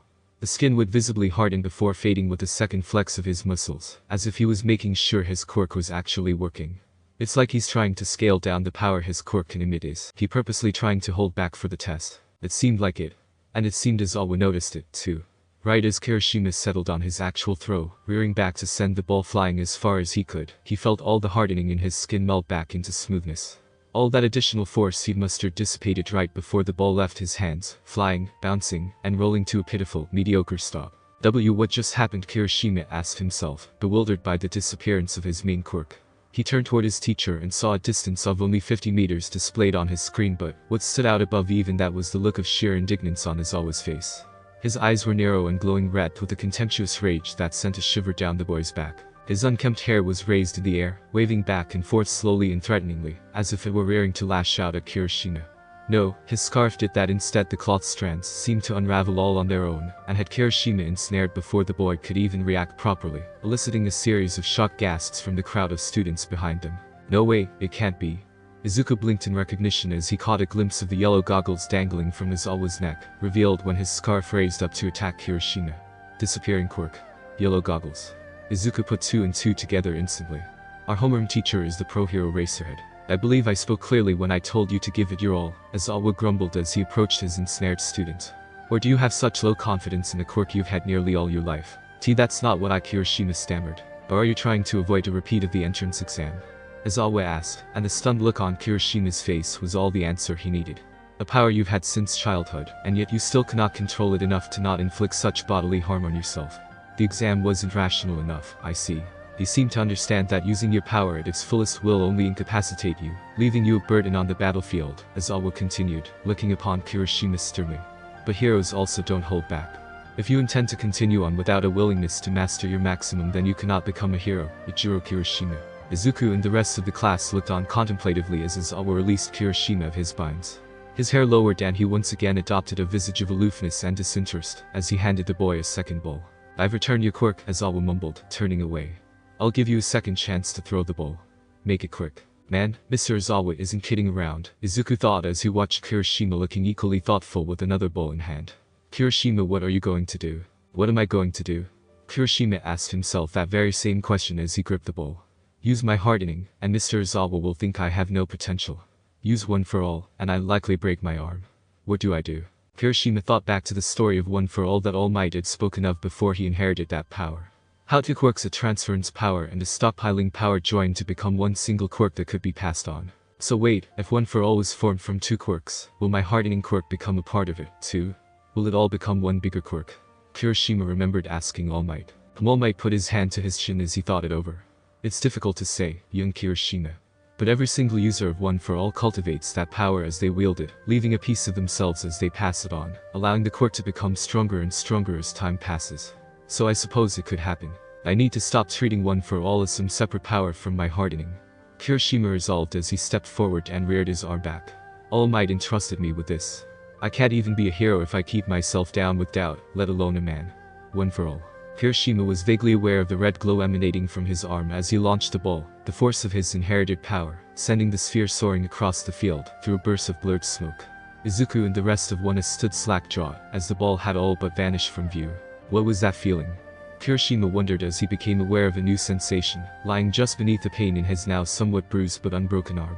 He felt the familiar twinge of his hardening activating, but his skin wasn't hard in the slightest. Instead his arm looked slightly bulged, slowly shrinking back to its normal size, as the red glow faded. Mr. Aizawa. Kirishima yelled to his teacher, flexing his throwing arm. I can still move and I didn't hold back this time. This kid. Aizawa looked positively pleased as he turned toward the rest of the class, displaying Kirishima's new score. 750 meters. Know your maximum first, Aizawa informed his increasingly excited students. It is the most rational way to form the foundation of a hero. 750 meters. That's insane. Truly an admirable feat of strength. And we can use our quirks as often as we want for the tests. The hero course is awesome. This looks like fun. Looks like fun, huh? Aizawa asked dryly, garnering the surprised looks of his students once more. After 3 years in the hero course, will you kids still have that carefree attitude? Fine then. Whoever comes in last place in all the fitness tests will be deemed as having no potential to be a hero and will be expelled from UA. What a cry of indignation arose from the students of 1A, a pallor of dread settling down on their stunned, frightened faces. It was a look that Aizawa seemed to revel in. Expulsion for coming in last. Izuku panicked. Even with his current skills with magic, he wasn't entirely confident he could stand on equal footing with the rest of his classmates. They had their quirks for years, after all. On the first day of school no less. UA is no joke. Welcome to the hero course. Aizawa exclaimed as he parted his hair. Now then, who wants to throw next? Whoa. A score of infinity, some students yelled out as Aizawa displayed Uraraka's score for the ball throw. Said girl looked incredibly sheepish at her accomplishment and hurriedly skipped back to the class pack. I hope that alone will be enough to keep me from getting last place. Uraraka muttered to herself. I wouldn't worry too much about coming in last if I were you. Ida piped up. You performed admirably. Whoever wants to go next, just step up to the circle, Aizawa spoke up, not interested in classroom banter in the slightest. Don't make me call names. I'll go next. Izuku spoke above the quiet banter of his classmates. All eyes were on him as he strode forward, nervously gulping as he caught the ball Aizawa tossed to him before stepping into the white circle. He wasn't entirely sure why he decided to volunteer at that precise moment. Maybe Uraraka's impressive score was the tipping point that forced him to. Nobody was going to hold back with the threat of expulsion hanging over their heads, so he wouldn't either. It's now or ever, Izuku thought as he whipped up a quick strategy to show off his skill, while also nailing what he believed would be a high score. He still had reservations about showing off his magic in front of the rest of his class, but he was just delaying the inevitable. People were going to see his powers if he wanted to become a hero. Just act like it's just your quirk, Mr. Aizawa. Izuku addressed his teacher, who responded with little more than a grunt. What's the distance between here and New York City? What? That certainly got the attention of the rest of the class. Was this guy really suggesting he could throw the ball all across the globe? Some students were wide-eyed, others gasped, and Bakugo merely snorted in disbelief. Over 10,000 kilometers, for sure, Aizawa replied with an arched eyebrow. Is he going to? Perfect, Izuku responded before raising his hands in the same posture he'd memorized over a year ago.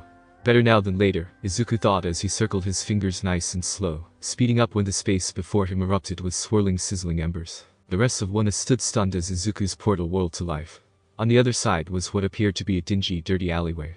It was the only alleyway Izuku could picture in his mind clearly, that being the alley Wong had taken him the night they retrieved the Diacatholican from Brigandan, the only public location that wouldn't likely have other people present. The warehouse ruins were still clearly visible, as was the Bronx waterfront and the city skyline behind it.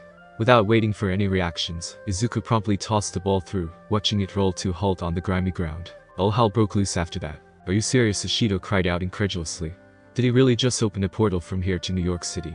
It seems I've misjudged that boy by a considerable margin, Ida said, correcting his glasses which had slumped. The quirk that can open portals. Sato murmured. What a useful power. He certainly belongs in the hero course with that quirk, Zero commented. Other students, however, were confused rather than surprised. Portals. Kaminari blinked as he scratched his head. That's not right. He should have an electricity quirk of some kind. I saw him use it during the entrance exam. So he really wasn't kidding with that whole barrier and portal spiel he talked about during the exam, Kirishima muttered to himself. When I saw him during the entrance exam, all he used were barriers of some kind. Hagakure whispered excitedly to Jiro. Could he possibly have two quirks? Todoroki, one of the only students present capable of maintaining any sort of stoicism, narrowed his eyes at Izuku. The only enraged student, however, was Bakugo. Electricity. Barriers. Portals. Bakugo snarled as he suddenly launched himself at Izuku, palms bursting from explosive power. That's all bullshit. His weak stupid quirk is flame whips. Izuku flinched as he turned and saw a vindictive Bakugo barreling towards him. Right before he could be grabbed, however, Aizawa's binding cloth flew out and wrapped around Bakugo's arms and head, jerking him to a halt. Bakugo didn't seem to care as he continued to struggle, glaring right at Izuku. Deku. Bakugo roared, his palms sparking threateningly. You answer me. What the hell is going on here? How the fuck can you open portals? It's all part of my quirk, Izuku replied quietly. Bullshit. Bakugo roared. Your quirk is flame whips. Untrue, the relatively lax voice of Aizawa cut into the discussion. Everyone turned toward the man keeping Bakugo at bay. His hair had raised up again, but his narrowed red eyes were settled directly on Izuku instead of Bakugo. His hands continued erupting small explosions. Aizawa's hair soon dropped, though his glare did not. If you must know, Midoriya's quirk is listed as Energy Rain, but that is neither here nor there. Save any trivial questions you have for after the test. Energy Rain 1A, Bakugo and Todoroki included, collectively thought as Aizawa tugged Izuku's former friend back toward the rest of the class. And as for your score, Midoriya Aizawa raised his display screen up for the boy to see. Izuku felt his heart plummet into his gut. 5 meters. Aizawa's device had recorded his throw as a measly 5 meters. How could this possibly be? Just 5 meters. Izuku whimpered. I suppose you thought that was terribly clever, Aizawa said calmly as he approached Izuku in his portal. And for all intents and purposes, it was. However, you have to think rationally about what you did, Midoriya. Assuming your portal does indeed lead straight to New York, it would allow for a person or object to cross a distance of over 10,000 kilometers, Aizawa explained. However, look closely. What exactly is the distance between where you stand right now and where the ball landed? Izuku grimaced as he realized precisely the point Aizawa was trying to make. His portals essentially shrank the distance between 2 points in space, joining them. Musatafu and New York may be well over 10,000 kilometers apart, but the distance between himself and where the ball landed after being so lackadaisically tossed. 5 meters. Even if he had thrown the ball as hard as he could, using his portals the way he just did would not have increased his actual throw distance whatsoever. Know your maximum first, Aizawa parroted what he said earlier. That also means to know your limits. And I don't think you truly comprehend what the limits to your abilities are, Midoriya. Midoriya let his head hang low in defeat. He felt like such a letdown, slipping up and treating his portal as an end-all be-all for this test. Looking back, Izuku realized that he'd relied on his portal-making power a lot, and that was something he could no longer do now that he was in UA. Portals. Useful ability, to be sure, but one that was not limitless.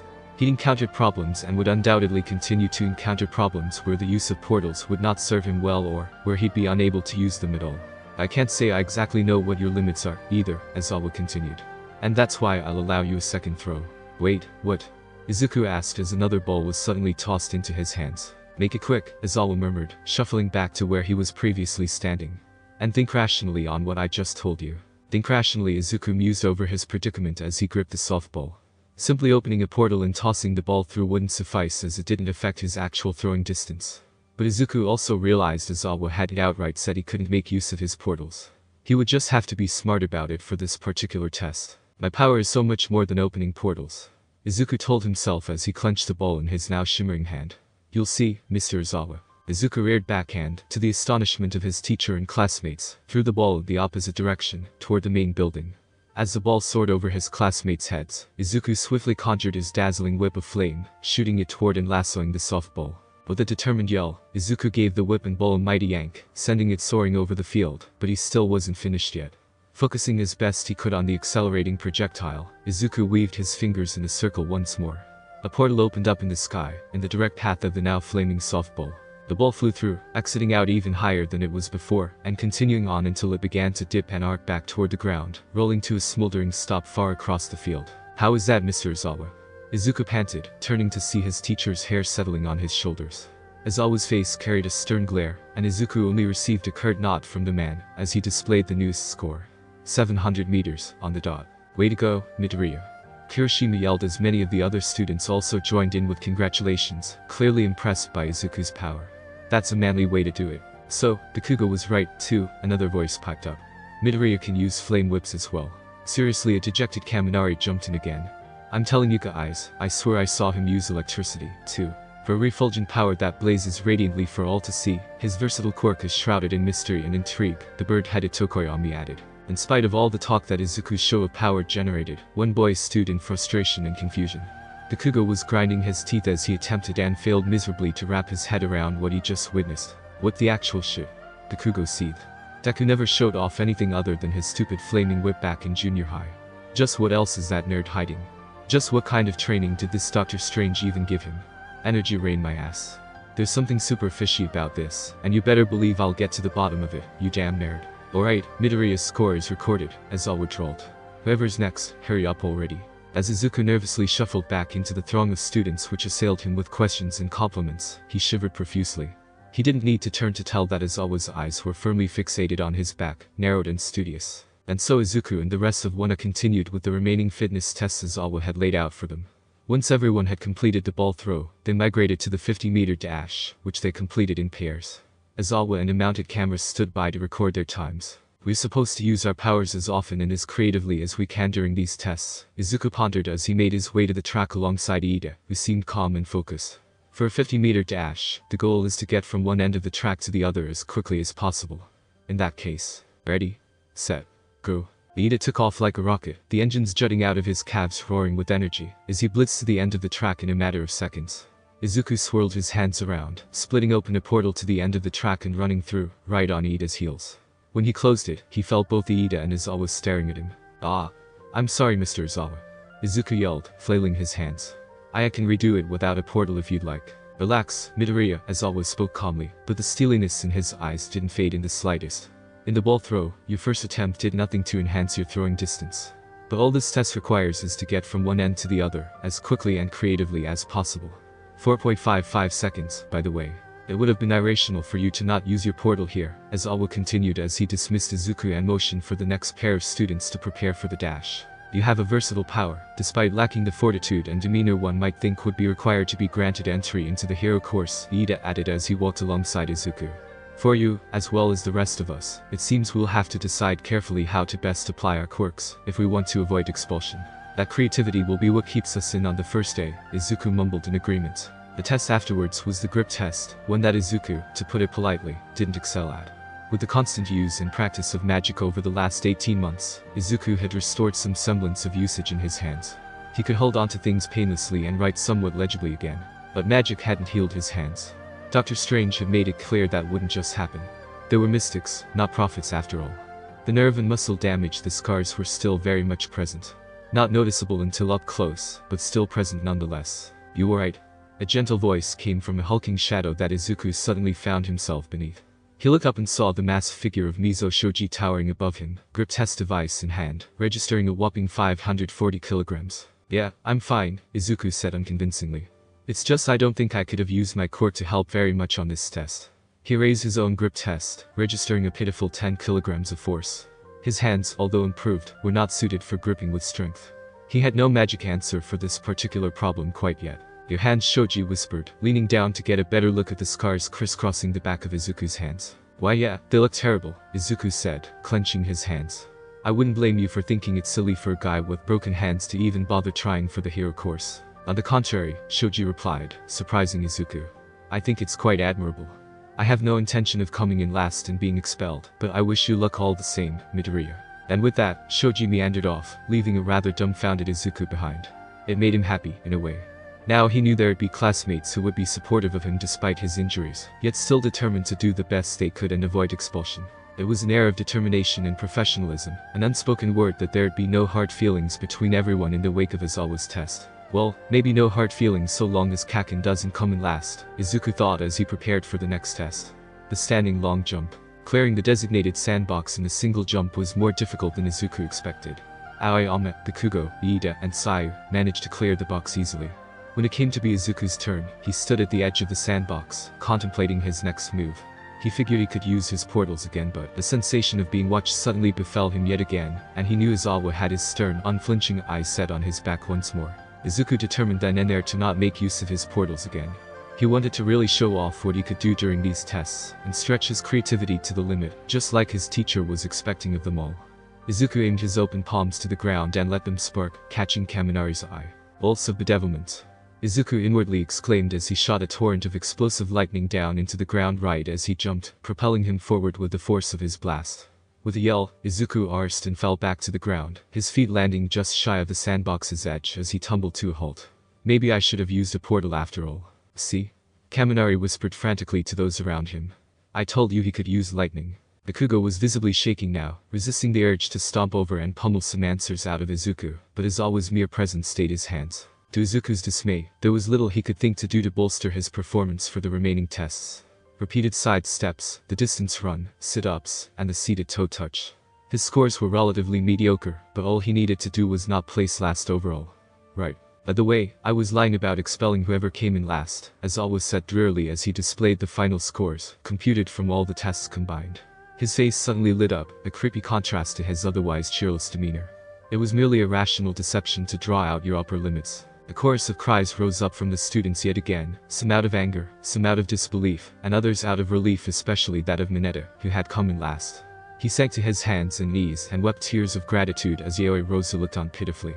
Of course it was a lie, she muttered. Izuku had scanned the scores until he found his near the bottom, sandwiched between Aoyama and Shiro. Still near the bottom, but not quite ranked last. Izuku felt a jitter of excitement. It signaled that all his training, experiences, and traumas had begun to pay off. He had proven himself worthy of his spot in the hero course. Class dismissed, Aizawa said with a wave of his hand. Change out of your uniforms and collect what belongings you left in class. That's enough out of you all for today. Oh, and Kirishima. Yes, Mr. Aizawa. Kirishima asked, clutching his arm.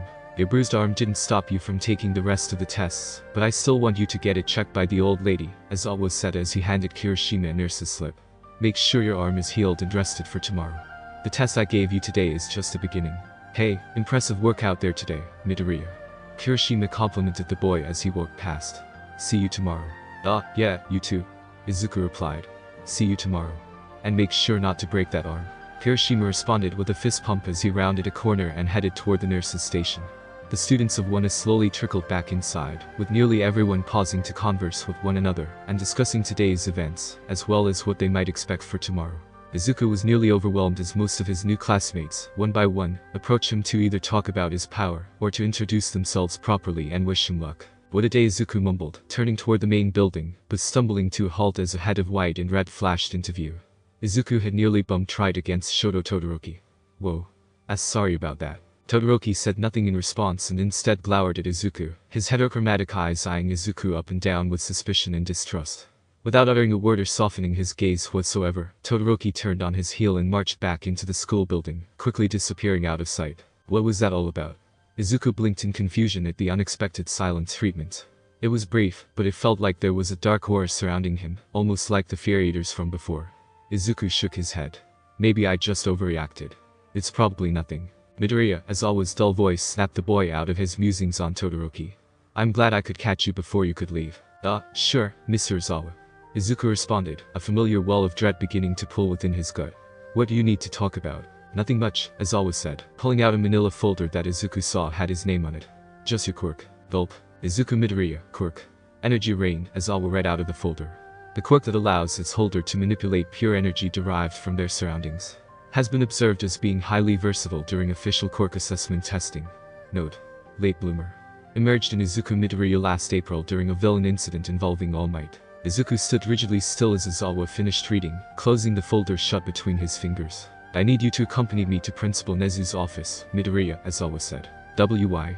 Izuku asked as he trembled, paling considerably. Aizawa pulled out a small vial and leaned back, squeezing a clear fluid into his dry-looking eyes. Because I want to know why I can't erase your quirk. Author notes. Alright, before I address anything in this chapter, I have an announcement to make. I'm working on a prequel to this story. I can't divulge any details yet, since I want the focus of the story to be a surprise.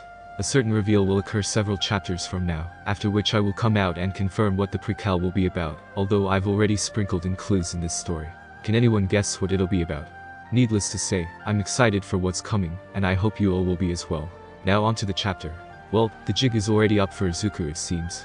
Although it shouldn't come as a big shock, with Aizawa still being his homeroom teacher in Wetnet. I also went into slightly more detail with the backstory that Kirishima and All Might have with this chapter.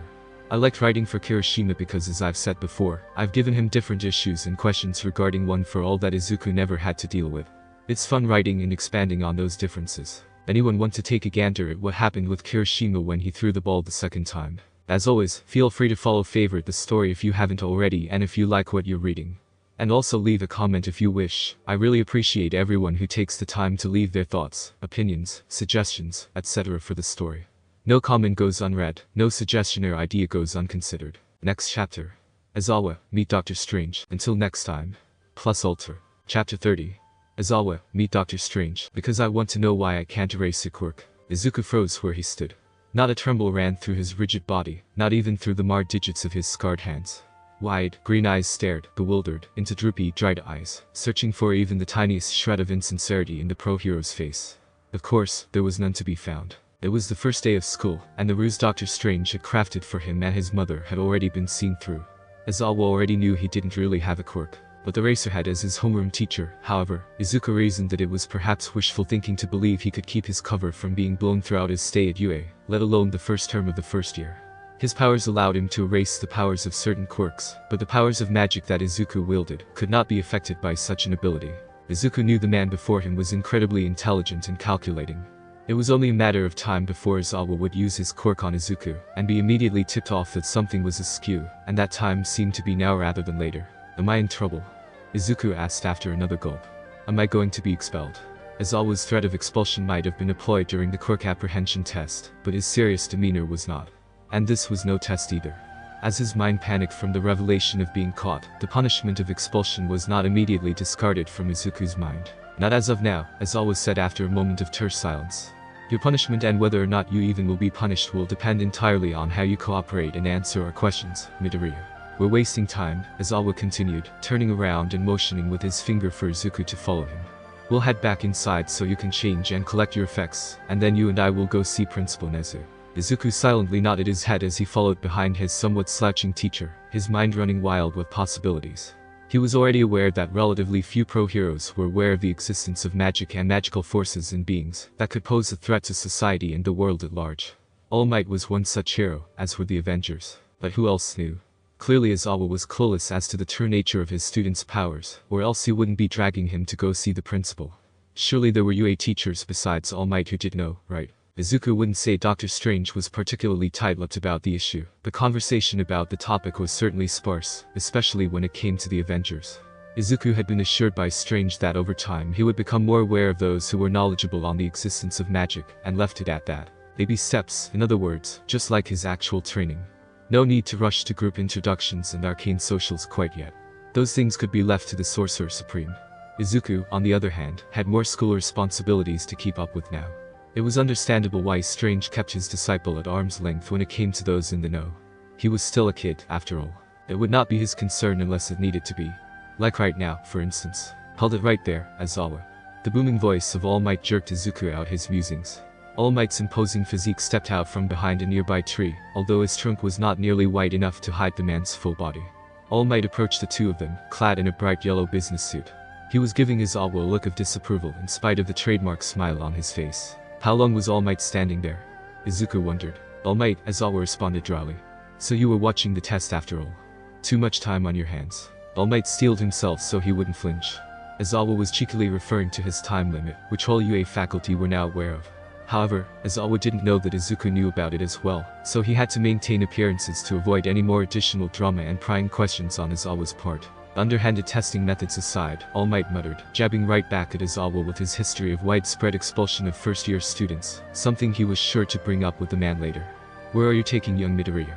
To Principal Nezu's office, Aizawa said curtly, not delving into any further explanation. Is it the way you're going to be, Aizawa? You and I really don't get along.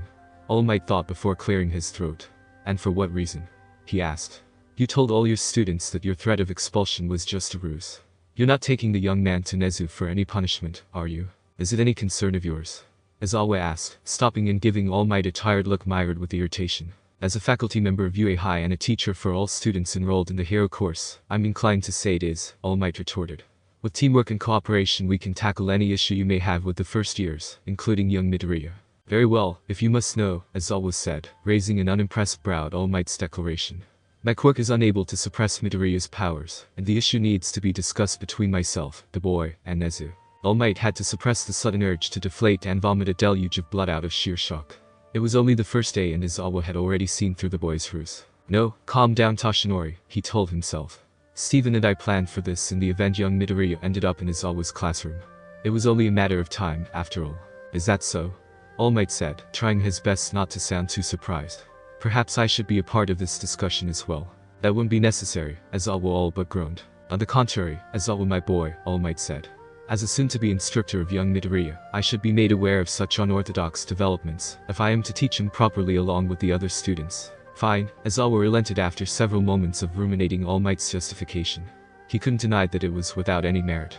All Might would have had to be informed of this development, preferably before official lessons started tomorrow. You can sit in since you apparently have that much time on your hands. All Might grit his teeth at having yet another jab thrown his way, but he could roll with the best of them. He merely nodded in response and followed after Aizawa, walking beside Midoriya, who had been quiet throughout the entire exchange. Thank you, Izuku said quietly. Think nothing of it, young Midoriya. All Might said in a hushed tone. I once told you that I would always be in your corner to support you, didn't I? Izuku grinned at that, recalling the discussion they had in the sanctum the day they met one another. Being reminded that the symbol of peace had his back eased him a great deal. I hope you're ready, Aizawa, All Might thought as he turned his attention to his new co-worker walking ahead of him. Because you have no idea what's about to hit you. Izuku fidgeted where he sat, clutching his backpack to his lap as he awaited the principal's return from the opening ceremony. Aizawa sat in the chair beside him, arms crossed and back straight as he too waited in silence, staring blankly at the empty desk before them. Off to the side was a spacious couch, upon which All Might was seated. In any other circumstance it might have seemed comical. The mighty, muscular figure of Japan's #1 hero practically squatting on a borderline crushed couch cushion. Izuku's mind was focused squarely on the conversation looming before them all. All Might's presence certainly helped made him feel less outnumbered, but Izuku's mind was still thoroughly enraptured by uncertainty. That uncertainty was somewhat fueled by Nezu's own office. It was surprisingly Izuku didn't want to say bare, but it was certainly standard. It had the furniture arrangement of a standard office, the stereotypical potted plants of a standard office, and the books and hung frames of a standard office. It lacked any of the ostentatious flair Izuku was sort of expecting from the headmaster of the nation's most prestigious hero-related school. What was Principal Nezu even like anyway? Izuku was about to find out, but he still found himself wishing he'd attended the opening ceremony after all. What a refreshing start to the new school year. A soft voice spoke as the door creaked open. Izuku turned his head and nearly jumped out of his seat when an articulately dressed creature of sorts strolled into the room with several teacups stacked atop his head, balancing precariously. In one paw he held a thick book, and the other held a piping hot pitcher of what smelled like tea. Who the heck is that? Izuku yelled internally. You are no doubt set off by my odd appearance, Midoriya, the creature spoke as he marched around Izuku and took a seat behind the desk, not dropping any of the tea saucers as he walked. I do not blame you, my rat.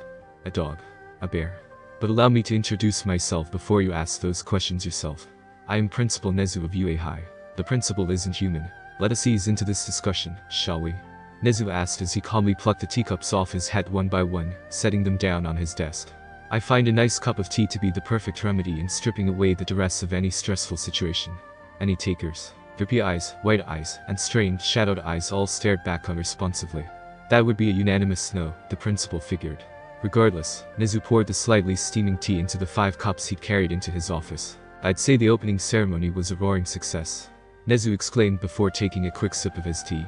Kansas in particular seemed exceptionally pleased by the first years he was assigned with. The students of 1B, as well as those of the other departments, all show a lot of promise and potential, but you search for potential through alternative means, don't you, Aizawa? Principal Nezu. Although it would seem your search has bore some fruit this time, Nezu interrupted. This year you bring only a single young man to my office instead of your student roster to argue for the expulsion of your entire class as you have done in previous years. Izuku dug his fingers into his backpack. He's expelled entire classrooms of students before. Does that mean expulsion for me could still be a possibility? I am not here to argue for Midoriya's expulsion, Aizawa replied coolly. I have brought him here so that we may find answers to a problem that has unexpectedly arisen. A problem? Nezu blinked and set his teacup down. And what problem would that be? Aizawa shot a glance toward the fidgeting Izuku before facing Nezu again. Midoriya's energy rain quirk is not affected by my erasure quirk. Nezu swiveled in his chair to face Midoriya, the inviting charm in his beady little eyes, suddenly replaced by a curious and calculating look of intrigue. His eyes didn't appear to noticeably move, but Izuku could tell the principal was studying him all over, taking in every inch of his form like he was a lab rat to record data off of. Is that so? Nezu asked, and Izuku couldn't tell if his voice carried more caution than curiosity. This is an interesting development indeed. May I see the boy's information? Aizawa tossed the manila folder containing Izuku's personal and student information onto Nezu's desk. It slid atop the surface until Nezu stopped it with his oddly shaped paw. The diminutive principal wasted no time in flipping the folder open, combing through Izuku's files, and prattling off the information listed in random bits, although he seemed to be talking mostly to himself, and it was all info everyone else already knew. Energy Ray, Nezu muttered. Allows its holder to manipulate pure energy, highly versatile late bloomer. Nezu paused and simply stared down at the file for several moments, countless calculations sprinting through his mind. Ah, I see, Nezu said rather cheerfully, like an obvious solution had just sprung to mind. This must mean that you, Midoriya, are quirkless and rely on the use of magic, correct? The silence so thick Lunch Rush could carve a stake out of it, immediately collapsed onto the room. Every muscle of Aizawa's and Izuku's was rigid, both of their breaths were held, and their eyes were widened and drilling into the chimerical principal, astonished by his declaration. I beg your pardon. Aizawa breached the silence. How did you know? A bewildered Izuku asked at the same time as Aizawa, prompting the man to snap toward Izuku with an incredulous stare.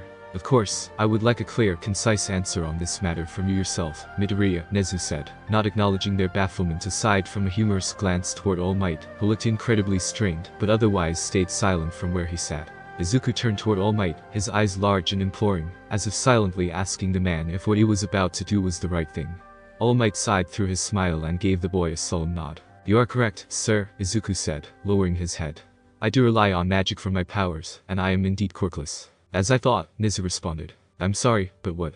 Aizawa said all too indignantly, standing up and glancing between Nezu, Izuku, and All Might accusingly. Izuku cannot possibly be quirkless, and the rest of his class clearly saw him manipulating energy. Aizawa, and Nezu magic? Aizawa asked in disbelief. What is this nonsense I'm hearing?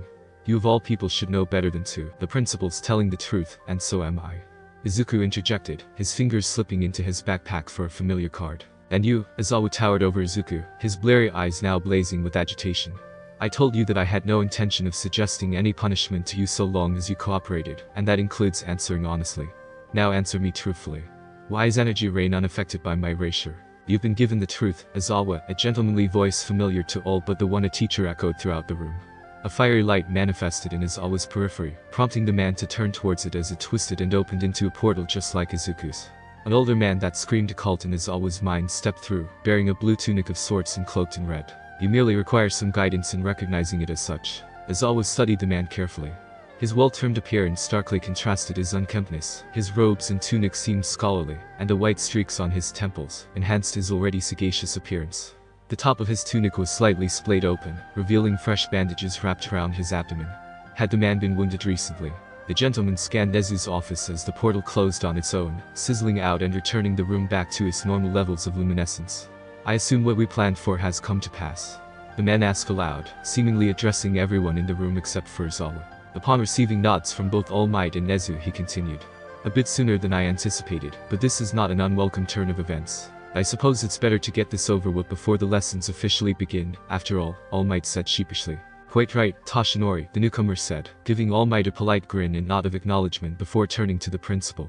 Principal Nezu, you're as professional and shrewd as I remember. Excuse me, as always sidestepped, standing in the way of this newcomer and the principal and his student. Who are you?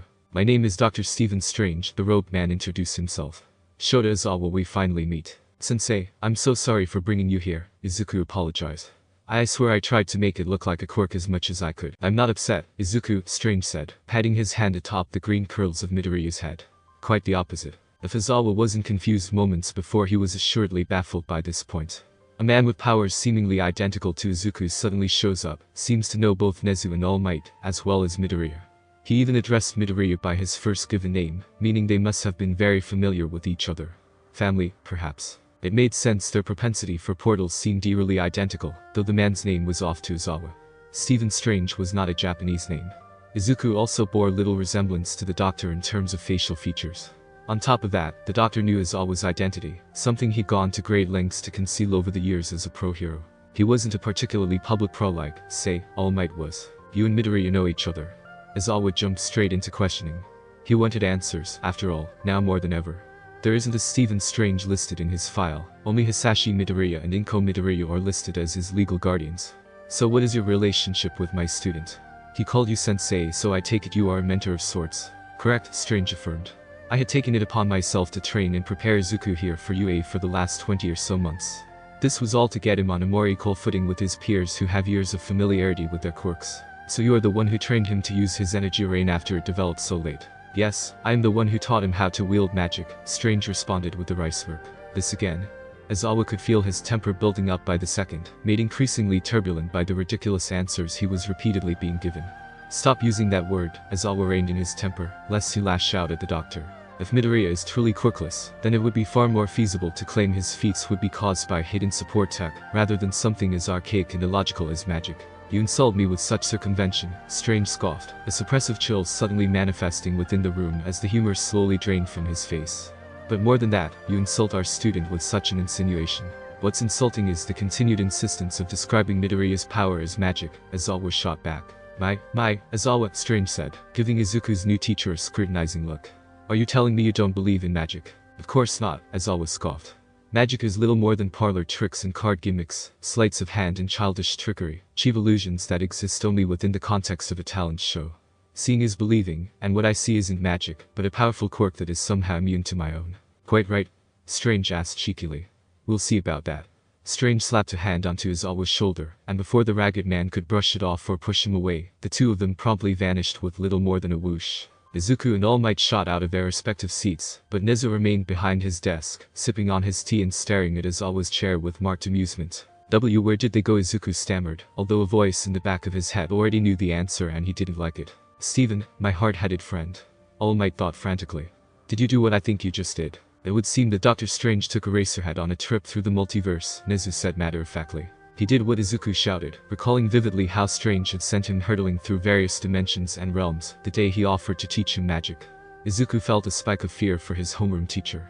How would Aizawa, a man who stood against all that was deemed illogical, fare when suddenly thrust into the middle of it? I can see how the humility you've gained throughout the years at Camartage have not totally softened the edge of your stubborn temperament, Steven. All Might grimaced. I shudder to imagine how unyielding you must have been back when you were a surgeon. I would not be concerned, Nezu said again, his eyes firmly locked onto the chair Aizawa had been seated in. If my calculations are correct, then they should be returning in 5, 4, 3. Aizawa suddenly materialized directly above his seat not 3 seconds later and came crashing down on it, tumbling off the cushion and landing on the floor with a distinctly hard thud. Dr. Strange appeared soon after, red cloak splayed open and keeping him levitated off the ground. Have you ever seen that in a talent show before? Strange asked smugly. Aizawa shuddered and shook as he struggled to pick himself off the floor. Izuku slid to his side and offered a hand, but Aizawa shakily waved him off as he crawled to Nezu's desk. He reached up and clutched at the edge of the desk, dragging himself onto his knees as he reached for the nearest cup of tea, which Nezu was kind enough to slide closer to the edge for him to grasp. His eyes were wide and bloodshot, and his hair appeared even more scraggly and matted than it was just moments before. Sensei, what did you show him? Izuku thought in a panic. Aizawa, my boy, All Might addressed his fellow teacher. You're spilling the tea all over yourself. Yes, Aizawa emotionlessly replied. He had the teacup raised to his lips, but none of the liquid ever touched his tongue. His hands were simply trembling far too much. Every drop that was jostled out of the cup splashed onto either Nezu's desk, Aizawa's clothes, or onto the floor. Does that answer all your questions, Aizawa? Strange asked, crossing his arms as he slowly levitated down to the ground. Aizawa shakily nodded his head as he struggled with the tea. Please don't permanently scar my homeroom teacher for life, sensei, Izuku squeaked. Ahem, Nezu cleared his throat, and all eyes were back on the principal. Now that I believe the most dramatic events of the day are behind us, let us now see this situation to its rightful conclusion, shall we? This conference was planned ahead of time due to the necessity of introducing Eraserhead to the concepts of magic, as well as reaffirming Midoriya's placement in our institution's hero course, in spite of his quirkless nature, Nezu continued. This was all to serve Midoriya's interests, who would have surely required a homeroom teacher who was aware of the existence of magic, in order to be taught properly alongside his peers. In the same vein, this will serve Aizawa's interests as well, allowing him to better guide Midoriya on his path to becoming a hero, now that he is and will be kept aware of what his student is capable of. So I'm not getting booted out of the hero course? Izuku asked, rubbing the tears out of his eyes. Of course not, young man. Nezu exclaimed rather cheerfully. You trained hard on becoming a sorcerer, now you must train to apply those skills into becoming a hero befitting society. Everyone here will be sworn to uphold your secret, as well as that of your cover quirk as you progress through UA right, Eraserhead. Yes, sir, Aizawa responded with another shaky nod, although the color in his face was slowly returning. Worry not, Nezu, my friend, Strange spoke up. Just as my disciple will be learning from your establishment what it means to become a hero, so too will Aizawa be instructed on my establishment about the existence and dangers of magical forces in our world. And I will play my part as well. All Might jovially added. I will catch young Aizawa up to speed in no time. Aizawa is now the 5th UA staff member to be introduced to Stephen Strange's world, Nezu said, staring into his own now empty teacup. For the time being, we are the only ones that need to know. We need to be prepared to bring all of the other faculty into the fold, as it were, if we have to, Nezu continued, looking back up at Strange and All Might. This will most certainly not be the last conversation we'll have on this subject matter, but I feel as if a great deal of progress has been made for the first day. You have my thanks, Nezu, Strange said with a calm, cordial bow. And you have my thanks, Sensei. Izuku cried out as he exited Principal Nezu's office with the sorcerer and All Might in tow. I nearly panicked when Aizawa figured something was wrong. I was worried I'd actually be expelled. Worry not, young Midoriya. All Might chuckled. Aizawa may have something of a bad rep among past and prospective students regarding his history of expulsions, but believe me when I say the man has a strong eye for spotting those with potential, and is undoubtedly committed to those he deems worthy of learning here at UA.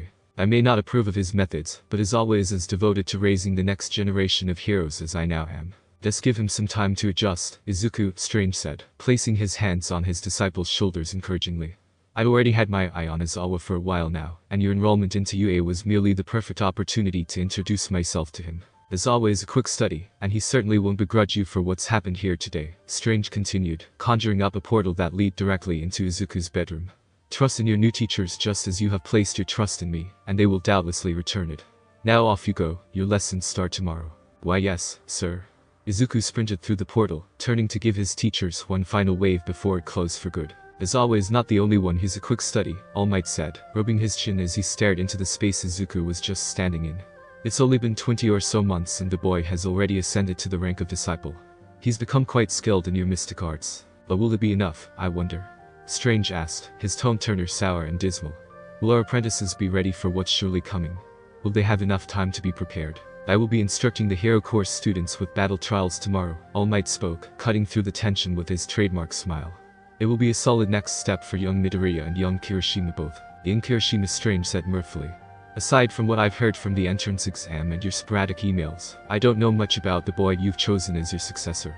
You're more than welcome to join in for the battle trials tomorrow, All Might offered. I'm sure I'll be able to scrounge up a passable excuse for your presence. The kind offer, Toshinori, but my schedule will remain packed these next several days, despite the lack of training I have for Izuku, Strange sighed. I have to continue following up on any potential leads. Are the zealot known as Akiji and the stolen tomes, I presume? All Might asked. The situation is more complex than even I anticipated, Strange replied, extending his palm upward as a blue mist began swirling around it. Akiji is no longer the only opponent we must play against. The gaunt image of a figure sprouted out of the mists, his eyes narrow and malicious and his hair messy and blue, mostly shrouded by a blackened hoodie. Is that? All Might began. The image of the true perpetrator behind the recent incursion on the sanctum. One procured it from the villain known as Brigand when he invaded the thief's mind, Strange confirmed. We know his name. Shigaraki Tamura. Are you, by any chance, familiar with this young man? All Might shook his head. I am familiar with villains far and wide, from Japan to the States, All Might said. But this is a new one to me. How disappointing to see a man as young as him descend into wretched villainy. All the more reason for concern, Strange elaborated. One cannot simply break into any of the 3 sanctums without the help of those who are at least somewhat familiar with those strictures. Even scoundrels like Brigand, who possess only a rudimentary level of knowledge when it comes to magic, would be hard-pressed to weasel their way inside. I see where you're going with this, Stephen, All Might said. You believe that the zealot Akiji must have supplied the necessary information to this Tamura. It's the conclusion I drew, yes, but it's all still too simple of an explanation. Strange grit his teeth as he willed the image of Tamura away. Akiji Tamura, these foes are but 2 threads in a quagmire that is becoming increasingly entangled in what I suspect to be the strings of a darkness familiar to us both. Strange looked All Might squarely in the eye. We must be prepared to deal with the possibility that All for One is involved somehow. No, All Might replied a bit forcefully. It's been 6 years, and evil never dies, Toshinori, Strange cut his friend off. It merely evolves. And no one is better at evolving and persevering than that fiend. Regardless, we haven't enough evidence to jump to such a conclusion, All Might said after gulping. Give it time, and you will see that you are simply mistaken. I pray that I am mistaken, Strange conceded. But I do not believe I am. The office door into Nezu's office suddenly swung open, and a far more composed Aizawa stormed out, his eyes settling accusingly on All Might's form. You, Aizawa said as he marched over to the imposing man, brushing Strange aside as he jabbed a finger against All Might's chest. You knew of Midoriya's magic powers all along, didn't you? You, Aizawa, my boy. If you had done the logical thing and said something sooner, preferably before I took the boy to go see Nezu, that entire scene could have been avoided. To be fair, I was still planning on sending you hurtling through the multiverse, Strange interjected. I feel I can ask for putting Midoriya through that, Aizawa whirled on Strange. Trust me, Aizawa, it's better for you to just embrace it, Strange responded flippantly as he conjured another portal, this one leading back to his sanctum. Now let's go, we have a lot to go over. I apologize for not informing you right when you deduced something was afoot, Aizawa, All Might spoke earnestly. But it truly wasn't my place to do so. Such decisions are left to our Sorcerer Supreme for a reason. Yes, balance and Watnit, Aizawa groaned, reiterating the same spiel Nezu had told him privately just moments before. The sooner I get this over with, the sooner I can crawl back into my sleeping bag and try to forget this day ever happened. That's the spirit, Aizawa. All Might gave a hearty slap on the clearly exhausted and equally unenthusiastic man's back. And if you require any assistance on the matter, feel free to come to me for help or advice. Aizawa paused and gave All Might a stare of unmitigated scorn, only stepping through Strange's portal when being prompted to do so. The portal closed, leaving All Might alone in the hallway. The symbol of peace chuckled loudly to himself. He had been on the receiving end of countless flack and dry snark from Aizawa over the last several weeks, mainly stemming from the man disapproving of Nezu's decision to bring him on board as a new faculty member. And All Might had to admit, turning the tables on a man like Shota Aizawa felt pretty damn good.